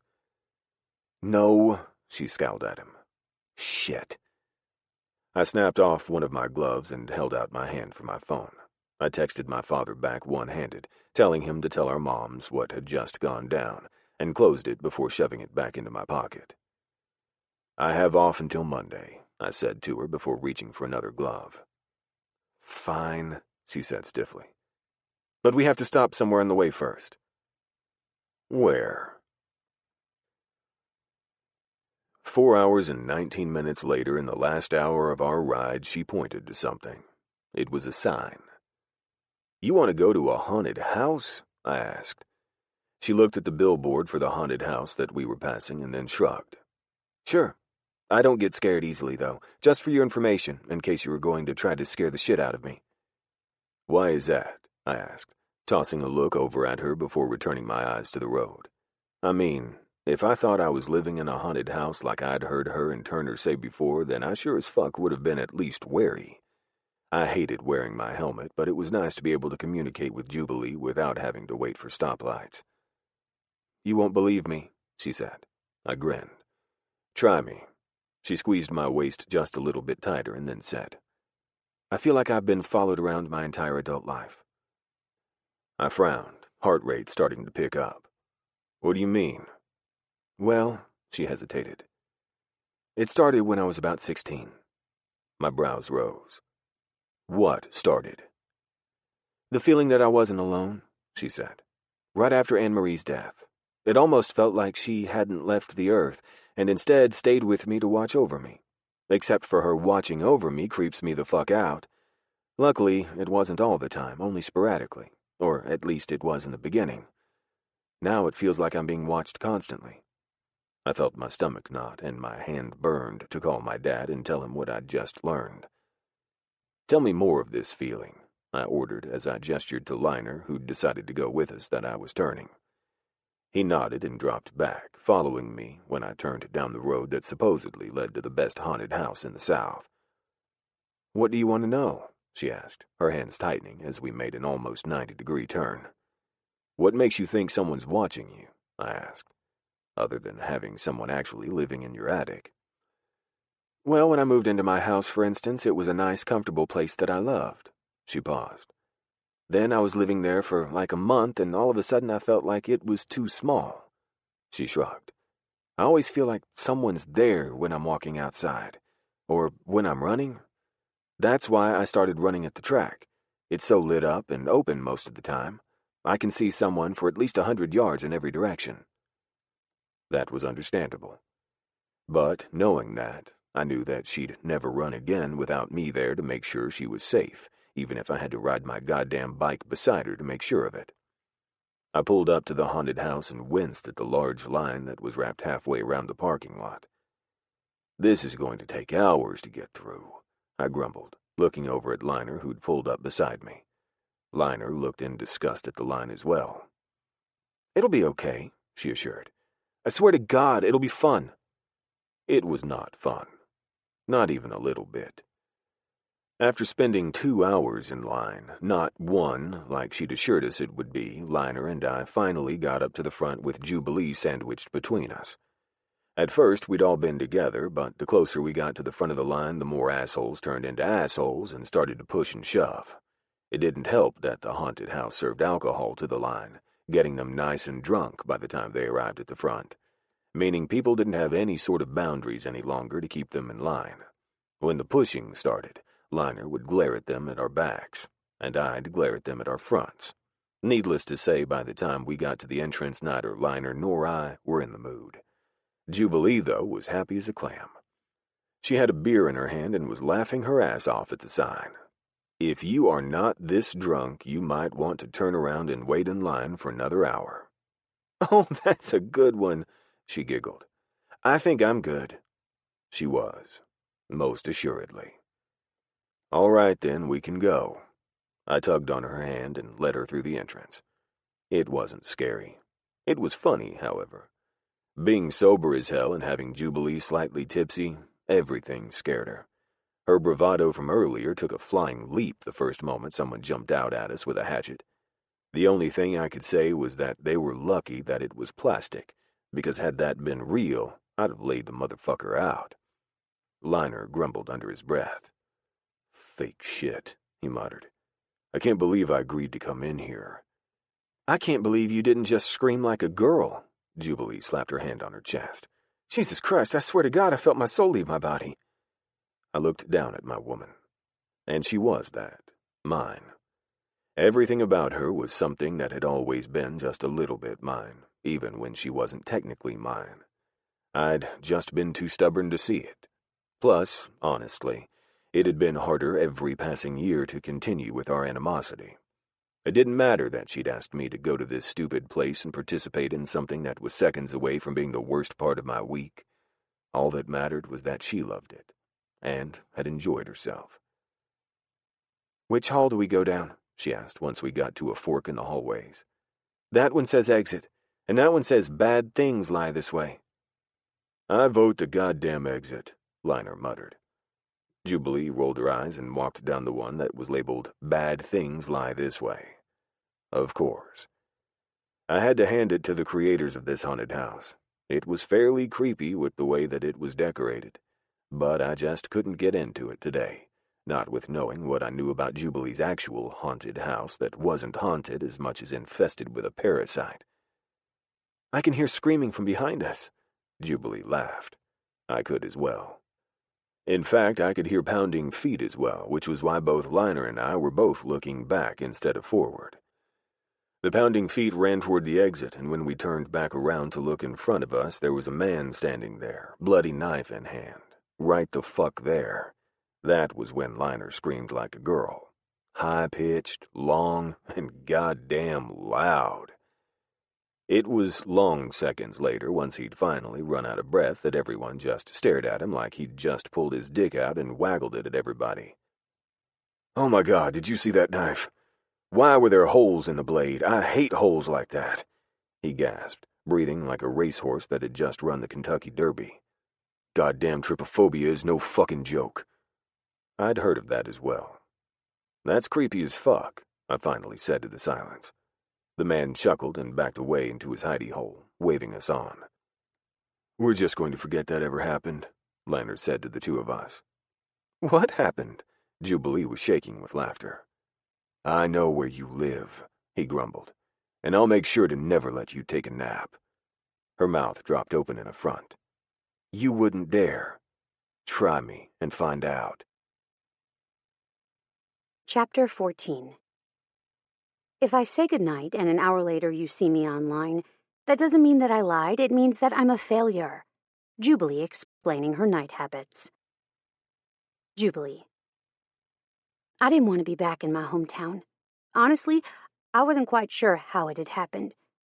One second I'd been at Brittany's, ready to go back home, and the next I was on the back of Z's bike, heading back to where I never wanted to go again. Sure, I'd been back before, but never on the back of Z's bike where everyone and their brother could see us riding in on his Harley. "What's with that look on your face?" Z asked from my side. "She's scared of her mommy," Liner teased. I flipped Liner off, causing him to laugh. Speaking of mommy, I could see my mother in the booth of the diner sitting next to Z's mom, Carrie. Carrie was looking out the window and slapped my mother across the chest when she saw us pull up to the diner. "Shit," I muttered again.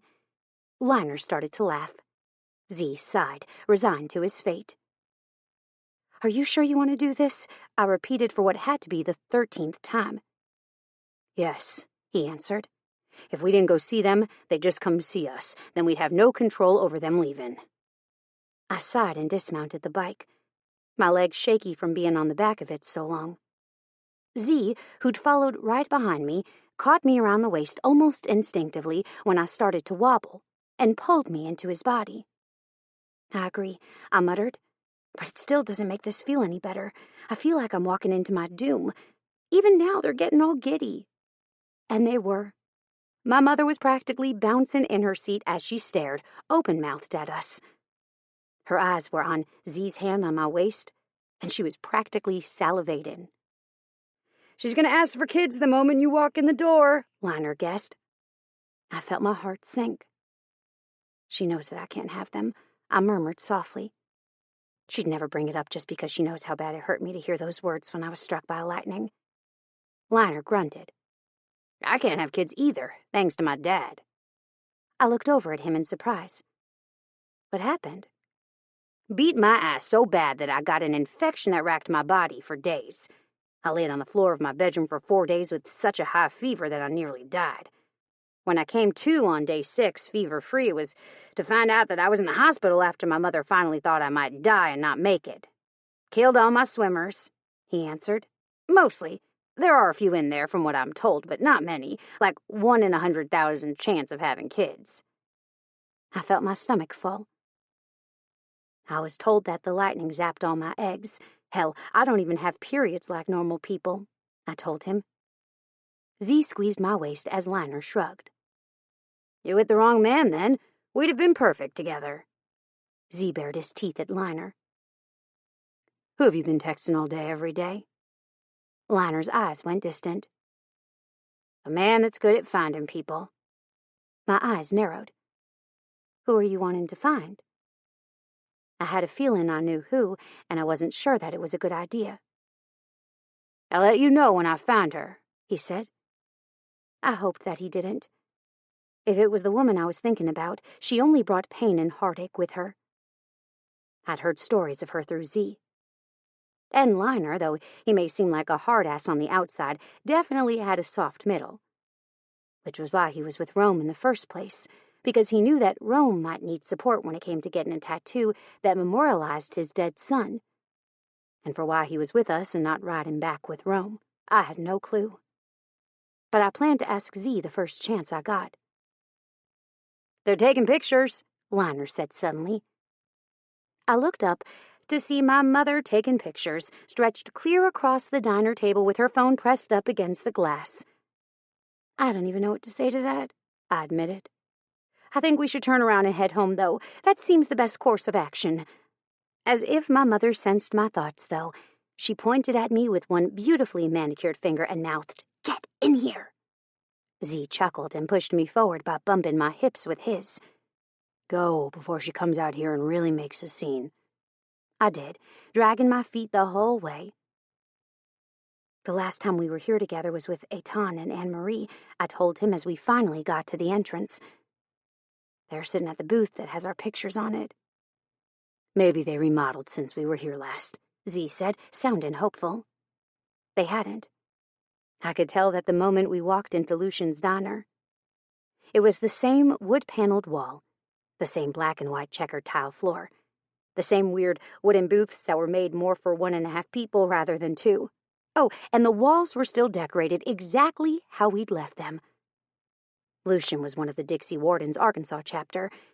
He'd allowed the club kids to decorate, and Anne-Marie and I had decorated the booth that my mother and Carrie were sitting in. Anne-Marie and I had been 14 at the time, and you could tell based on how we'd decorated. But admittedly, it was one of the better ones and could be worse.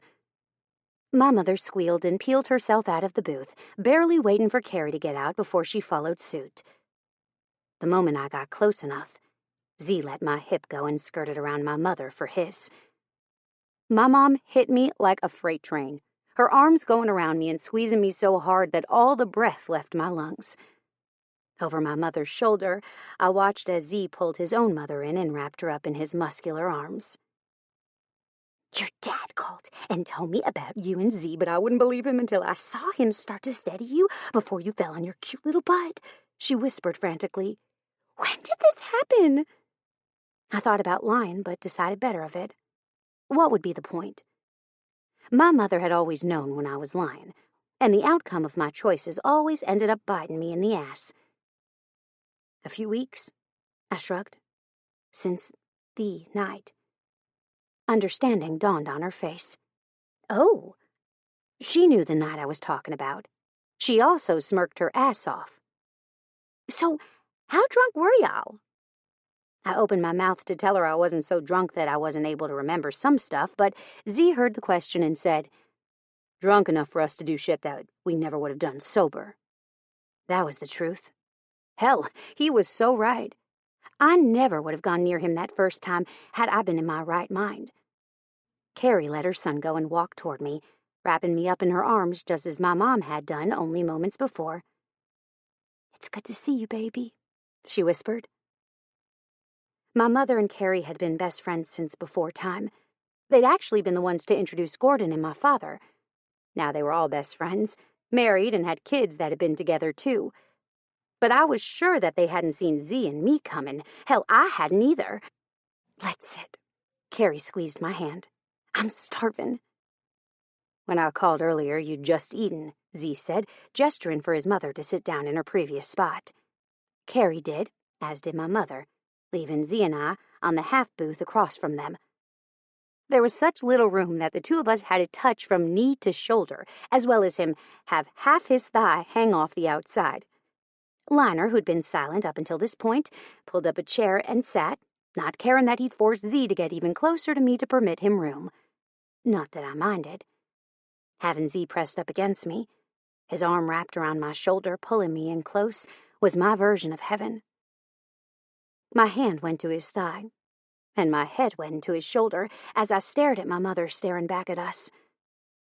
Her eyes went to the scars that lined my left arm to disappear under my shirt, only to move over to Z's right arm. I couldn't read her face, so it took me a moment to realize that her thoughts weren't bad like mine always were when I thought about my scars. "What can I get you three to drink?" I looked up and smiled at Lucian. Lucian didn't smile back. He never did. In fact, it was so rare that I'd only ever seen him do it once. The moment that I'd walked out of the hospital, my head held high. "Hi, Lucian," I said happily. "I'll have a Dr. Pepper." Z snorted. You, kid? Lucian turned his gaze toward Z. Water, please, Lucian, he said. It's nice to see you. Lucian's eyes turned toward Liner. You? You serve beer yet? Lucian shrugged. Sure, why not? Liner grinned. Then I'll have a beer, whatever dark you have. I only have light beer because it's cheaper, Lucian said. Sorry. Liner grinned. Then bring me whatever you have. Lucian walked away without another word. Beer this early? My mother asked. Really, Josiah? Liner shrugged. Where he would have gotten mad at anybody else for calling him Josiah, his given name. He didn't get mad at her. I'm thirsty and your daughter made me go to a haunted house. He defended his actions. My mother turned her eyes toward me. You stopped at that place that's about an hour and a half from here? I nodded. Liner screamed like a little girl when he saw somebody. Something, Liner corrected. The guy had this knife that looked like Swiss cheese. He shivered. So many fucking holes. I see that your phobia is still going strong, Carrie drawled. Liner shrugged. It's not like I can control it. That was the entire point of a phobia, after all. Irrational and unable to control. Before I could reply to Liner's comment, Lucian started to plop down our drinks, going as far as to bring Liner 2 bottles of beer and Z 2 glasses of water. He looked at me. You don't need any more Dr. Pepper than that. You finish? I'll bring you a water. I rolled my eyes, not bothering to argue with him. Now what do you want to eat?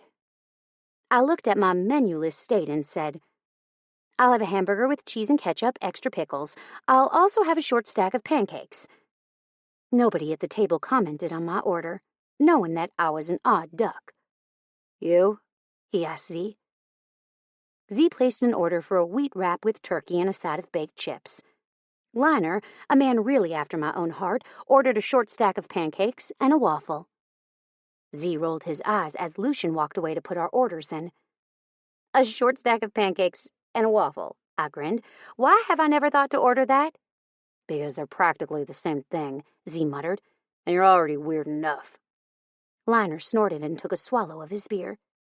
You're just jealous that I found his order intriguing enough to try it sometime, I teased, tickling Z's ribs. Z caught my hand and pressed it flat against his hard thigh, making me grin. Z always liked to act like he wasn't ticklish, but I knew better. He was so ticklish that he'd throw out wild punches in an attempt to keep me away. I'm excited that you decided to come, my mother said, stealing my attention away from the contemplation of Z's thigh. I was sure you'd say no. I would have said no, I admitted, but Turner and Z convinced me that it was okay to come. Apparently, they've had 2 deaths since I've been gone, but both of them wanted to be cremated, so I'm not needed as of yet. Z grunted. Also, there's the fact that I made her, Z cut in. Mom, are you going to eat that bacon? Carrie pushed her plate toward Z, and he snatched up the bacon and inhaled it in less than 30 seconds. I really need to get a workout or 2 in today, he muttered, rubbing his belly. I eyed his perfectly honed 6-pack abs and rolled my eyes.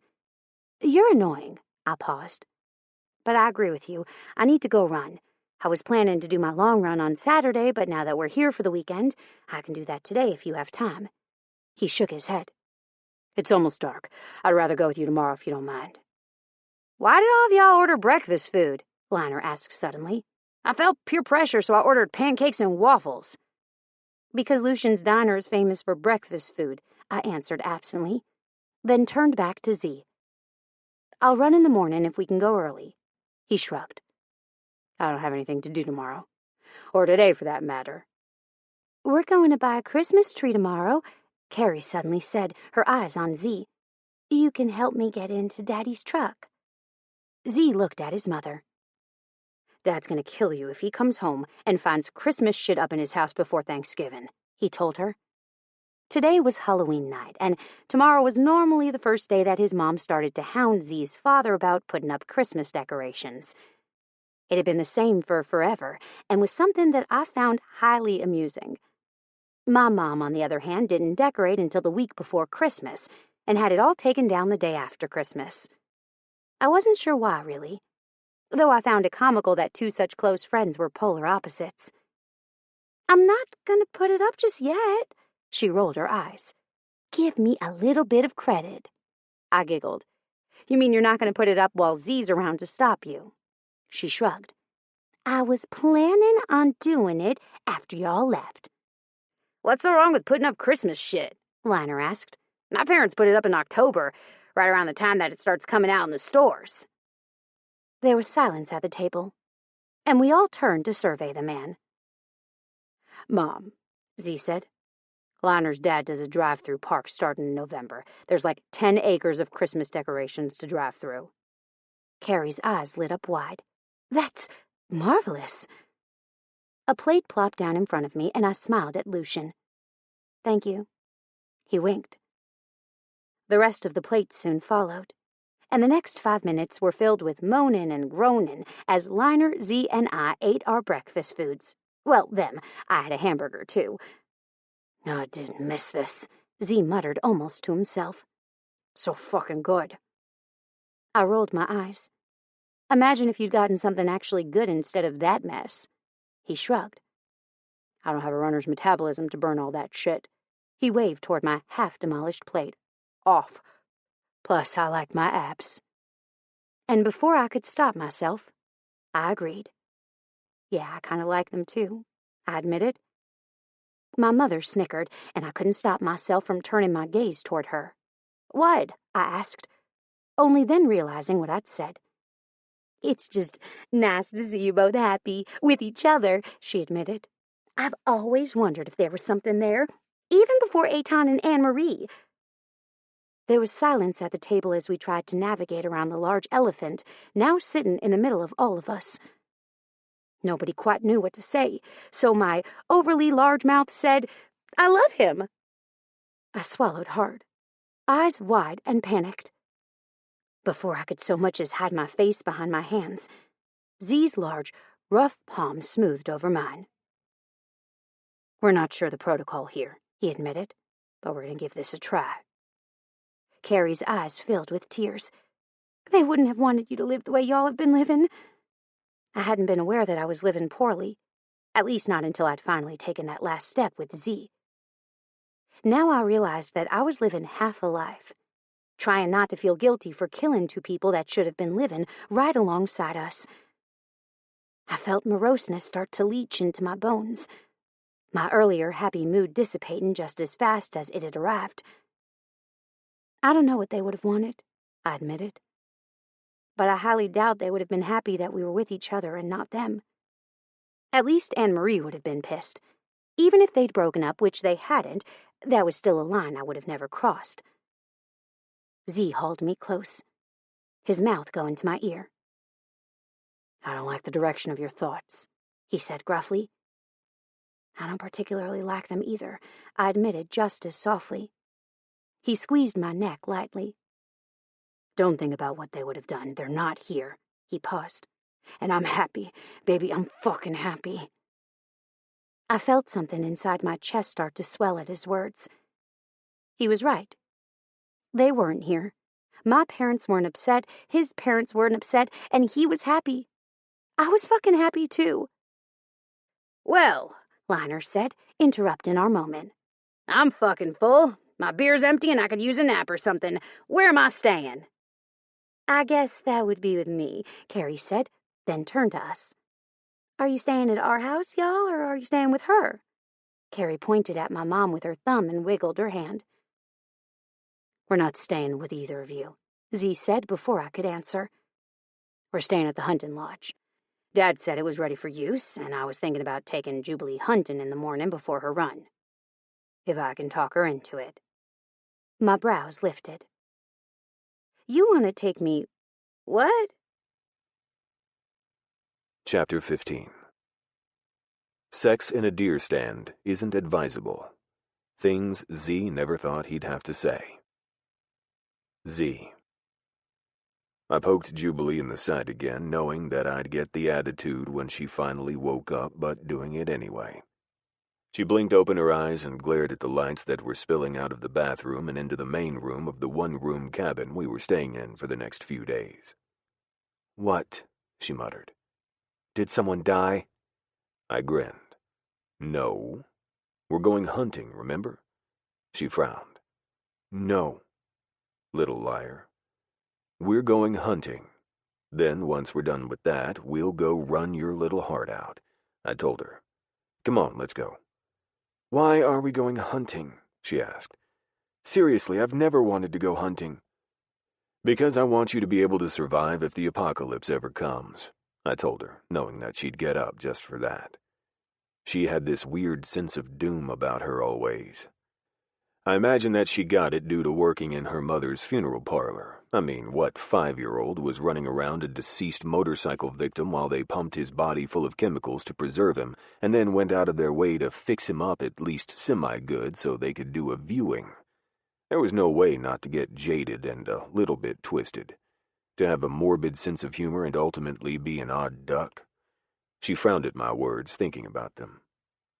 If it's an apocalypse, I'm probably going to need to learn to shoot them with a spear or a bow, she pointed out. I grinned. Maybe, I admitted. But this first time, let's learn how to do it with a rifle. She sighed and closed her eyes again. A text message came through my phone, and I picked it up and glanced at it, immediately feeling my stomach tighten. Rain. Heard you were in town. Also heard that you're fucking your brother's girl. Congratulations for stooping to a new low. I threw the phone down on the bed in disgust, not realizing until too late that I threw it in such a way that all Jubilee had to do was glance up and look at it to read what it said. She sat up so abruptly that I blinked in surprise. What? I asked, my anger receding at the look of pure venom on Jubilee's face. I hate that woman, she snarled, ripping the covers off of her body, the same ones that I'd been trying to tug off earlier with no luck. And why the fuck is she texting you so goddamn early in the morning? Because she knows that I'm up, I muttered, hating that the woman knew me even a little bit. How had I made such a mistake? Not fucking once, but twice. First there was Rain, then there was Zuri. Well, I don't fucking care if she thinks you're up or not. You could have been still asleep. Would have if you hadn't had this ridiculous idea to take me hunting instead of staying in bed with me. She doesn't know you anymore. She paused. You should block her ass. She'd just change her number and keep calling and texting, I admitted. She's petty. She scowled. I've literally always hated her. My lips twitched. I know. She'd made it no secret that she disliked her, not then and certainly not now. I remember the first time that Rain and Jubilee met like it was yesterday. Hello. Rain held out her hand to Jubilee. Jubilee looked at it like it was a snake, and I tensed, waiting for the inevitable words to fall out of Jubilee's mouth. It didn't take long. Hi, Jubilee said, not reaching out to take Rain's hand. I'm sorry, but I don't touch people. I'm a germaphobe. Little liar. I shot Jubilee a look that she ignored. Oh, Rain frowned. I didn't realize. Jubilee shrugged like it was a normal, everyday thing for her when it wasn't. It's okay, Jubilee shrugged. How could you know? Z never talks about me because he sees my dead sister when he talks to me. I also never talk to him because he reminds me of his dead brother. We used to date before they died. Silence. I've heard about your sister and his brother. Rain tried to steer her way around the minefield that Jubilee had just set. I'm sorry. Me too, Jubilee said, then turned her glare on me. I heard that you decided that you were too good for our Christmas celebration. I closed my eyes and counted to 10. It hadn't been my idea that we not go to Christmas, it had been Rain's. She'd wanted to attend her family's Christmas and have our own at home before we went. I'd said yes because this was our first Christmas together, but I was bummed not to spend it with my family. We're spending it at Rain's parents', I said, through gritted teeth. Yeah, she said, then turned to Rain. Did you know that every year we have a huge to-do with the entire club? It's a big deal that he's not going to be there.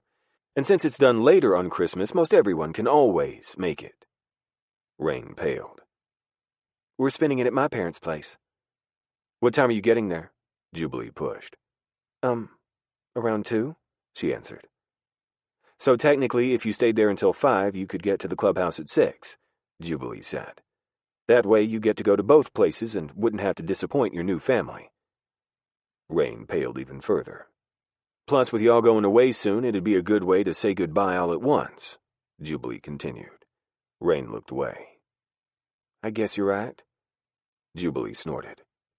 "Oh, I know I'm right. It's just that you're being a selfish bitch and everyone knows it. The only way Z would miss it would be if he was dead or halfway around the world and unable to hop a plane to make it home." The memory swirled in my mind, and I found myself smiling. "I hate her. I really do," Jubilee muttered as she walked to the bathroom. My eyes lit on her bare ass that was covered by my t-shirt alone, and I had the urge to pull her back around to the bed and bend her over it. I didn't, though. Couldn't, really. If I wanted to get to the deer stand in time, we'd have to leave in like 10 minutes max, and I still had to get her dressed. Dick hard in my hunting pants, I walked over to the closet and pulled down a t-shirt and sweats that belonged to my mother. They'd be large on Jubilee, but they'd work for now. "Are we sitting in a deer blind?" Jubilee asked from directly behind me. I turned around with the clothes in my fist and offered them to her. When she fumbled them with sleepy fingers, I grinned and bent down, one knee going to the rustic hardwood floor beneath us. "Here." I held them out for her to step into, which she did. Not able to help it, I bent forward and bit her on the thigh. She yelped, "Hey! What was that for?" When she stuck her other foot in, I didn't stop myself from groping her ass as I pulled them up over her hips. "I wanted to fuck you, but I can't because I really want you to go hunting," I told her honestly. "Shuck that shirt and let's get this one on." She did, and I realized my mistake. She wasn't wearing a bra. "Well, fuck it," I muttered. Then I hauled her up to me and pulled her nipple into my mouth. "I thought you said we had to go," she whispered, her voice husky and very willing. "We do," I admitted. "We're going to make this quick." "How?" she stuttered. "By doing you hard and fast," I growled. Then I turned her around and practically threw her over the side of the bed. She didn't protest, only went to her elbows and looked over her shoulder at me as I yanked her sweatpants down around her ankles. My fingers found her slit, and I grinned when I found her soaking wet. "Good," I growled, unzipping my jeans and pulling my cock out of my pants. Her eyes went to my dick, and they widened. "How did you not just break that as you pulled it out of that tiny hole?" she asked curiously. I shrugged. "Practice and precision." She opened her mouth to say something else but moaned instead when I let the tip of my cock drag against her sex, coating the head in her juices. She bit her lip and dropped down farther to the bed so that only her ass was in the air. Her face landed on my phone, and I saw it light up out of the corner of my eye as I notched my cock at her entrance. She bit her lip and pushed back slightly, her eyes fluttering opened and closed as she waited for me to push inside. "Gonna be fast and hard, baby," I told her, voice full of gravel. "Start playing with that pretty clit." She snuck one hand down between her legs and did exactly as I instructed. I pushed inside in one solid stroke, coming to a halt only when my dickhead met her end. "Fuck!" she cried out. I could feel her knuckles bumping my cock as she stroked her clit, and I felt my balls start to draw up at the sensation. "Hurry," I ordered, clenching her ass. She did, speeding up her rotations as I started to steadily fuck her. In and out. Not fast, but certainly not slow. Hard and deep. She felt like silk, hot, wet, tight silk wrapped so tightly around my cock, fisting it so well that I nearly lost it after 3 thrusts inside of her. I wasn't sure how or why she felt so good. Was it because it was Jubilee? Was it because she was tighter than any woman had a right to be? Was it because the only person that had been inside her was me? Whatever the reason, it had always been like this with her. Right. Perfect. "You better be close," I rasped. "I'm seconds away from coming." She dropped slightly to one side and looked at me over her shoulder. Her mouth was tilted up at one side, smirking at me as if she was amused by my lack of control. Hell, knowing her, she was. I pulled out and rammed back inside, making sure to keep my eyes solely on hers as I did. Her mouth lost the grin immediately, parting as a moan slipped free of her lips. Her hand started working double time between her thighs, the tiny baby muscles in her biceps bunching with each twist of her fingers. I felt her start to tighten as I pulled back and thrust inside her. My grin grew into a smile, and still, her eyes were on mine. "Come," I ordered. She bit her lip, the action so erotic that my balls drew up for real this time. With no hope for stemming my orgasm off, I gave up and started to fuck her hard and fast. My eyes closed and I groaned long and loud as my orgasm barreled through me at the speed of light. My spine stiffened and I threw my head back, unable to stop the shout from coming out. Then I felt those pussy muscles I was beginning to love so much start to tighten in rhythmic ripples all around me, making my orgasm that much better. When I finally opened my eyes long seconds later, it was to see her eyes still on mine. "When you come, you get this really constipated look on your face," she told me. I smacked her ass. "It was probably the piece of toilet paper that's right here," I teased, plucking a fake piece of paper off her skin and miming tossing it to the floor. She flipped me off and snapped at me. "Get me a towel so we can go, you dick." Grinning, I pulled out, my eyes going to her entrance as I watched my release leak out of her. And suddenly I really, really wished that things were different, that she could get pregnant, that my seed was potent enough to produce miracles. "Did you just produce a Jersey accent so you could call me a dick?" I asked curiously, trying to hide my suddenly morose thoughts. She winked at me. "Of course." Chapter 16. Literally every person is messed up. You just have to choose which level of crazy you are comfortable living with. Life lesson. Jubilee. "Do you think the deer smell the sex on us?" I questioned. "Undoubtedly," he answered, straight-faced. "Even when you sprayed all that scent stuff?" I pushed. He shrugged. "Honestly, I don't know. We're about 15 minutes late getting out here, and you're talking so loud that if they were close, they'd hear you," he whispered almost silently. I felt my lips twitch. I lifted my feet up onto the railing of the deer stand we were currently in. It was 13 feet up in the air, and I had to climb a rickety-ass ladder to get up into it. The seat was at least comfortable. That, and being pressed close to Z's body, with his heat practically seeping out of him and into me, was making me sleepy. I was talking to keep myself awake. People weren't meant to be up this early. The only reason I got up this early was due to getting a run in before my day started. And the only reason I stayed awake after getting up that early was due to the fact that my body stayed in constant motion for the 2+ hours that it took me to get my run in and the sun to come up. Overall, I was a very sleepy person. I took a nap every day, no matter if I had to take it in my office chair at work, and still slept wonderfully at night. When I didn't get my nap, it made me a grumpy Jubilee. Today, I had a feeling was going to be downright awful. A, because I was fucking tired already and the day had barely started. B, because we were in our hometown, and I was going out to some Thanksgiving bazaar bullshit with my mother and Carrie. And it was almost a certainty I'd run into at least 10 people that I knew. Z had also been roped in, and there was no way in hell I'd keep my hands off of him now that I had him. C, because I didn't like fucking shopping. "Can you see the deer feeder?" he asked suddenly, his voice a rough caress against my skin. "No," I admitted sleepily. "It's too dark." At this point, I was practically curled into him, soaking in his body heat and on the verge of a nap. "I think there's something there, but I'm not 100% sure," he admitted. I didn't bother opening my eyes. What would be the point?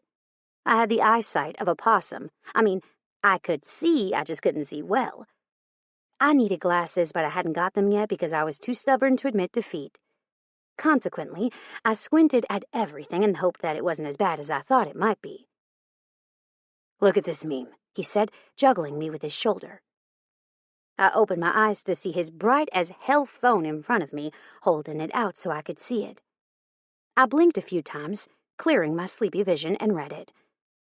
I started to laugh almost immediately, which began to shake the deer stand. In turn, I started to laugh harder, which only made the deer stand start to rock so hard that I feared it might tip over with my exuberance. "That's so true," I whispered loudly in between laughs. "I need to go to Target. I'm not sure for what, but I'll find out when I get there." "You scare that buck away from the deer feeder with your laughing. I'll find a way to make sure I bring you on every hunt I ever go on from now on," he growled. I laughed for a few more long seconds before I finally managed to get myself under control. "I don't mind going deer hunting with you," I admitted, my eyes closing once again and my knees pulling up off the bar to curl over Z's closest one. "That's because you're using me as a space heater and going back to sleep," he drawled.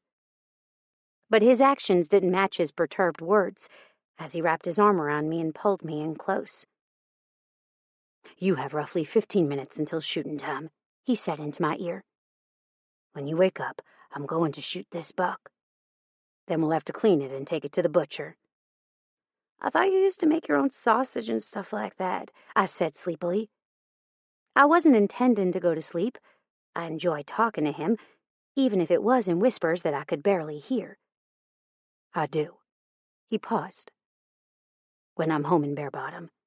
That's where all my stuff is that I'd used to do it. Since I'm here, I don't have any, and I don't really want to buy any.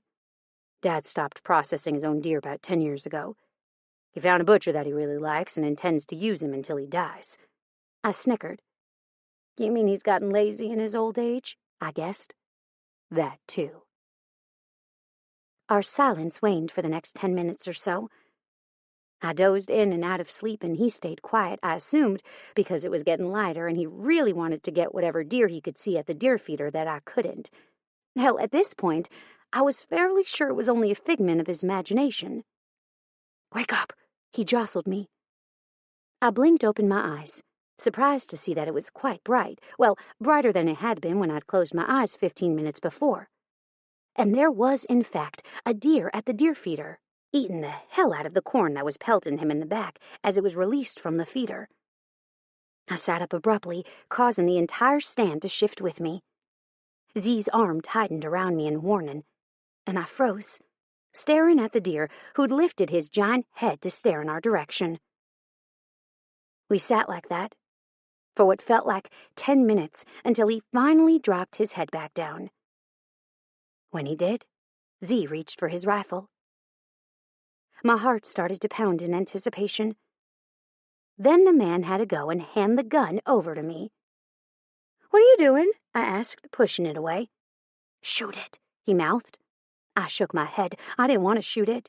That buck was a goddamn 11-pointer and the biggest deer I'd seen in real life and not on a game camera. If I missed, I'd cry. At least if Z missed, I could say I hadn't been the one to shoot at it.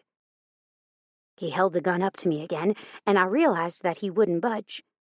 He wanted me to shoot it. I bit my lip and took the rifle, dread filling me.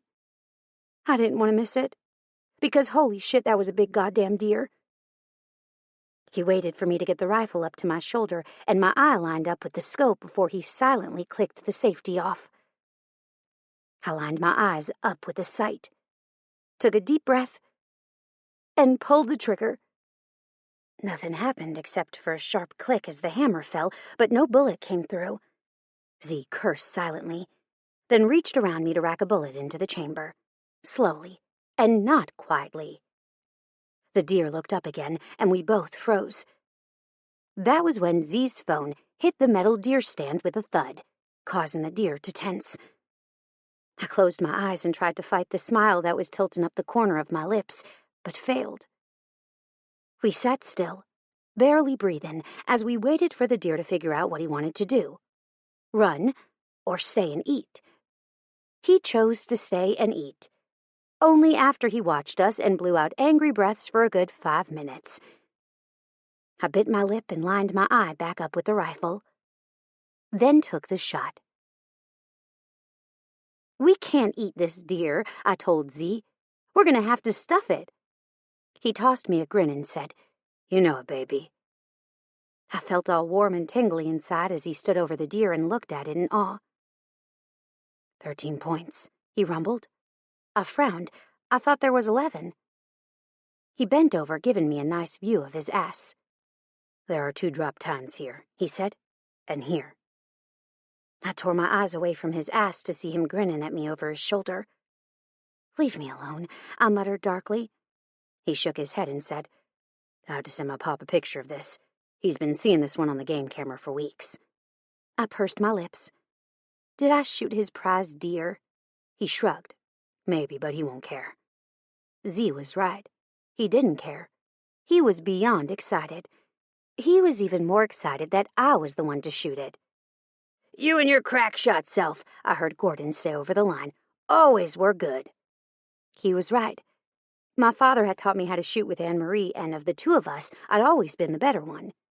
Even now, after I hadn't shot a gun in over a year, I was still good, which was surprising seeing as I could barely see the target due to my eyesight. That reminded me, if he was going to make me keep doing it, I was going to have to bite the bullet and actually go see the eye doctor. Gordon's voice suddenly sharpened. "Son of a bitch!" I frowned. "What?" "What?" Z repeated a millisecond later. "Ugh," Gordon said. "Nothing, just hit my thumb with the hammer," he said quickly. "Aren't you glad that I convinced your mothers that you needed a lifelong hunting license?" I rolled my eyes at his change of topic. He hadn't hit his thumb with the hammer, but he hadn't wanted to tell us what was wrong. I just hoped it wasn't my house that had just broken and he wasn't telling me. "Baby, would you mind going back to the deer stand and getting my phone off the floor?" Z asked. "I want to take a picture with my better phone." That was true. The camera that was on my phone was weak sauce compared to his, so I didn't think anything of going to get it. When I got back a few minutes later, it was to find Z looking pissed. "What's wrong?" I asked, concerned now. "Nothing," he grumbled. "I need to walk back to the cabin and go get the side-by-side so we can load this bitch onto it." I frowned. "You might need to get the tractor." I was right. We needed the tractor. Chapter 17. I hate how you're just born out of nowhere, forced to go to school and get a job. What if I wanted to be a cat? Jubilee's secret thoughts. Jubilee. I was also right about going to the Thanksgiving bazaar with my mother sucking, because it did suck, mightily. My mom was also horrified that I'd actually shot a deer. She was morally against hunting. My father wasn't, which only made it funnier seeing as when the deer steaks came out to cook, my mother almost always found herself going out to eat and not coming home for hours. "I can't believe that you did that." My mother was still harping on the same tired subject. "And you smiled in that picture." I looked at her like she was crazy. "Listen, I need a goddamn cookie before we talk about this anymore." Z looked up at my outburst and I narrowed my eyes. "And why the hell is he over there on the phone?" I asked. "It's like he's hiding." My mother looked over to where my man was standing, huddled in the dark recesses of a building's shadow, and shook her head. "Let's go get your cookie," she suggested. I narrowed my eyes at my mother, who was being very easy to deal with all of a sudden. "What do you know that I don't?" I asked, eyes narrowing in on her. "Hey," Carrie said. "What's that?" I didn't fall for the trick. "Mom." She bit her lip. "Mom," I repeated, this time stomping my foot for emphasis. She looked over at me, lip caught between her teeth, and sighed. "Your dad found someone living in your attic." I blinked. "What?" "Your dad found someone living in your attic," she repeated, this time much slower. I blinked, then blinked some more. "What? How?" I paused. "I've never been able to get that attic door open." The thought of someone living in my attic was preposterous, totally and utterly preposterous. I narrowed my eyes on the man across the small alleyway where the Thanksgiving bazaar was taking place, and saw Z pinch the back of his neck with 2 fingers and looked rather pissed off at what it was that he was hearing. "Is that why we're here?" I asked carefully. "No, baby, a little bit." My mother paused, looking helplessly at Carrie. She was a shit liar and always had been. Then again, so was I. "Mommy," I said. She looked away. "Mom?" Nothing. "Mama!" Her shoulder twitched. "Mommy!" My mother dropped her head. Mother! Still fucking nothing. Don't make me cause a scene, woman, I called out. My mother looked at me over her shoulder. I'm not telling you. Daddy said he would beat my butt if I told you. I rolled my eyes. Daddy wouldn't hurt you and you know it, I told her. The worst he'll ever do is tell you that you can only have 12 trees in the house, not 13. My mother snickered. That's true. Tell me, I ordered. She sighed. Walk over there and listen to whatever your man is saying. She paused. He offered to let me put up the Christmas tree this weekend if I got you here and kept you here, please. I rolled my eyes. You're a Christmas hussy. Her grin was unrepentant. I'll go buy your cookie. You go around the back of that building and come up from the other side, she ordered, pointing her long finger in the direction of the building that Z was standing next to. I did as she ordered, slipping in through the open doors of Sally's saloon and going out the back door that led to the patio that they did live concerts at during the summer. I paused at the bar that separated the alley from the back deck and listened carefully, not liking what I was hearing. Can't do that. She's going to figure it out. I would love to take her to my house, but it's not something we're to keep secret for long. She's not dumb, Z was saying. No, I wasn't dumb. And he was right. I'd want to go home, at least to gather some clothes. Yes, he growled. What kinds of cameras? Remote? They require camera cards? Good. He sighed. She agreed to stay until Sunday, but come Sunday evening, she wants to have her ass back in bare bottom. That was true. I did. Actually, I'd rather it be back in bare bottom by tonight, but I was sure that was due to the fact that I'd seen Rain just a few minutes ago buying a shirt that I'd been admiring enough to buy one for myself not 5 minutes before. Now I would have to throw the damn thing away, and damn it, I really liked it too. It was a cute little vest that was red and black plaid on the outside and a soft faux fur on the inside, and would definitely be able to keep me warm.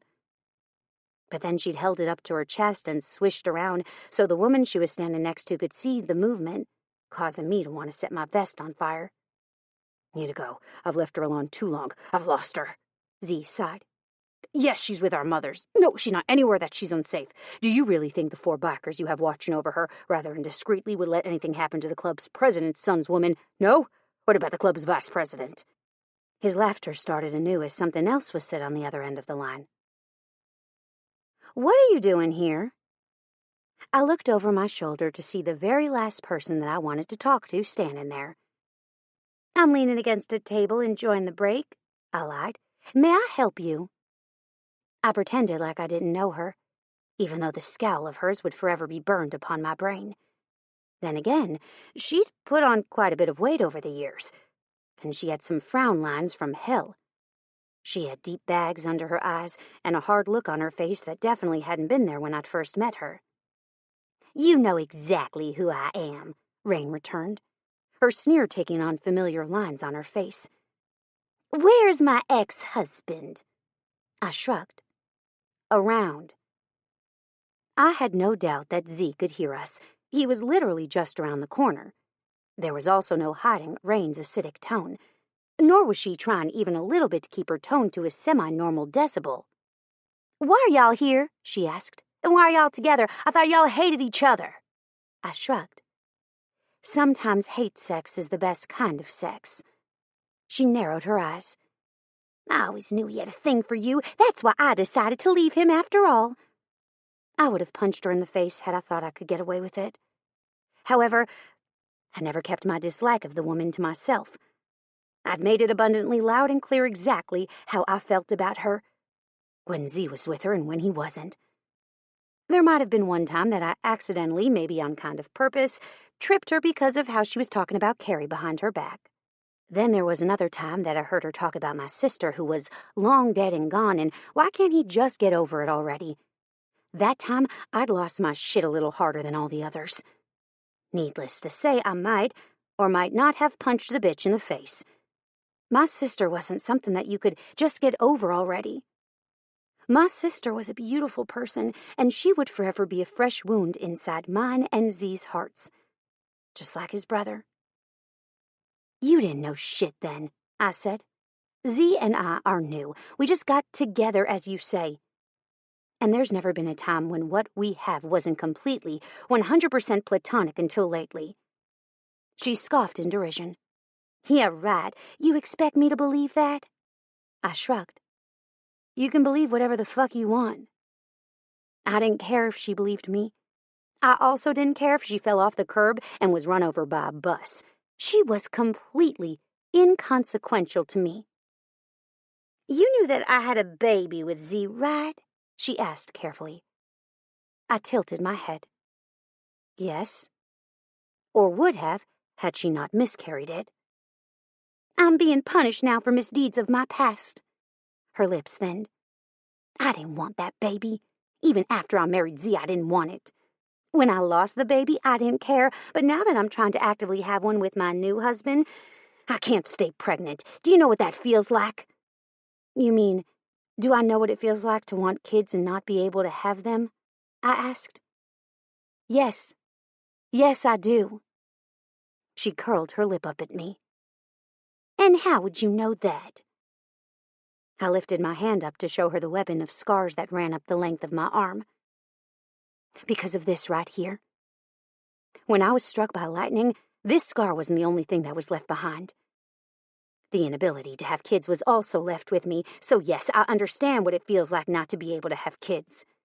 What I don't understand is why you wouldn't have wanted the one that you were carrying of Z's. We haven't been together long, but Jesus Christ, if I had the chance to carry his baby, I would do it in a heartbeat. Faster than a heartbeat. Well, I guess I can't say that I'm upset about it all. She shrugged. I guess it's fitting. You don't need kids anyway. And that's when I punched her. Z was laughing as I was hauled away in handcuffs. At first I thought that I'd get out of being arrested. The arresting officer, Lead, was one of my father's men. He was the sergeant-at-arms for the Dixie Wardens MC Arkansas chapter. He also had his hands tied. Had I not been the one to throw the first punch, had I not been the one to keep pummeling her even when he told me to stop, had I not done it all in front of a damn camera that had captured the whole thing, needless to say, I deserved it. What I didn't deserve was Z's laughter. What are you looking at? I snarled at the nearest person, a girl I graduated with. She'd been a bitch to me my entire life, so I was unsure what anyone expected me to do. Nothing, the girl lied. I couldn't even remember the girl's name, only that she'd been one of the ones to give me shit when I hadn't wanted shit to be given to me. Be good, killer, Z ordered, laughing his ass off as he walked next to me. I'll meet you downtown. I flipped him off from behind my back.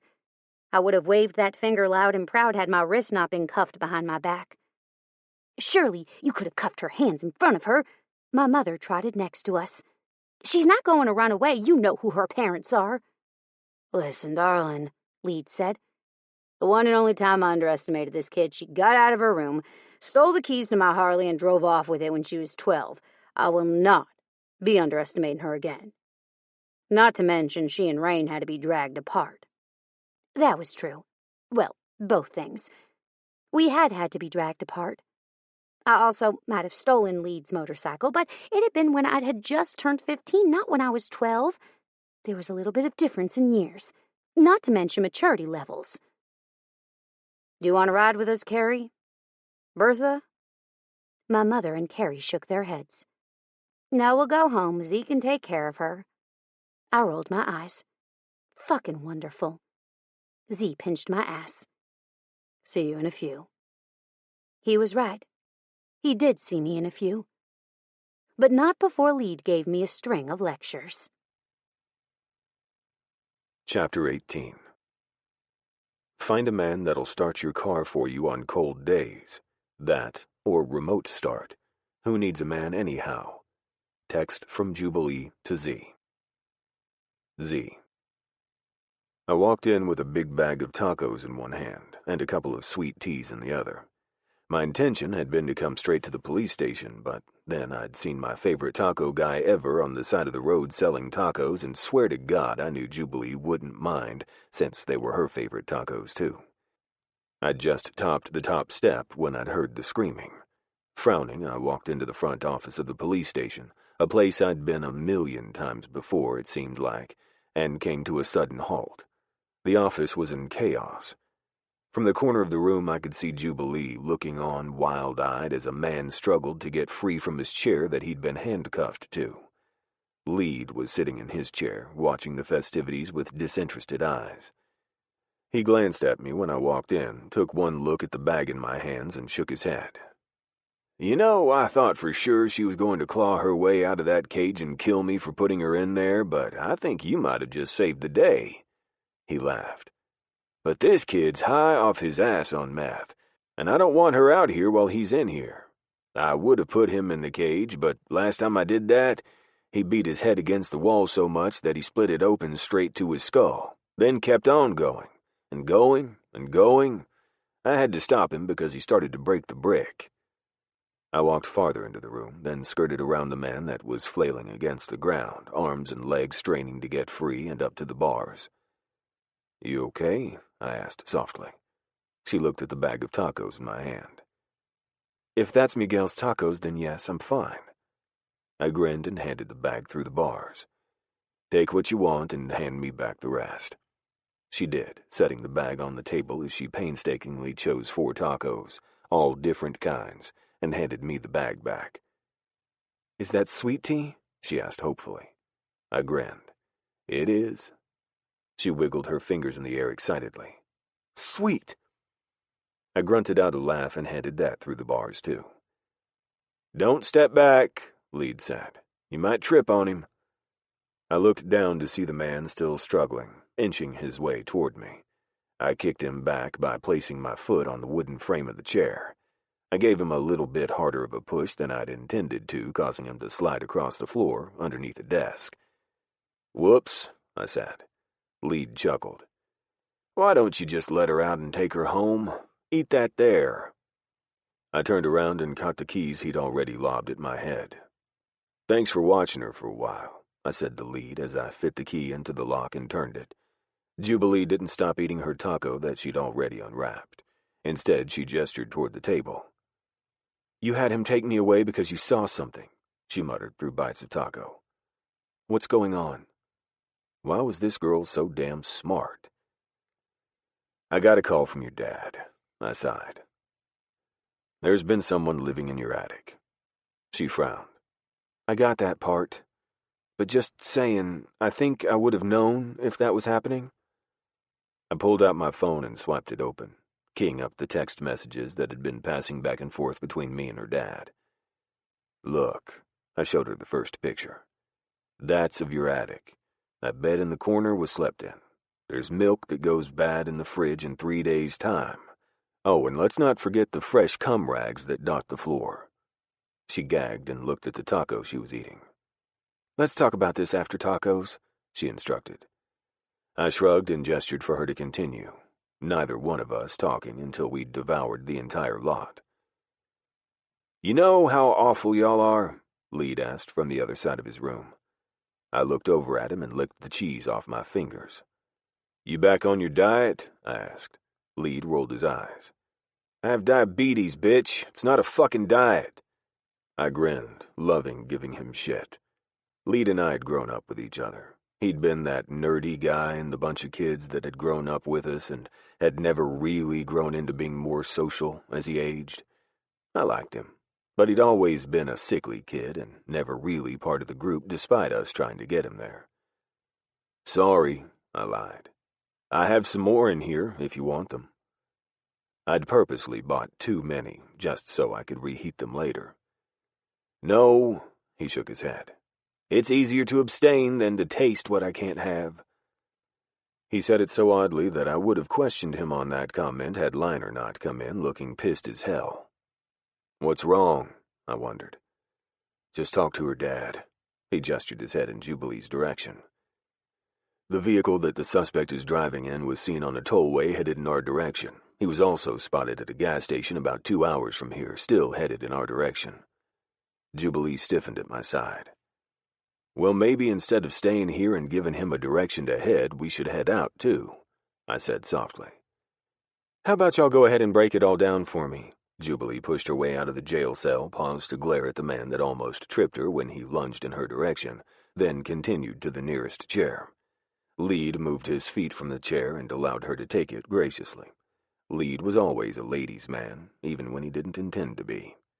There was one time in junior high that we'd all been on a canned food drive with our fathers. Lead and I had been in the van, driving with my mother, waiting for her to stop at the next house that had cans for us to collect, when Lead had shouted to stop. When my mother had stopped, Lead bailed out of the van and ran toward a house that looked unkempt.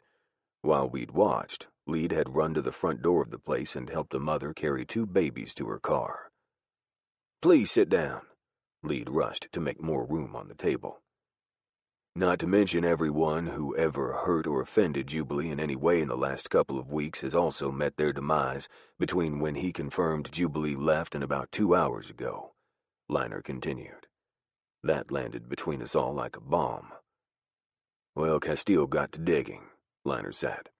He was investigating that death of the governor's kid. Then a dead body was called in with the same type of death. And another, and another. Until the last one that was called in was a limo driver. Jubilee's face lost all color. "How did he know about them?" she asked softly. "Listening devices were found in your house. If it was ever mentioned there, then he probably knows from that," Liner said. "Castile thinks that he went on this killing spree because he was afraid one of them hurt or took you, since you hadn't been back to your place in a while. He started to get worried, then killed them when he didn't find them with you." Jubilee closed her eyes. "So how many deaths in total?" 5, including your neighbor," Liner said. "We're not sure if it was your leaving that caused him to flip his switch or his hidey hole being uncovered.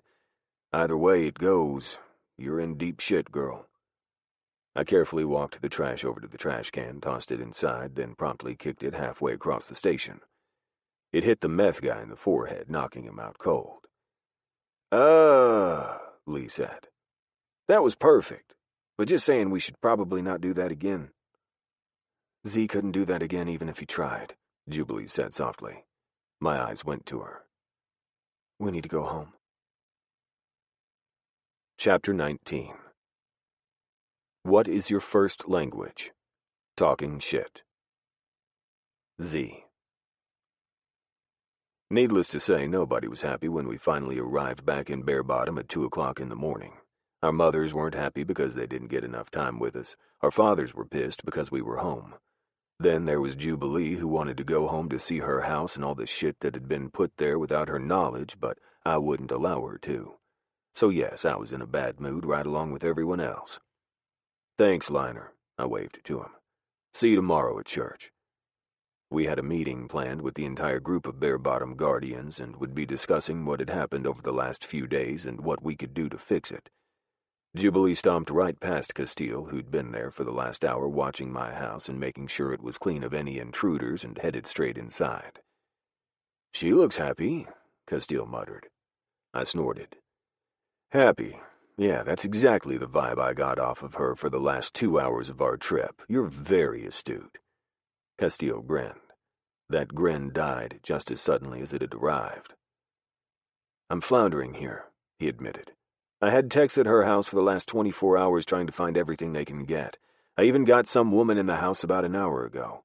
Her name is Janie. She's apparently a fucking genius with computers. Phoebe recommended her." Phoebe was Bayou, our president's wife. "Then hopefully she finds something," I admitted. "Because I'm ready for this to be over, and it hasn't really even started yet." 5 bodies means it's very started," Castile disagreed. "One of which happened weeks ago now." That was very true. Very, very fucking true. "I don't know what to do," I admitted. "Do I let her go back to work?" "Slowing things down might make him a little more rational," Castile admitted. "If he sees her going back to normal routine, then maybe he'll lose the Vengeance Act and simmer the fuck down, giving us time to figure things out." He paused.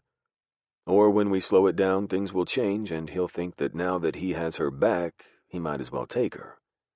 "What makes you think that he's going to try to take her?" I asked carefully. "Well, I don't think it was ever his plan before," he admitted.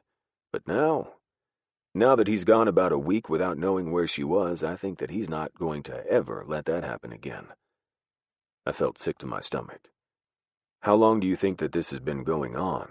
I asked, not wanting to hear the words, but knowing I needed the answer. Since I was 16, Jubilee said softly, coming up beside us. I told you before that it felt like someone had been watching me since my accident. What do you mean, since your accident? I said softly. Well, it started when I no longer had Anne-Marie there. Like the feeling that someone was there watching, but I couldn't see them. Fast forward to that week that you got skunked. That Monday, I'd gone to the grocery store. I felt like someone's eyes were following me all the way through the grocery store. Then, when I got out to my car, there was nobody in sight, yet it still felt like they were there. She shook her head. I don't really know how to explain it, just the presence, I guess. I closed my eyes, hating to think that she was right, but knowing in my heart that it was true. It must have been going on for a very long time. I had every confidence that Jubilee knew exactly what she was talking about. My eyes met Castile's. He has pictures of her on his desktop, he admitted. Some of them come from years and years ago. The night that she went to prom, the night that she graduated high school, the night that she went to your basic training graduation, the night that she went to your wedding, etc. Fuck. That was what I was afraid of. Son of a bitch. I scrubbed my hands over my face. You were in them too, he said. Basic training, graduation, everything y'all ever did together is documented. That's when the pictures get weird. What kind of weird? I asked, curiously. The kind of weird where he started to superimpose himself over you into your pictures when y'all were together. A woman's voice came up from behind me. We both turned to look at the blonde standing behind us. I stared at her with confusion. How had I not heard her walk up? Or drive up? Then I realized she'd been sitting at the curb since we'd arrived because I noticed the only other vehicle was the one that was currently parked a house down from mine. Lovely, I admitted. What now? Now we continue to dig. I'm Janie, by the way, she said. Anyway, saying that, out of all those pictures he took you out of and put himself in, I still haven't gotten a clear view of his face. And he signs all his stuff. Emails that I've been able to find, as well as a few financial documents, after someone that we know isn't him. Who is it? I wondered. Some random doctor off of television. Gregory House. Chapter 20. You gonna cry or act like a boss? First of all, I'm going to do both. Text from Jubilee to Z. Jubilee. I could tell he was pissed, and not at me. I contemplated getting rid of my own pissed-off attitude long enough to tell him I was sorry, but I couldn't find it in me to be the bigger person right now. One of the reasons was because I had a stalker that had been stalking me since I was 16. Secondly, because I wanted my fucking food at my fucking house, and he wouldn't let me get it. I was hormonal. So sue me. And finally, because I was just goddamn pissed at the world. I tugged on a pair of sweatpants that I'd luckily thought to pack when we'd originally left Bare Bottom, and sat down on the couch to gather up my socks and slip them onto my feet. What are you doing? Z asked. I'm gonna go run, I told him. I haven't gotten my long run in, and I need it, and before you say anything, no, I'm not going to allow you to stop me from going. His lips turned down into a fierce scowl. You're not going to run, he immediately disagreed. In fact, you're not leaving this house until we figure out just what in the hell is going on here. I rolled my eyes. What the fuck ever, you're not the boss of me. However, after I slipped my shoes on and started to head toward the door, Z's big body blocked my way. Move, I said, crossing my arms over my chest and glaring at him for good measure. If he didn't know that I was pissed at this point, he never would. Negative, he said. I pushed him on the chest with one hand. Move. I'm not moving. He laughed in my face. And it's honestly quite cute how you think that you can force me to. I can force you to. I pushed him again. He didn't even rock back, and I'd put quite a bit of effort into the push. Then he continued to laugh at me, and I got mad.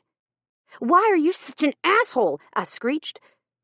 He bent over and picked me up around the waist, tossing me easily over his shoulder and carrying me bodily away from the door. I glared at the gold knob, wishing that I had powers to control inanimate objects. If I had, I would rip that doorknob straight off the door and shove it up his ass. "I'm not being an asshole," Z said as he took me deeper into his house. He stepped over his dog, a golden retriever named Bronco, and kept walking. Bronco didn't even flinch at Z's movement. His ears did quirk up a bit, though.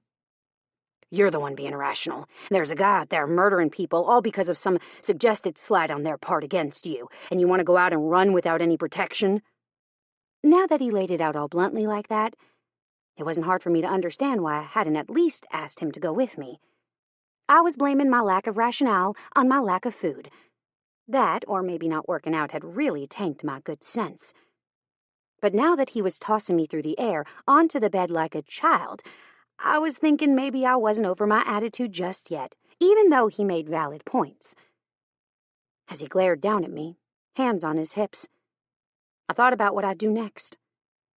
Kicking him in the thigh hadn't really been in my plans, but when I suddenly rolled over to make a mad dash toward the bedroom door, I caught his leg with my foot. Hard. However, despite my kicking him in the thigh, he was able to catch me around the ankle before I even made it all the way off the bed. He dragged me back kicking and screaming, and then practically flattened me to the bed by allowing his entire body weight to smush me into the mattress. "Listen, Wednesday Addams," he groaned into my face. "You're not leaving." I narrowed my eyes. "I'm not goth. I'm me." "Whatever, you're a pain in my goddamn ass," he growled. I contemplated punching him, but I settled for grabbing a handful of his beard and yanking his face down to mine. "Get off me," I growled. He didn't get off of me. He kissed me. Solidly. So solidly, in fact, that I stopped struggling for a few long seconds. Though those few seconds were all that he needed, because the next thing I knew, I had my pants off, and he was forcing himself between my thighs. I was dazed and confused as he suddenly turned me over onto my knees and forced my thighs open with his. "Up on your knees," he ordered. "Fuck you." I finally came back online and started struggling. "Get off me, you big bastard." He growled and bent down, sinking his teeth into my neck, causing me to still.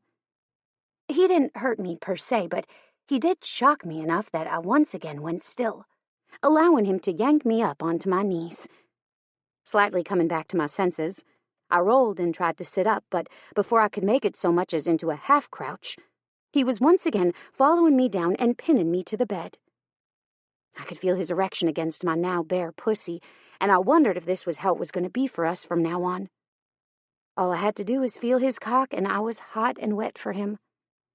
Then again, I was already hot and wet for him because riding back to town on his back of his motorcycle, including all the vibrating, well, let's just say that had been part of why I was so pissed off. With myself. My body had zero control when it came to that man. It was like a moth to a flame for me. He only had to look at me, flick his finger in my direction, and I'd come running. Well, not exactly, but I'd definitely turn my attention toward him. "You're thinking too much," he growled against my mouth. Then his tongue licked between my lips, and I started to gyrate my hips against his. His cock was pressed bare against the lips of my sex, and he was rubbing himself back and forth between my legs at a steady pace.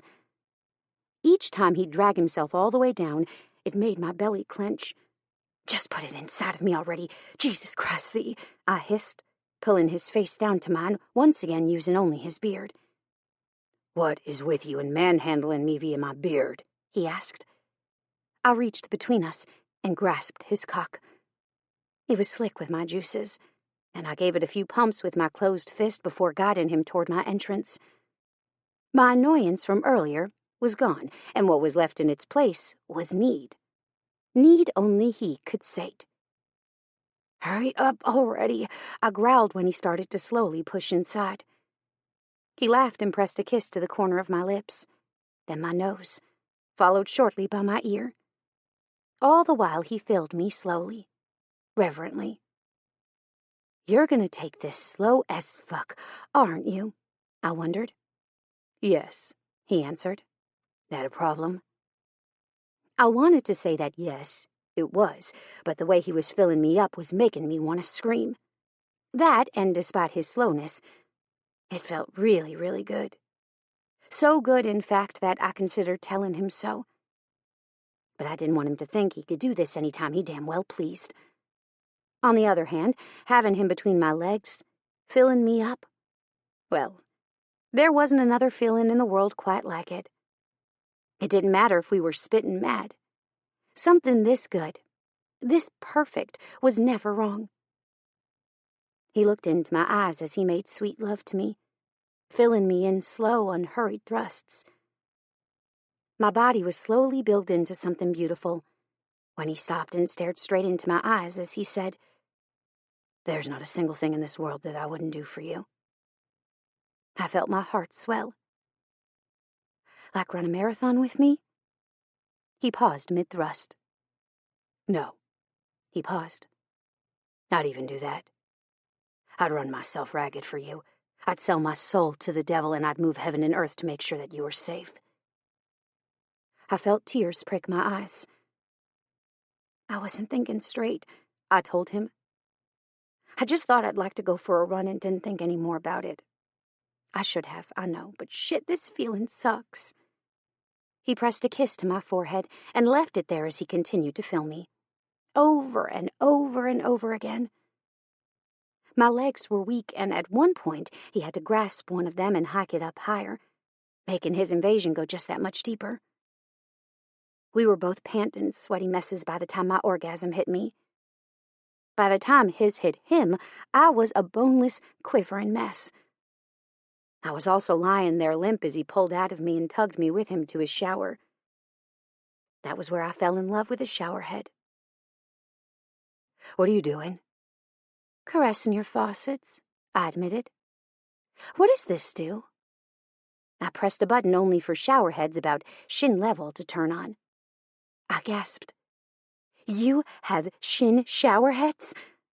He snorted and pressed a few more buttons, turning on other showerheads, as well as what looked to be a steam feature, not to mention the rain head that was directly over the top of the shower. All in all, there were 8 places where water came out to spray. "I need one of these in my life," I told him as I stepped under the spray. "Preferably forever." "I can make that happen." I blinked and turned, swiping water out of my eye. "What?" "I said I can make that happen," he repeated. "Make what happen?" I asked. I mean, I knew what I thought he meant, but I was fairly sure he hadn't meant for it to sound the way it had. "I can make it happen," he repeated. "You staying with this shower forever?" I frowned. "How?" "By you moving in," he said. "And later by you marrying me." "Are you asking me to marry you?" I felt my heart skip a beat. He grinned. "Not yet, no. But I'm not saying that it won't happen. I want more. For once, I'm happy that I was wrong because we're happening. Eventually you will be mine for real." That's when I threw a bar of soap at him. "Bastard!" He laughed his way through his shower. And I tried not to let on that I was happy, too. It wouldn't do for him to know he didn't annoy me as much as he used to. Chapter 21. You curse so much that I'm not sure if my name is Fuck or not. Text from Z to Jubilee. Jubilee. "I'm going to be fine," I insisted, pointing at the camera on the wall. "I'm working on a dead body who has no ability to hurt me any longer. I'm also locked inside this room where there are no windows or doors. The only way in and out is with a passcode that only a handful know. Trust me when I say that I'll be okay. Go to work." I didn't want to work. I wanted to snuggle with him in bed. But Z had been off for over a week, and the sheriff's department he worked for wasn't doing great. The flu had hit them hard, and they had over 10 officers down with it. Likely the only thing that had saved Z was due in part to him not being there. "I'm going," he grumbled. "You gonna stay here all day?" I nodded. "I am." "You won't leave, not even for lunch," he pushed. I shook my head. Not even for lunch. I'll have a pizza delivered here and I'll have them leave it at the front desk. I won't come out until he's gone. He blew out a steadying breath. Even if Turner calls you and she's lying in a ditch on the side of the road, Z pushed. I'm right here, Turner pointed out as she curled the hair of the dead woman that she was working on. And I don't plan on going out either. Therefore, there won't be a ditch for my body to find. I'm going to check in on them, Castile pointed out. Plus, I'll spend my lunch break over here. Perfect, Turner drawled. We get to see Castile the Contemptible for lunch. Castile ignored her, as did I, as we looked at Z, who still seemed half convinced. You know, I pointed out, your area is still within driving distance of me. There's no one saying you can't come check on me. Z's shoulders seemed to loosen the slightest of bits. Yeah, you're right. That way we can share some pizza, I teased. Z winced. I don't do pineapple on my pizza. Some people don't like butt stuff either, Turner said, startling us all. But butt stuff might be liked by other people. You can't judge. There was a long pause as we all soaked in her words.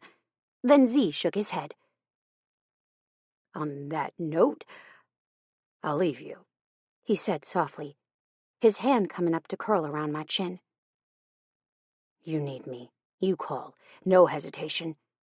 I looked him in the eyes. It's going to be okay. He frowned. I just have a really bad feeling.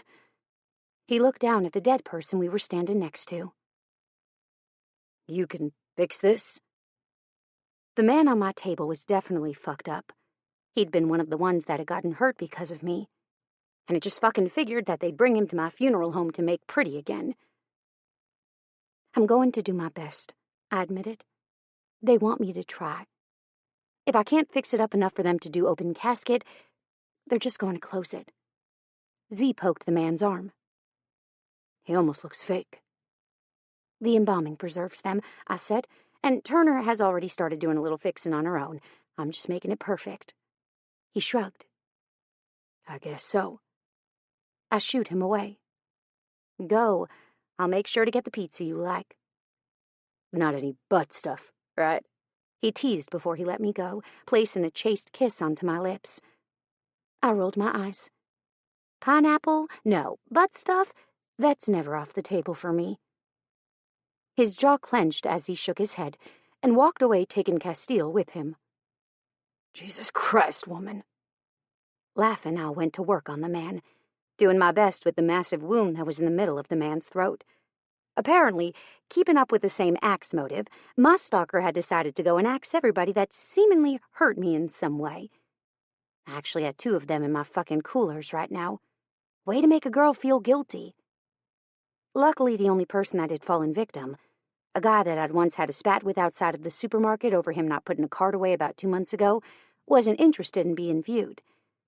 He'd wanted to be cremated, according to his ex-wife, so after he was released by the police, I'd be sending him in to be cremated. This guy probably died with 1 blow of his axe, Turner surmised.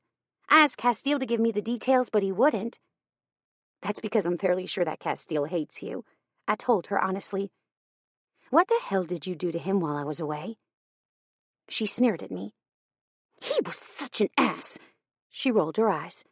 He went to your house and started to go through some things. Then he brought me here and asked me to walk him through our day. Then he found out that I walked alone to and from work sometimes, and it just degraded from there.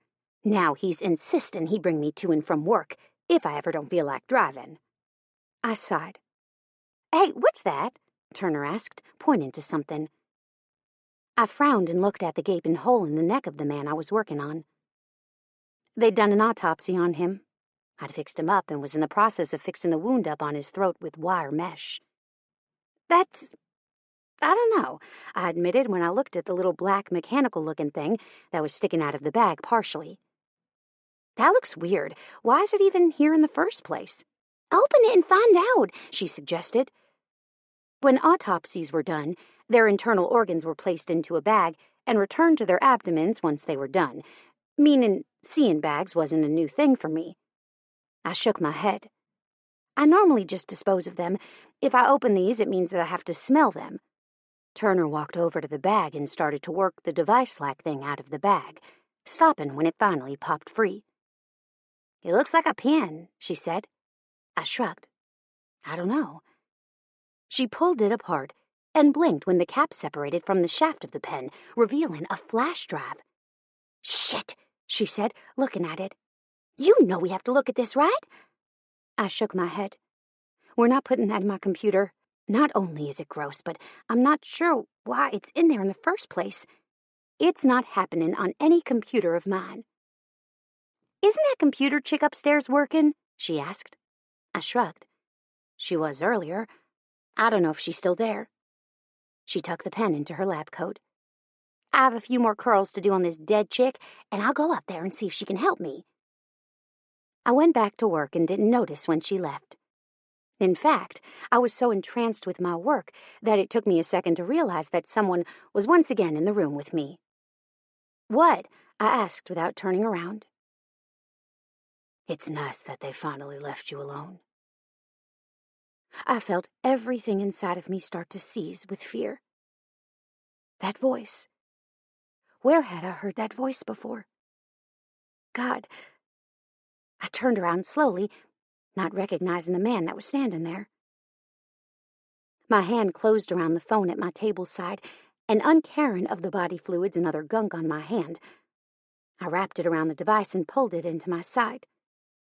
He smiled. "I have a jammer on anyway. No signal will leave this room as long as I'm within 20 feet of you. You may have your phone." I felt sick to my stomach. God, that voice. Why was his voice so scary to me? He wasn't tall, not short, not anything, just basic. Nothing scary about him at all, really, just that goddamn voice. "It's good to finally see you again," he said gently. I swallowed hard. "I'm sorry, but I don't know who you are." He grinned. "You don't remember me because you were in a lot of pain the day that we first met." And then it hit me. The day that I was released from the hospital. He'd been the one to give me the news that I would never again bear children. He'd been the doctor that had saved my life. He'd been there when everything that could go wrong with me did go wrong. What the hell? How did you get in?" I asked, licking my lips. "A body bag." He grinned widely. "Funny how y'all don't check that stuff when they're delivered. Though saying that, I nearly died on the way in here because you employed dumbasses who don't know how to drive." He was right. I really should, and I would. From now fucking on. I fisted my hand on the only thing that could possibly help defend me, a scalpel, and prepared to defend my life. Because I had a feeling I was going to need to kick some ass. "What are you doing with that?" He smiled, looking at the metal object in my hand. I squeezed it even tighter. "You need to leave," I ordered, trying to sound authoritative. He laughed. "You're so funny." He grinned. "You actually think that after all the work I had to put into this that I'm just going to leave? Do you know how long I was in that body bag for?" he asked. "And look what happened to my elbow when they dropped me off that gurney." When he looked down, I struck. Taking a quick swipe with my outstretched arm, I sliced him across the face, or tried to. His arm came up seconds before I made contact, and all I was able to do was cut him from elbow to hand. Luckily, it was on the inside of his wrist. If I was lucky, he'd bleed out. "You son of a bitch, that hurts!" he cried out, looking at his arm in horror. I should have stabbed him in the heart. That would have been better, wouldn't it have? I wasn't sure that he wouldn't have blocked it, though. "You really turned me on, you know that." That's when I really started fighting in earnest. There was no way in hell I was going down without a fight. Chapter 22.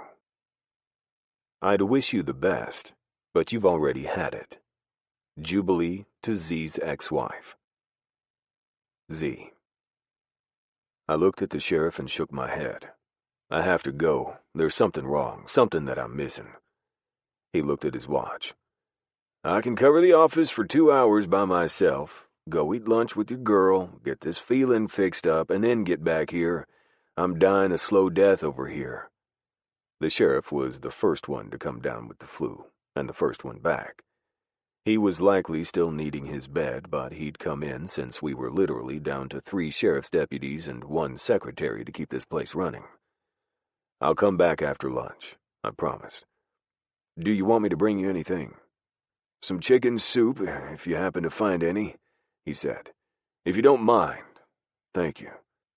I gave him a thumbs up and sidled out of the office and to my cruiser. When I got into the cruiser, I drove straight to the funeral home, which took me less than 5 minutes. When I arrived, it was to see Castile staring out the front door strangely. "What's wrong?" I asked. "The light's blinking," my father, who was at the edge of the building, said. "But every 3 seconds or so. It goes out and then starts blinking again. It shouldn't be blinking at all. It should be a solid red light." "Did you check on the girls?" I asked. "I did," Dad confirmed.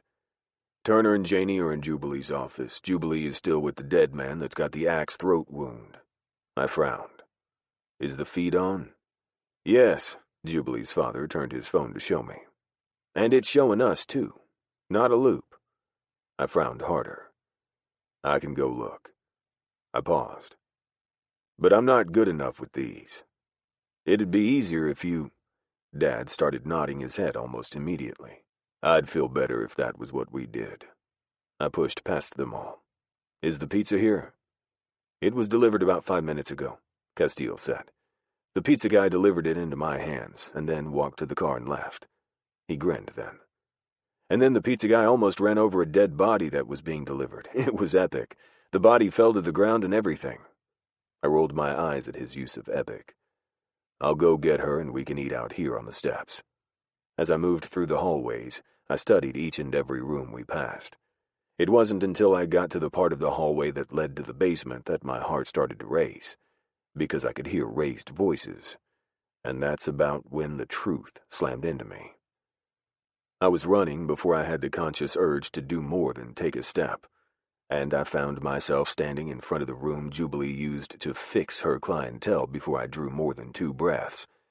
But common sense crashed into me before I so much as barreled inside, and I had my phone out in my hand just as the door opened and someone started out. I processed it all at once. The door opened. The nondescript man with the dark brown hair, hazel eyes, and honey gold skin was holding on to Jubilee's wrist. Jubilee, on the other hand, looked downright pissed, but there was a gun pointed at her and she was moving despite not wanting to. She had a cut on her lip as if she was punched or slapped, and her clothes were disheveled as if she fought him. My left hand went to the gun as my right one curled into a fist. I had a split second of inaction as if I was trying to decide whether I was going to react or not. Then I barreled forward. Jubilee, seeing my move, wrenched her arm backward. She didn't get it away from the man, but she succeeded in diverting his attention for long enough that I could punch him, straight in the goddamn jaw. My fist hit him so hard that he was knocked off his feet. 1 second he was standing, and the next he was on the ground, staring blankly at the ceiling. It was the few seconds that I took to get Jubilee up and off the floor that he recovered enough to go for his gun. That was when Jubilee kicked him in the face. He rolled and kept rolling until he was a few feet away from us, closer to the gun. I reacted before I could stop myself. I was straddling him with my thighs, hand fisted in his shirt for optimal distance. I punched the man over and over again in the face, relishing the way my knuckles cracked hard against his cheekbone. The audible crunch of his nose breaking wasn't any less satisfying now as it was when I'd broken it 5 minutes ago. It was a while later, when the man stopped struggling, that I finally got my shit under control enough to ask questions instead of just beat the shit out of him. "Why?" I growled, teeth gleaming white and bright in the sunlight. I could see myself in the mirror, and I saw with clarity that I looked just as much the lunatic as the man I was currently beating to a pulp. "Why not?" The man laughed through the blood that was quickly filling his mouth. His teeth were stained dark red, and his eyes were watering. I wasn't sure if they were watering due to the fact that his pain had hit a level that he couldn't deal with, or because he found this entire situation humorous. I was going with the latter over the former. I picked him up by the stupid tie, then slammed him back down so hard that his head cracked against the stained concrete floor. "Answer me, or I'll make it really start to hurt," I growled. "Z, you're starting to get blood on your uniform shirt," Jubilee whispered. I ignored her, but apparently hearing her voice was enough to get the man talking, so I wouldn't complain. Yet. "Had to watch over her. Protect her," the man informed me. "The best way to do that was to stay with her. Make sure nothing happened to her." I sat back on my haunches and stared at the man in disgust. "You're telling me that for over 10 years now you've watched over her like a sick fuck?" I asked. "Do I have that right?" The man grinned, and I hit him again just to wipe that smile off his face. "That's enough." I was hauled to my feet by 2 strong hands, one belonging to Castile and another to my future father-in-law. "Step back so we can bring him in." I pulled free of both of their holds. "You're not bringing this sick fuck in. You're going to let me get more information out of him." Castile stepped in front of me, keeping his back to the sick little fucker who was still on the floor, and stared me straight in the eyes when he said, "Trust me when I say that I'm going to get every piece of information that he has out of him before the day is through." Staring into his eyes, I believed him. 100%. "Okay," I growled. "But I get to be there." Castile grinned. "Wouldn't have it any other way." "Crest DeLoe," I said to my father, but keeping my eyes on Pete as I ascertained whether he was about to lose his shit or not. "That's the man that's been living in her house since she moved in." Pete's eyes narrowed. "There's more." This was the part that I knew he wasn't going to like. Not at all. "Yeah," I admitted. "There's a lot more." "How much more?" he pushed.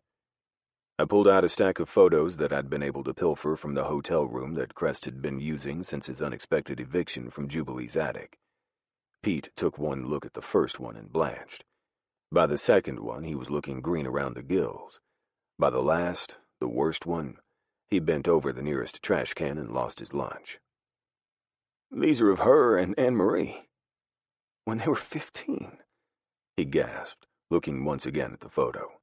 I nodded once. "That was the night before junior prom. I remember because Jubilee and Anne-Marie bought the same dress. That had been such a big fight over that stupid fucking dress. When Anne-Marie's had ended up shredded into a million tiny pieces, everyone had blamed Jubilee for the mess. But seeing that photo, I had no doubt in my mind that it had been Crest having made the move. That dress had been so revealing that I'd been happy that the dress had been destroyed and I could tell Jubilee that she wasn't allowed to wear hers," he said, devastation clear in his voice.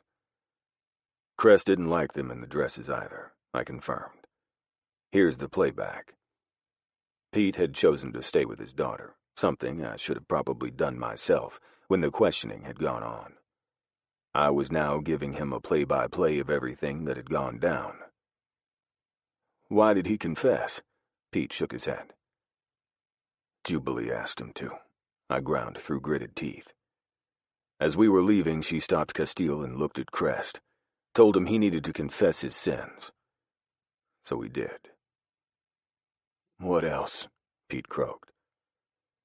Crest DeLoe was the doctor that the 2 girls saw for an emergency flu situation when they were both 15. From then on, he was there when he could be. Whether it was by chance or purposefulness that DeLoe was Jubilee's and my doctor when we were struck by lightning, we don't know.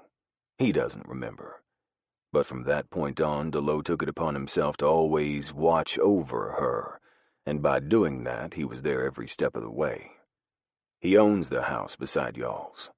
When Jubilee moved, DeLoe did too. Pete scrubbed his face. "And he moved into her attic," he said, sounding sick again. I could concur with his feelings. I hadn't gotten rid of the stomach ache since I'd started listening to his explanations. "What about the murders?" Pete asked quietly. "Confessed all of those too." Castile stepped out of the interrogation room, closing the door hard as he moved past the doorway. "The first one, the governor's kid, saw Crest coming out of Jubilee's house. Plus, he hadn't really liked him because of the way he treated her. That was his first murder. The next 4 were spur of the moment, he said. People he saw on his way out of town that had pissed her off or hurt her in some way. I pinched the bridge of my nose. That bastard. I looked over to find Jubilee standing there, looking so mutinous that I would have feared for Crest's safety had he not been in the locked room. "Come here, baby," I ordered, holding out my hand. She came, zero hesitation, and buried her face into my pecs.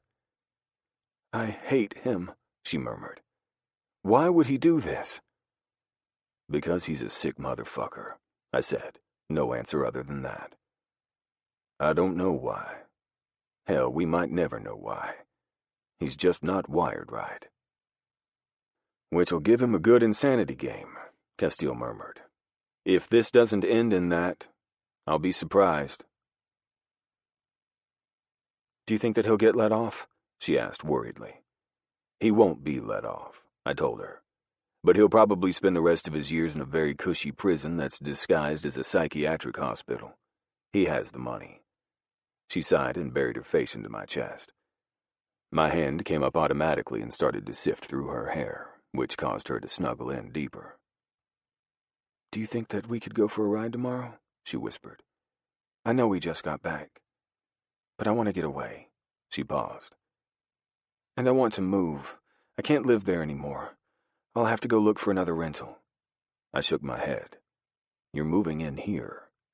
She sighed. "I wasn't looking for a handout." "It's not a handout," I informed her. "It's a you're staying here because I fucking want you here thing." She snickered. "Whatever." Chapter 23. You need to brush your hair. Things Z never thought he'd have to say to his woman. Z. 6 months later. Castile was right. The insanity plea was the first thing out of the lawyer's mouth the moment that we got to trial 6 months later. All in all, we were prepared for this. We knew that it was coming. The lawyers all around hadn't been secretive in how they were going to play this. In fact, they'd tried to settle it out of court, but Crest DeLoe had refused any and all plea bargains and deals because he needed it to go to court. My guess was that he just wanted to see Jubilee again, which pissed me off.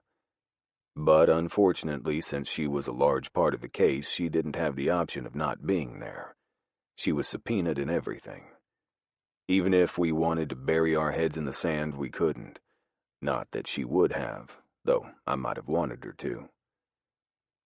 "If all evidence has been presented, we shall let the jury go to deliberation." The judge picked up his gavel and slammed it down hard. The sound was so final that I flinched. Jubilee's hand came to mine, and I looked over at the woman that had become such a big part of my heart.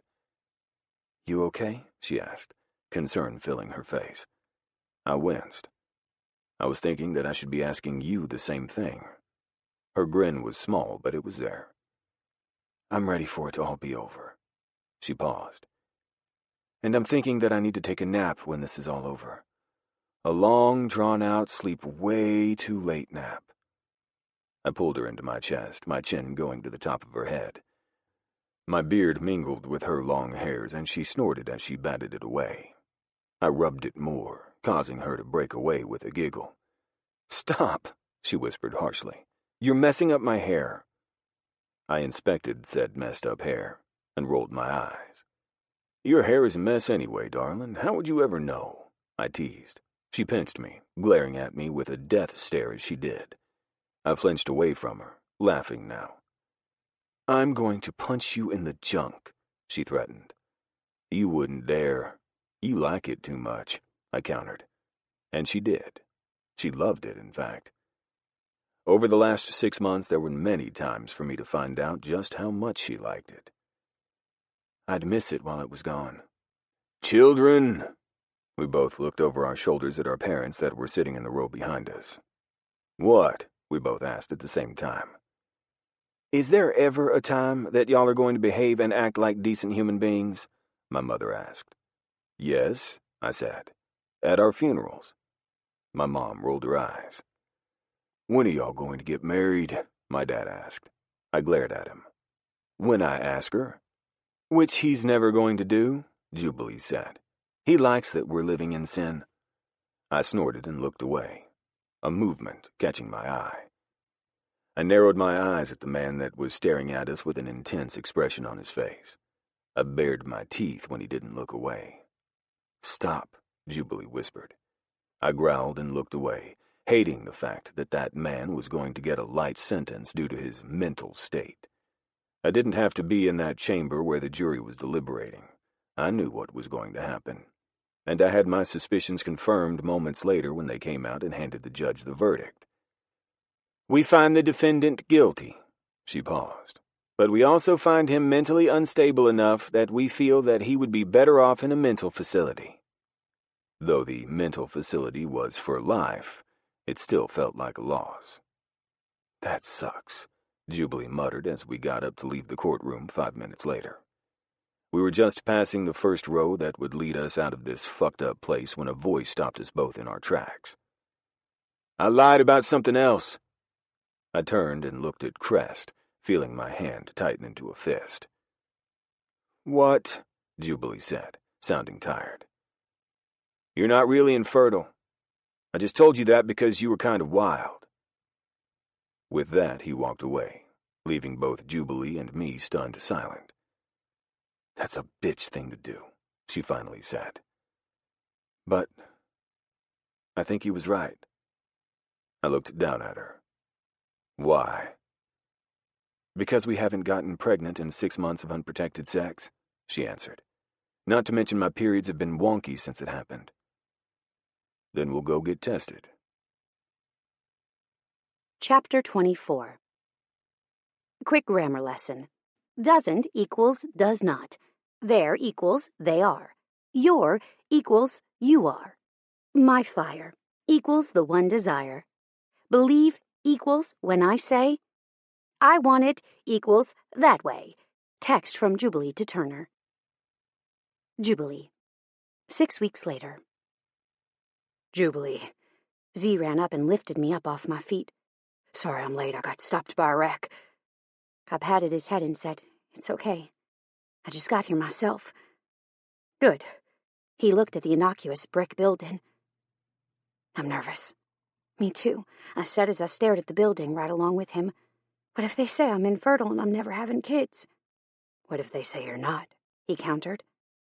I pursed my lips. "I guess it's not really going to change how we live our lives," I admitted. "I'm just sick to my stomach, worried that this is going to be the confirmation that it really is as bad as I think it is." I drew in a deep breath and let it out. But he stopped me before I could take a step toward the front door. "Baby, wait," he said. I took another deep breath and turned back to him, blinking rapidly when he wasn't on his feet at my side, but on his knee with a black box in his hand. "What are you doing?" I asked. His grin was devilish. "What does it look like I'm doing, sweet cheeks?" he asked. "It looks like you're finally growing a pair and asking me to marry you," I teased. His grin was bright and magical, at least to me. "Then you'd be right," he countered.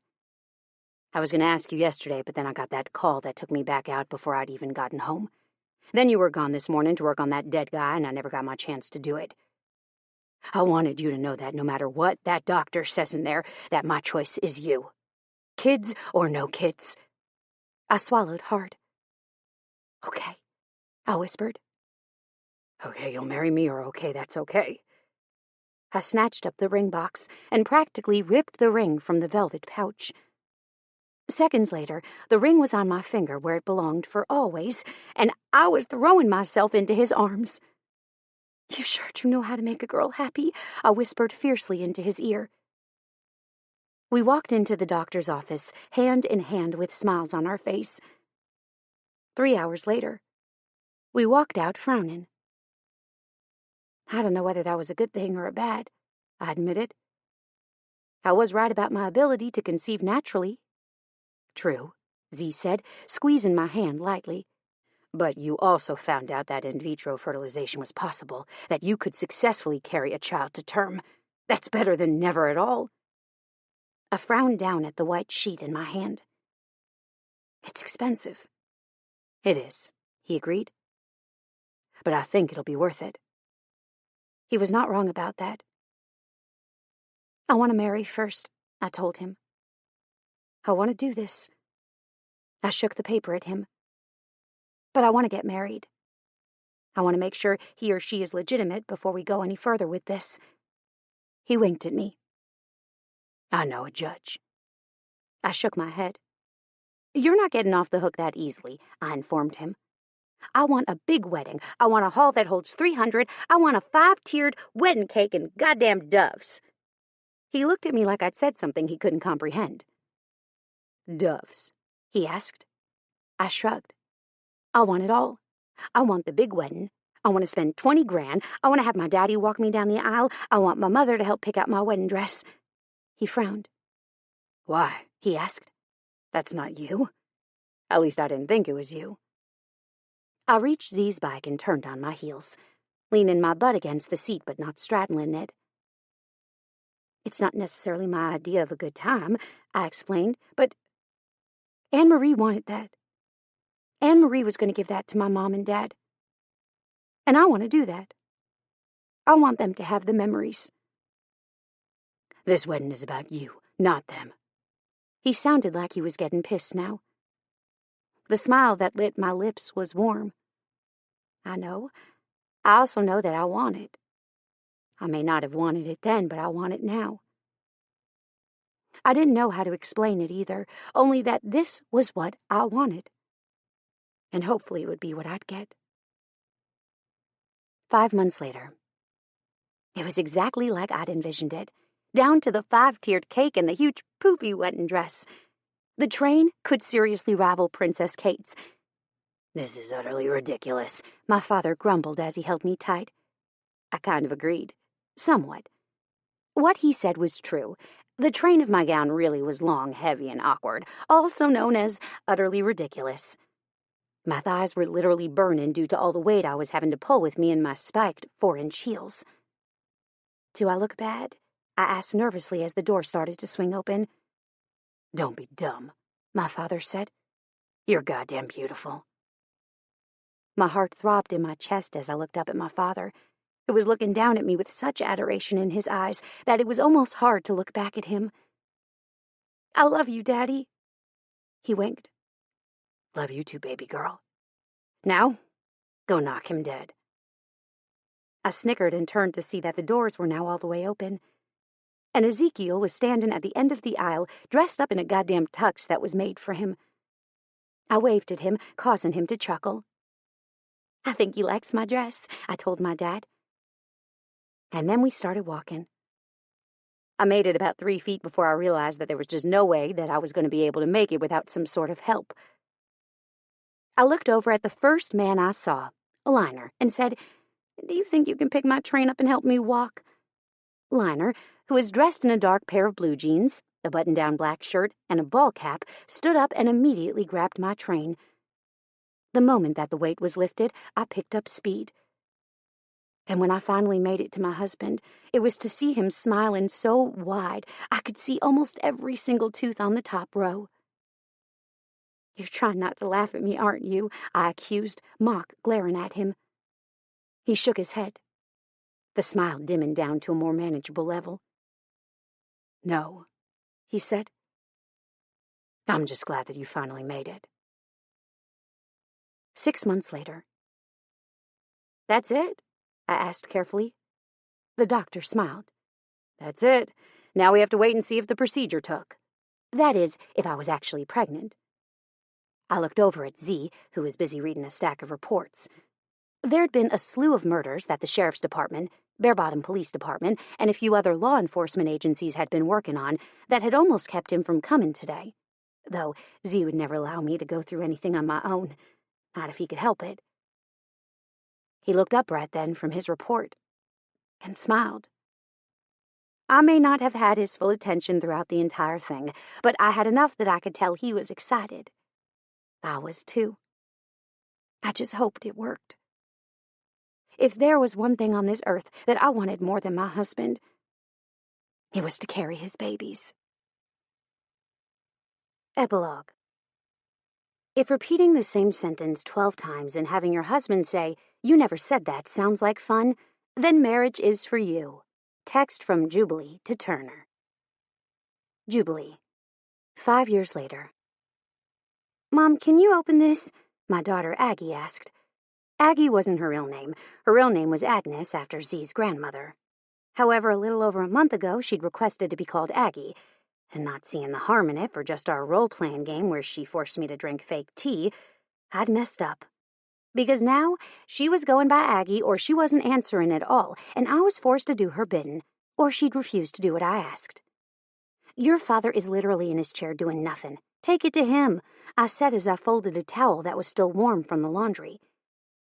Aggie looked at her father, who was indeed sitting in his chair, doing nothing, then gave me a pointed look that clearly said, "Daddy isn't good enough to open this juice box." I sighed and held out my hand. She placed her juice box into it, and I ripped off the straw and jabbed it into the foil-covered hole. "There," I said, handing it back. She took it and started to leave, but Z's deep voice stopped her. "What do you say?" he rumbled menacingly. "Thank you?" Aggie asked it like it was a question. My lips twitched in laughter. "Yes," Z grumbled. I turned back to the laundry, and Z, who'd gotten out of his chair to fetch a beer, went back out to the living room where I could no longer see him. I heard the chair squeak as he sat, though, then the clunk-clunk of the ottoman being pulled closer so he could get comfortable once again. Aggie cleared her throat, and I glanced down at her. "Do you have anything you'd like to say?" she pushed. I folded the next towel before I answered her. "You're welcome, I guessed." "Yes." She turned up her nose and walked back into the kitchen, drinking the stupid juice box before she'd even gotten 4 steps in. Honestly, I was confused as to why Z had bought her the thing, since she had zero chance of making those things last for longer than 3 seconds flat, but whatever. That was also why he was the favorite. He got them whatever they wanted, and didn't care how much it cost in the process, or whether it caused diabetes. Ultimately, Z had been a really good father. So good, in fact, that the kids preferred him way more than they loved me. Not that I was bothered by that. Z had a way of making my heart seek him, and I knew that was the same for our kids. That had been the way it was since day one. I'd actually started back to work early, taking the babies with me when I went. Sure, they loved their mama, but when Daddy stopped by on his lunch break, it was like his entire world lit up, along with theirs, too. "Mama, open?" I turned to find our youngest, Eitan, staring at me expectantly, holding out a juice box of his own. Eitan looked like his daddy. Tall for the age of 3, he was lean, mean, and in charge. His fiery red hair and constant scowl was seriously so much like his father that it hurt sometimes to look at. I took the juice box just as Anne-Marie, my oldest at the age of 4.5, walked into the kitchen with a massive cupcake in one hand and a bottle of chocolate milk in the other. Now that girl, she was all me. She was introverted, stayed to herself, and loved her daddy something fierce. Her long jet-black hair and pale skin were only a few of the traits that she shared with me. "Mom, I'm going to eat this outside." Then she was gone. Anne-Marie and Aggie were twins. After our first in vitro fertilization, the 2 of them were the result. Our first try, we got the babies that we wanted. Eitan happened naturally, though they said that once you got pregnant and had a successful pregnancy, it was easier to get pregnant for the second time. And it was, which had been our mistake. We'd expected to need in vitro fertilization with our next one, so we hadn't been careful, going about our normal sexual routine as it had been for the years before that. No condom in sight. And when I'd gotten pregnant 6 months after the girls were born, I hadn't even realized it until I was well over 4 months along. "Open!" Eitan bellowed. I narrowed my eyes at my young son, but it was his father from the other room that had me wincing at him in sympathy. "Get in here now, little boy," came Z's annoyed growl. "Better go, baby," I suggested, shooing him with his now open juice box. Eitan took it and drug his feet as he walked away, looking for all he was worth as if he was headed to the gallows. The kids respected their father, unlike me. But that was also due in part to the fact that he was a police officer and their father, and I was just their mother who gave them everything they could ever want within reason. One day, my kids wouldn't be there to ask me to open a juice box because they'd be adults and capable of doing it themselves. One day, I wouldn't wake up in the middle of the night to a baby crying and my eyes so tired that I could literally join my baby with tears, too. One day, the computer paper that I'd bought for my office wouldn't be scattered all over the floor, cut into tiny, impossible to pick up with your fingers pieces. There wouldn't be any more poop-stained underwear. There wouldn't be any more shoes in the middle of the kitchen floor for me to trip on. No completely untouched Pop-Tarts thrown into the trash because they were the wrong flavor. No half-full sippy cups found 2 weeks later smelling of rotten milk. No more sloppy kisses and peanut butter stains on my shirt because a messy baby wanted a kiss in the middle of dinner. I sniffled somewhat loudly and went back to my laundry. But I couldn't help it. I started to cry. I'd never thought that I'd get babies. Hell, at one point I never thought I'd have Z. "Daddy, Mommy is crying again!" I heard Aggie cry out in alarm. I heard the ottoman go back so fast that I knew it had flown halfway across the living room in his haste to get up. I used the towel that was in my hand to dry my eyes, but it was useless. I was well and truly worked up at this point. Z filled the doorway, and out of watery eyes, I looked up to find him staring at me with love in his, not amusement. "What set you off this time?" he asked. I swiped away my tears. Today was Anne-Marie and Aggie's first day of kindergarten.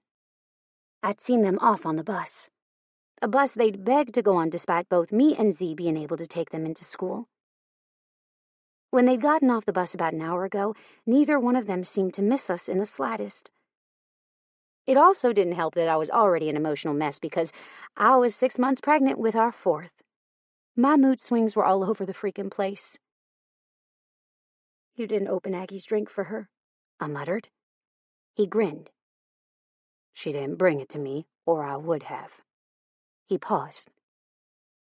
"But why are you still calling her Aggie?" I shrugged. Her red hair paired with her soft white skin and her obsession with mermaids. It doesn't bother me to call her that. "You'll just do anything not to call her Agnes, won't you?" he teased. That was true. "It just doesn't fit her," I admitted. "She doesn't feel like an Agnes to me. She feels like an Aggie." Which was true. Aggie fit her. Agnes was just old. Not to mention the original Agnes was alive and kicking, and she hated me.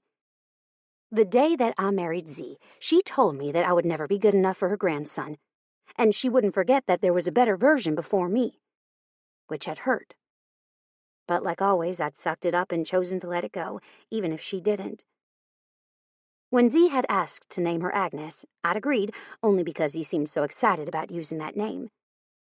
But then, at the twins' birth, the elder Agnes had taken one look at her namesake and proclaimed her ugly.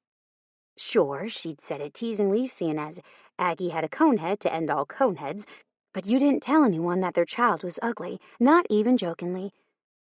They may be ugly, but saying it and thinking it are two different things. "Aggie doesn't like that name anyway," I jokingly said. "Whatever." Z laughed and pulled me into his arms. "What are you going to name this one?" I shrugged. "I figured that I'd leave it up to you. You've done a pretty good job at it the last 3 times you've chosen." He winked. "That's because you've agreed with me for the most part, Agnes excluded. I'll have to brainstorm and let you know what I come up with. I still have a few more months."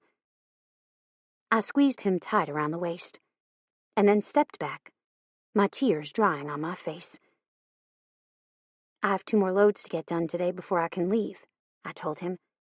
"Aggie and Anne-Marie have gymnastics at 4, tutoring at 5:30, and soccer practice at 7. You can handle the boy?" Z gave me a droll look. "I was born to handle that kid." I snorted and reached for another towel, not bothering to hand Z one. If there was one thing I'd learned over the last 5 years, it was that Z sucked at doing laundry. So unless I wanted all my clothes to be wadded up and wrinkled, seeing as he thought that was considered folding, I had to do it myself. Not that I minded. Where I did the laundry, he always did the dishes. Where I vacuumed the floor, he always mowed the lawn. We had a give-and-take relationship, and for the most part, we got along famously. Most of the time. We still had our moments. And when those moments came, neither of us was worried about scaring the other off with our anger. We fought, we made up. We fought again, we made up again. There was never a dull moment in the McGrew household. "You're not wearing your ring," he accused, jolting me out of my thoughts. I held up my hands for him to inspect more closely. "They're swollen again," I told him. I couldn't get any of them on today. And there were a lot. As each year passed that we were married, Z would buy me a ring. Since 2 of those years I was pregnant, some of them were even on the larger side so they would fit me. But this pregnancy, it was definitely worse than all the rest. I was tired more often. I was irritable all the time, and Z had to be a saint or something because I hadn't had sex with him in 6 months. Not because I hadn't wanted to, but because I was too nauseous all the damn time. Any time he started to get on top of me, or I started to make my move on him, the nausea would hit. At this point, he'd stop trying. I missed him. Missed the way he felt inside of me. Just thinking about it made me want to jump him. I dropped the towel back into the dryer and walked to the laundry room door. Once I looked both ways, I closed it quietly and then locked it. But just as I walked over to Z and started to take off my shirt, the doorknob jiggled and a whining voice said, "Mom, Dad, you should come see what your son is doing." Aggie's voice stopped us both cold, and I sighed. "Next time," he growled. "We make sure they're all otherwise occupied." I laughed, throwing my arms around him and holding him tight. "I love you, Ezekiel McGrew." He placed a kiss on my cheek. "I love you more, Jubilee McGrew." I looked down at our hands wrapped around each other, and I spotted the tattoo that he'd not only drawn for me, but also tattooed permanently onto my body. It was a cover-up of our scars, so to speak. Well, not really, more like an enhancement. He'd lined the scars with beautiful colors, starting at a dark, vivid blue at the top, and dimming into an almost icy blue at the bottom. Then he'd had a good friend of his tattoo the same design on his, starting with the vivid blue on top, fading into the light icy blue at the bottom. When we held hands, it looked like mine connected with his and vice versa, though technically it did. And around my tattoo on my hand was a name. Anne-Marie. On his hand was also a name. Eitan. It was by far my most favorite tattoo that he'd ever done for me.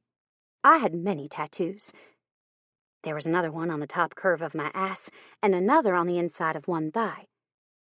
Pretty much when he needed a human canvas, I was it for him, and I always would be. Because despite our differences, we were made for each other. "Mommy, I'm silly with." "Better go, baby," I whispered. "I've some laundry to do." He growled into my neck. "I love when you talk dirty to me." This concludes It Happens by Lani Lynn Vale, narrated by Aidan Snow and Kendall Taylor.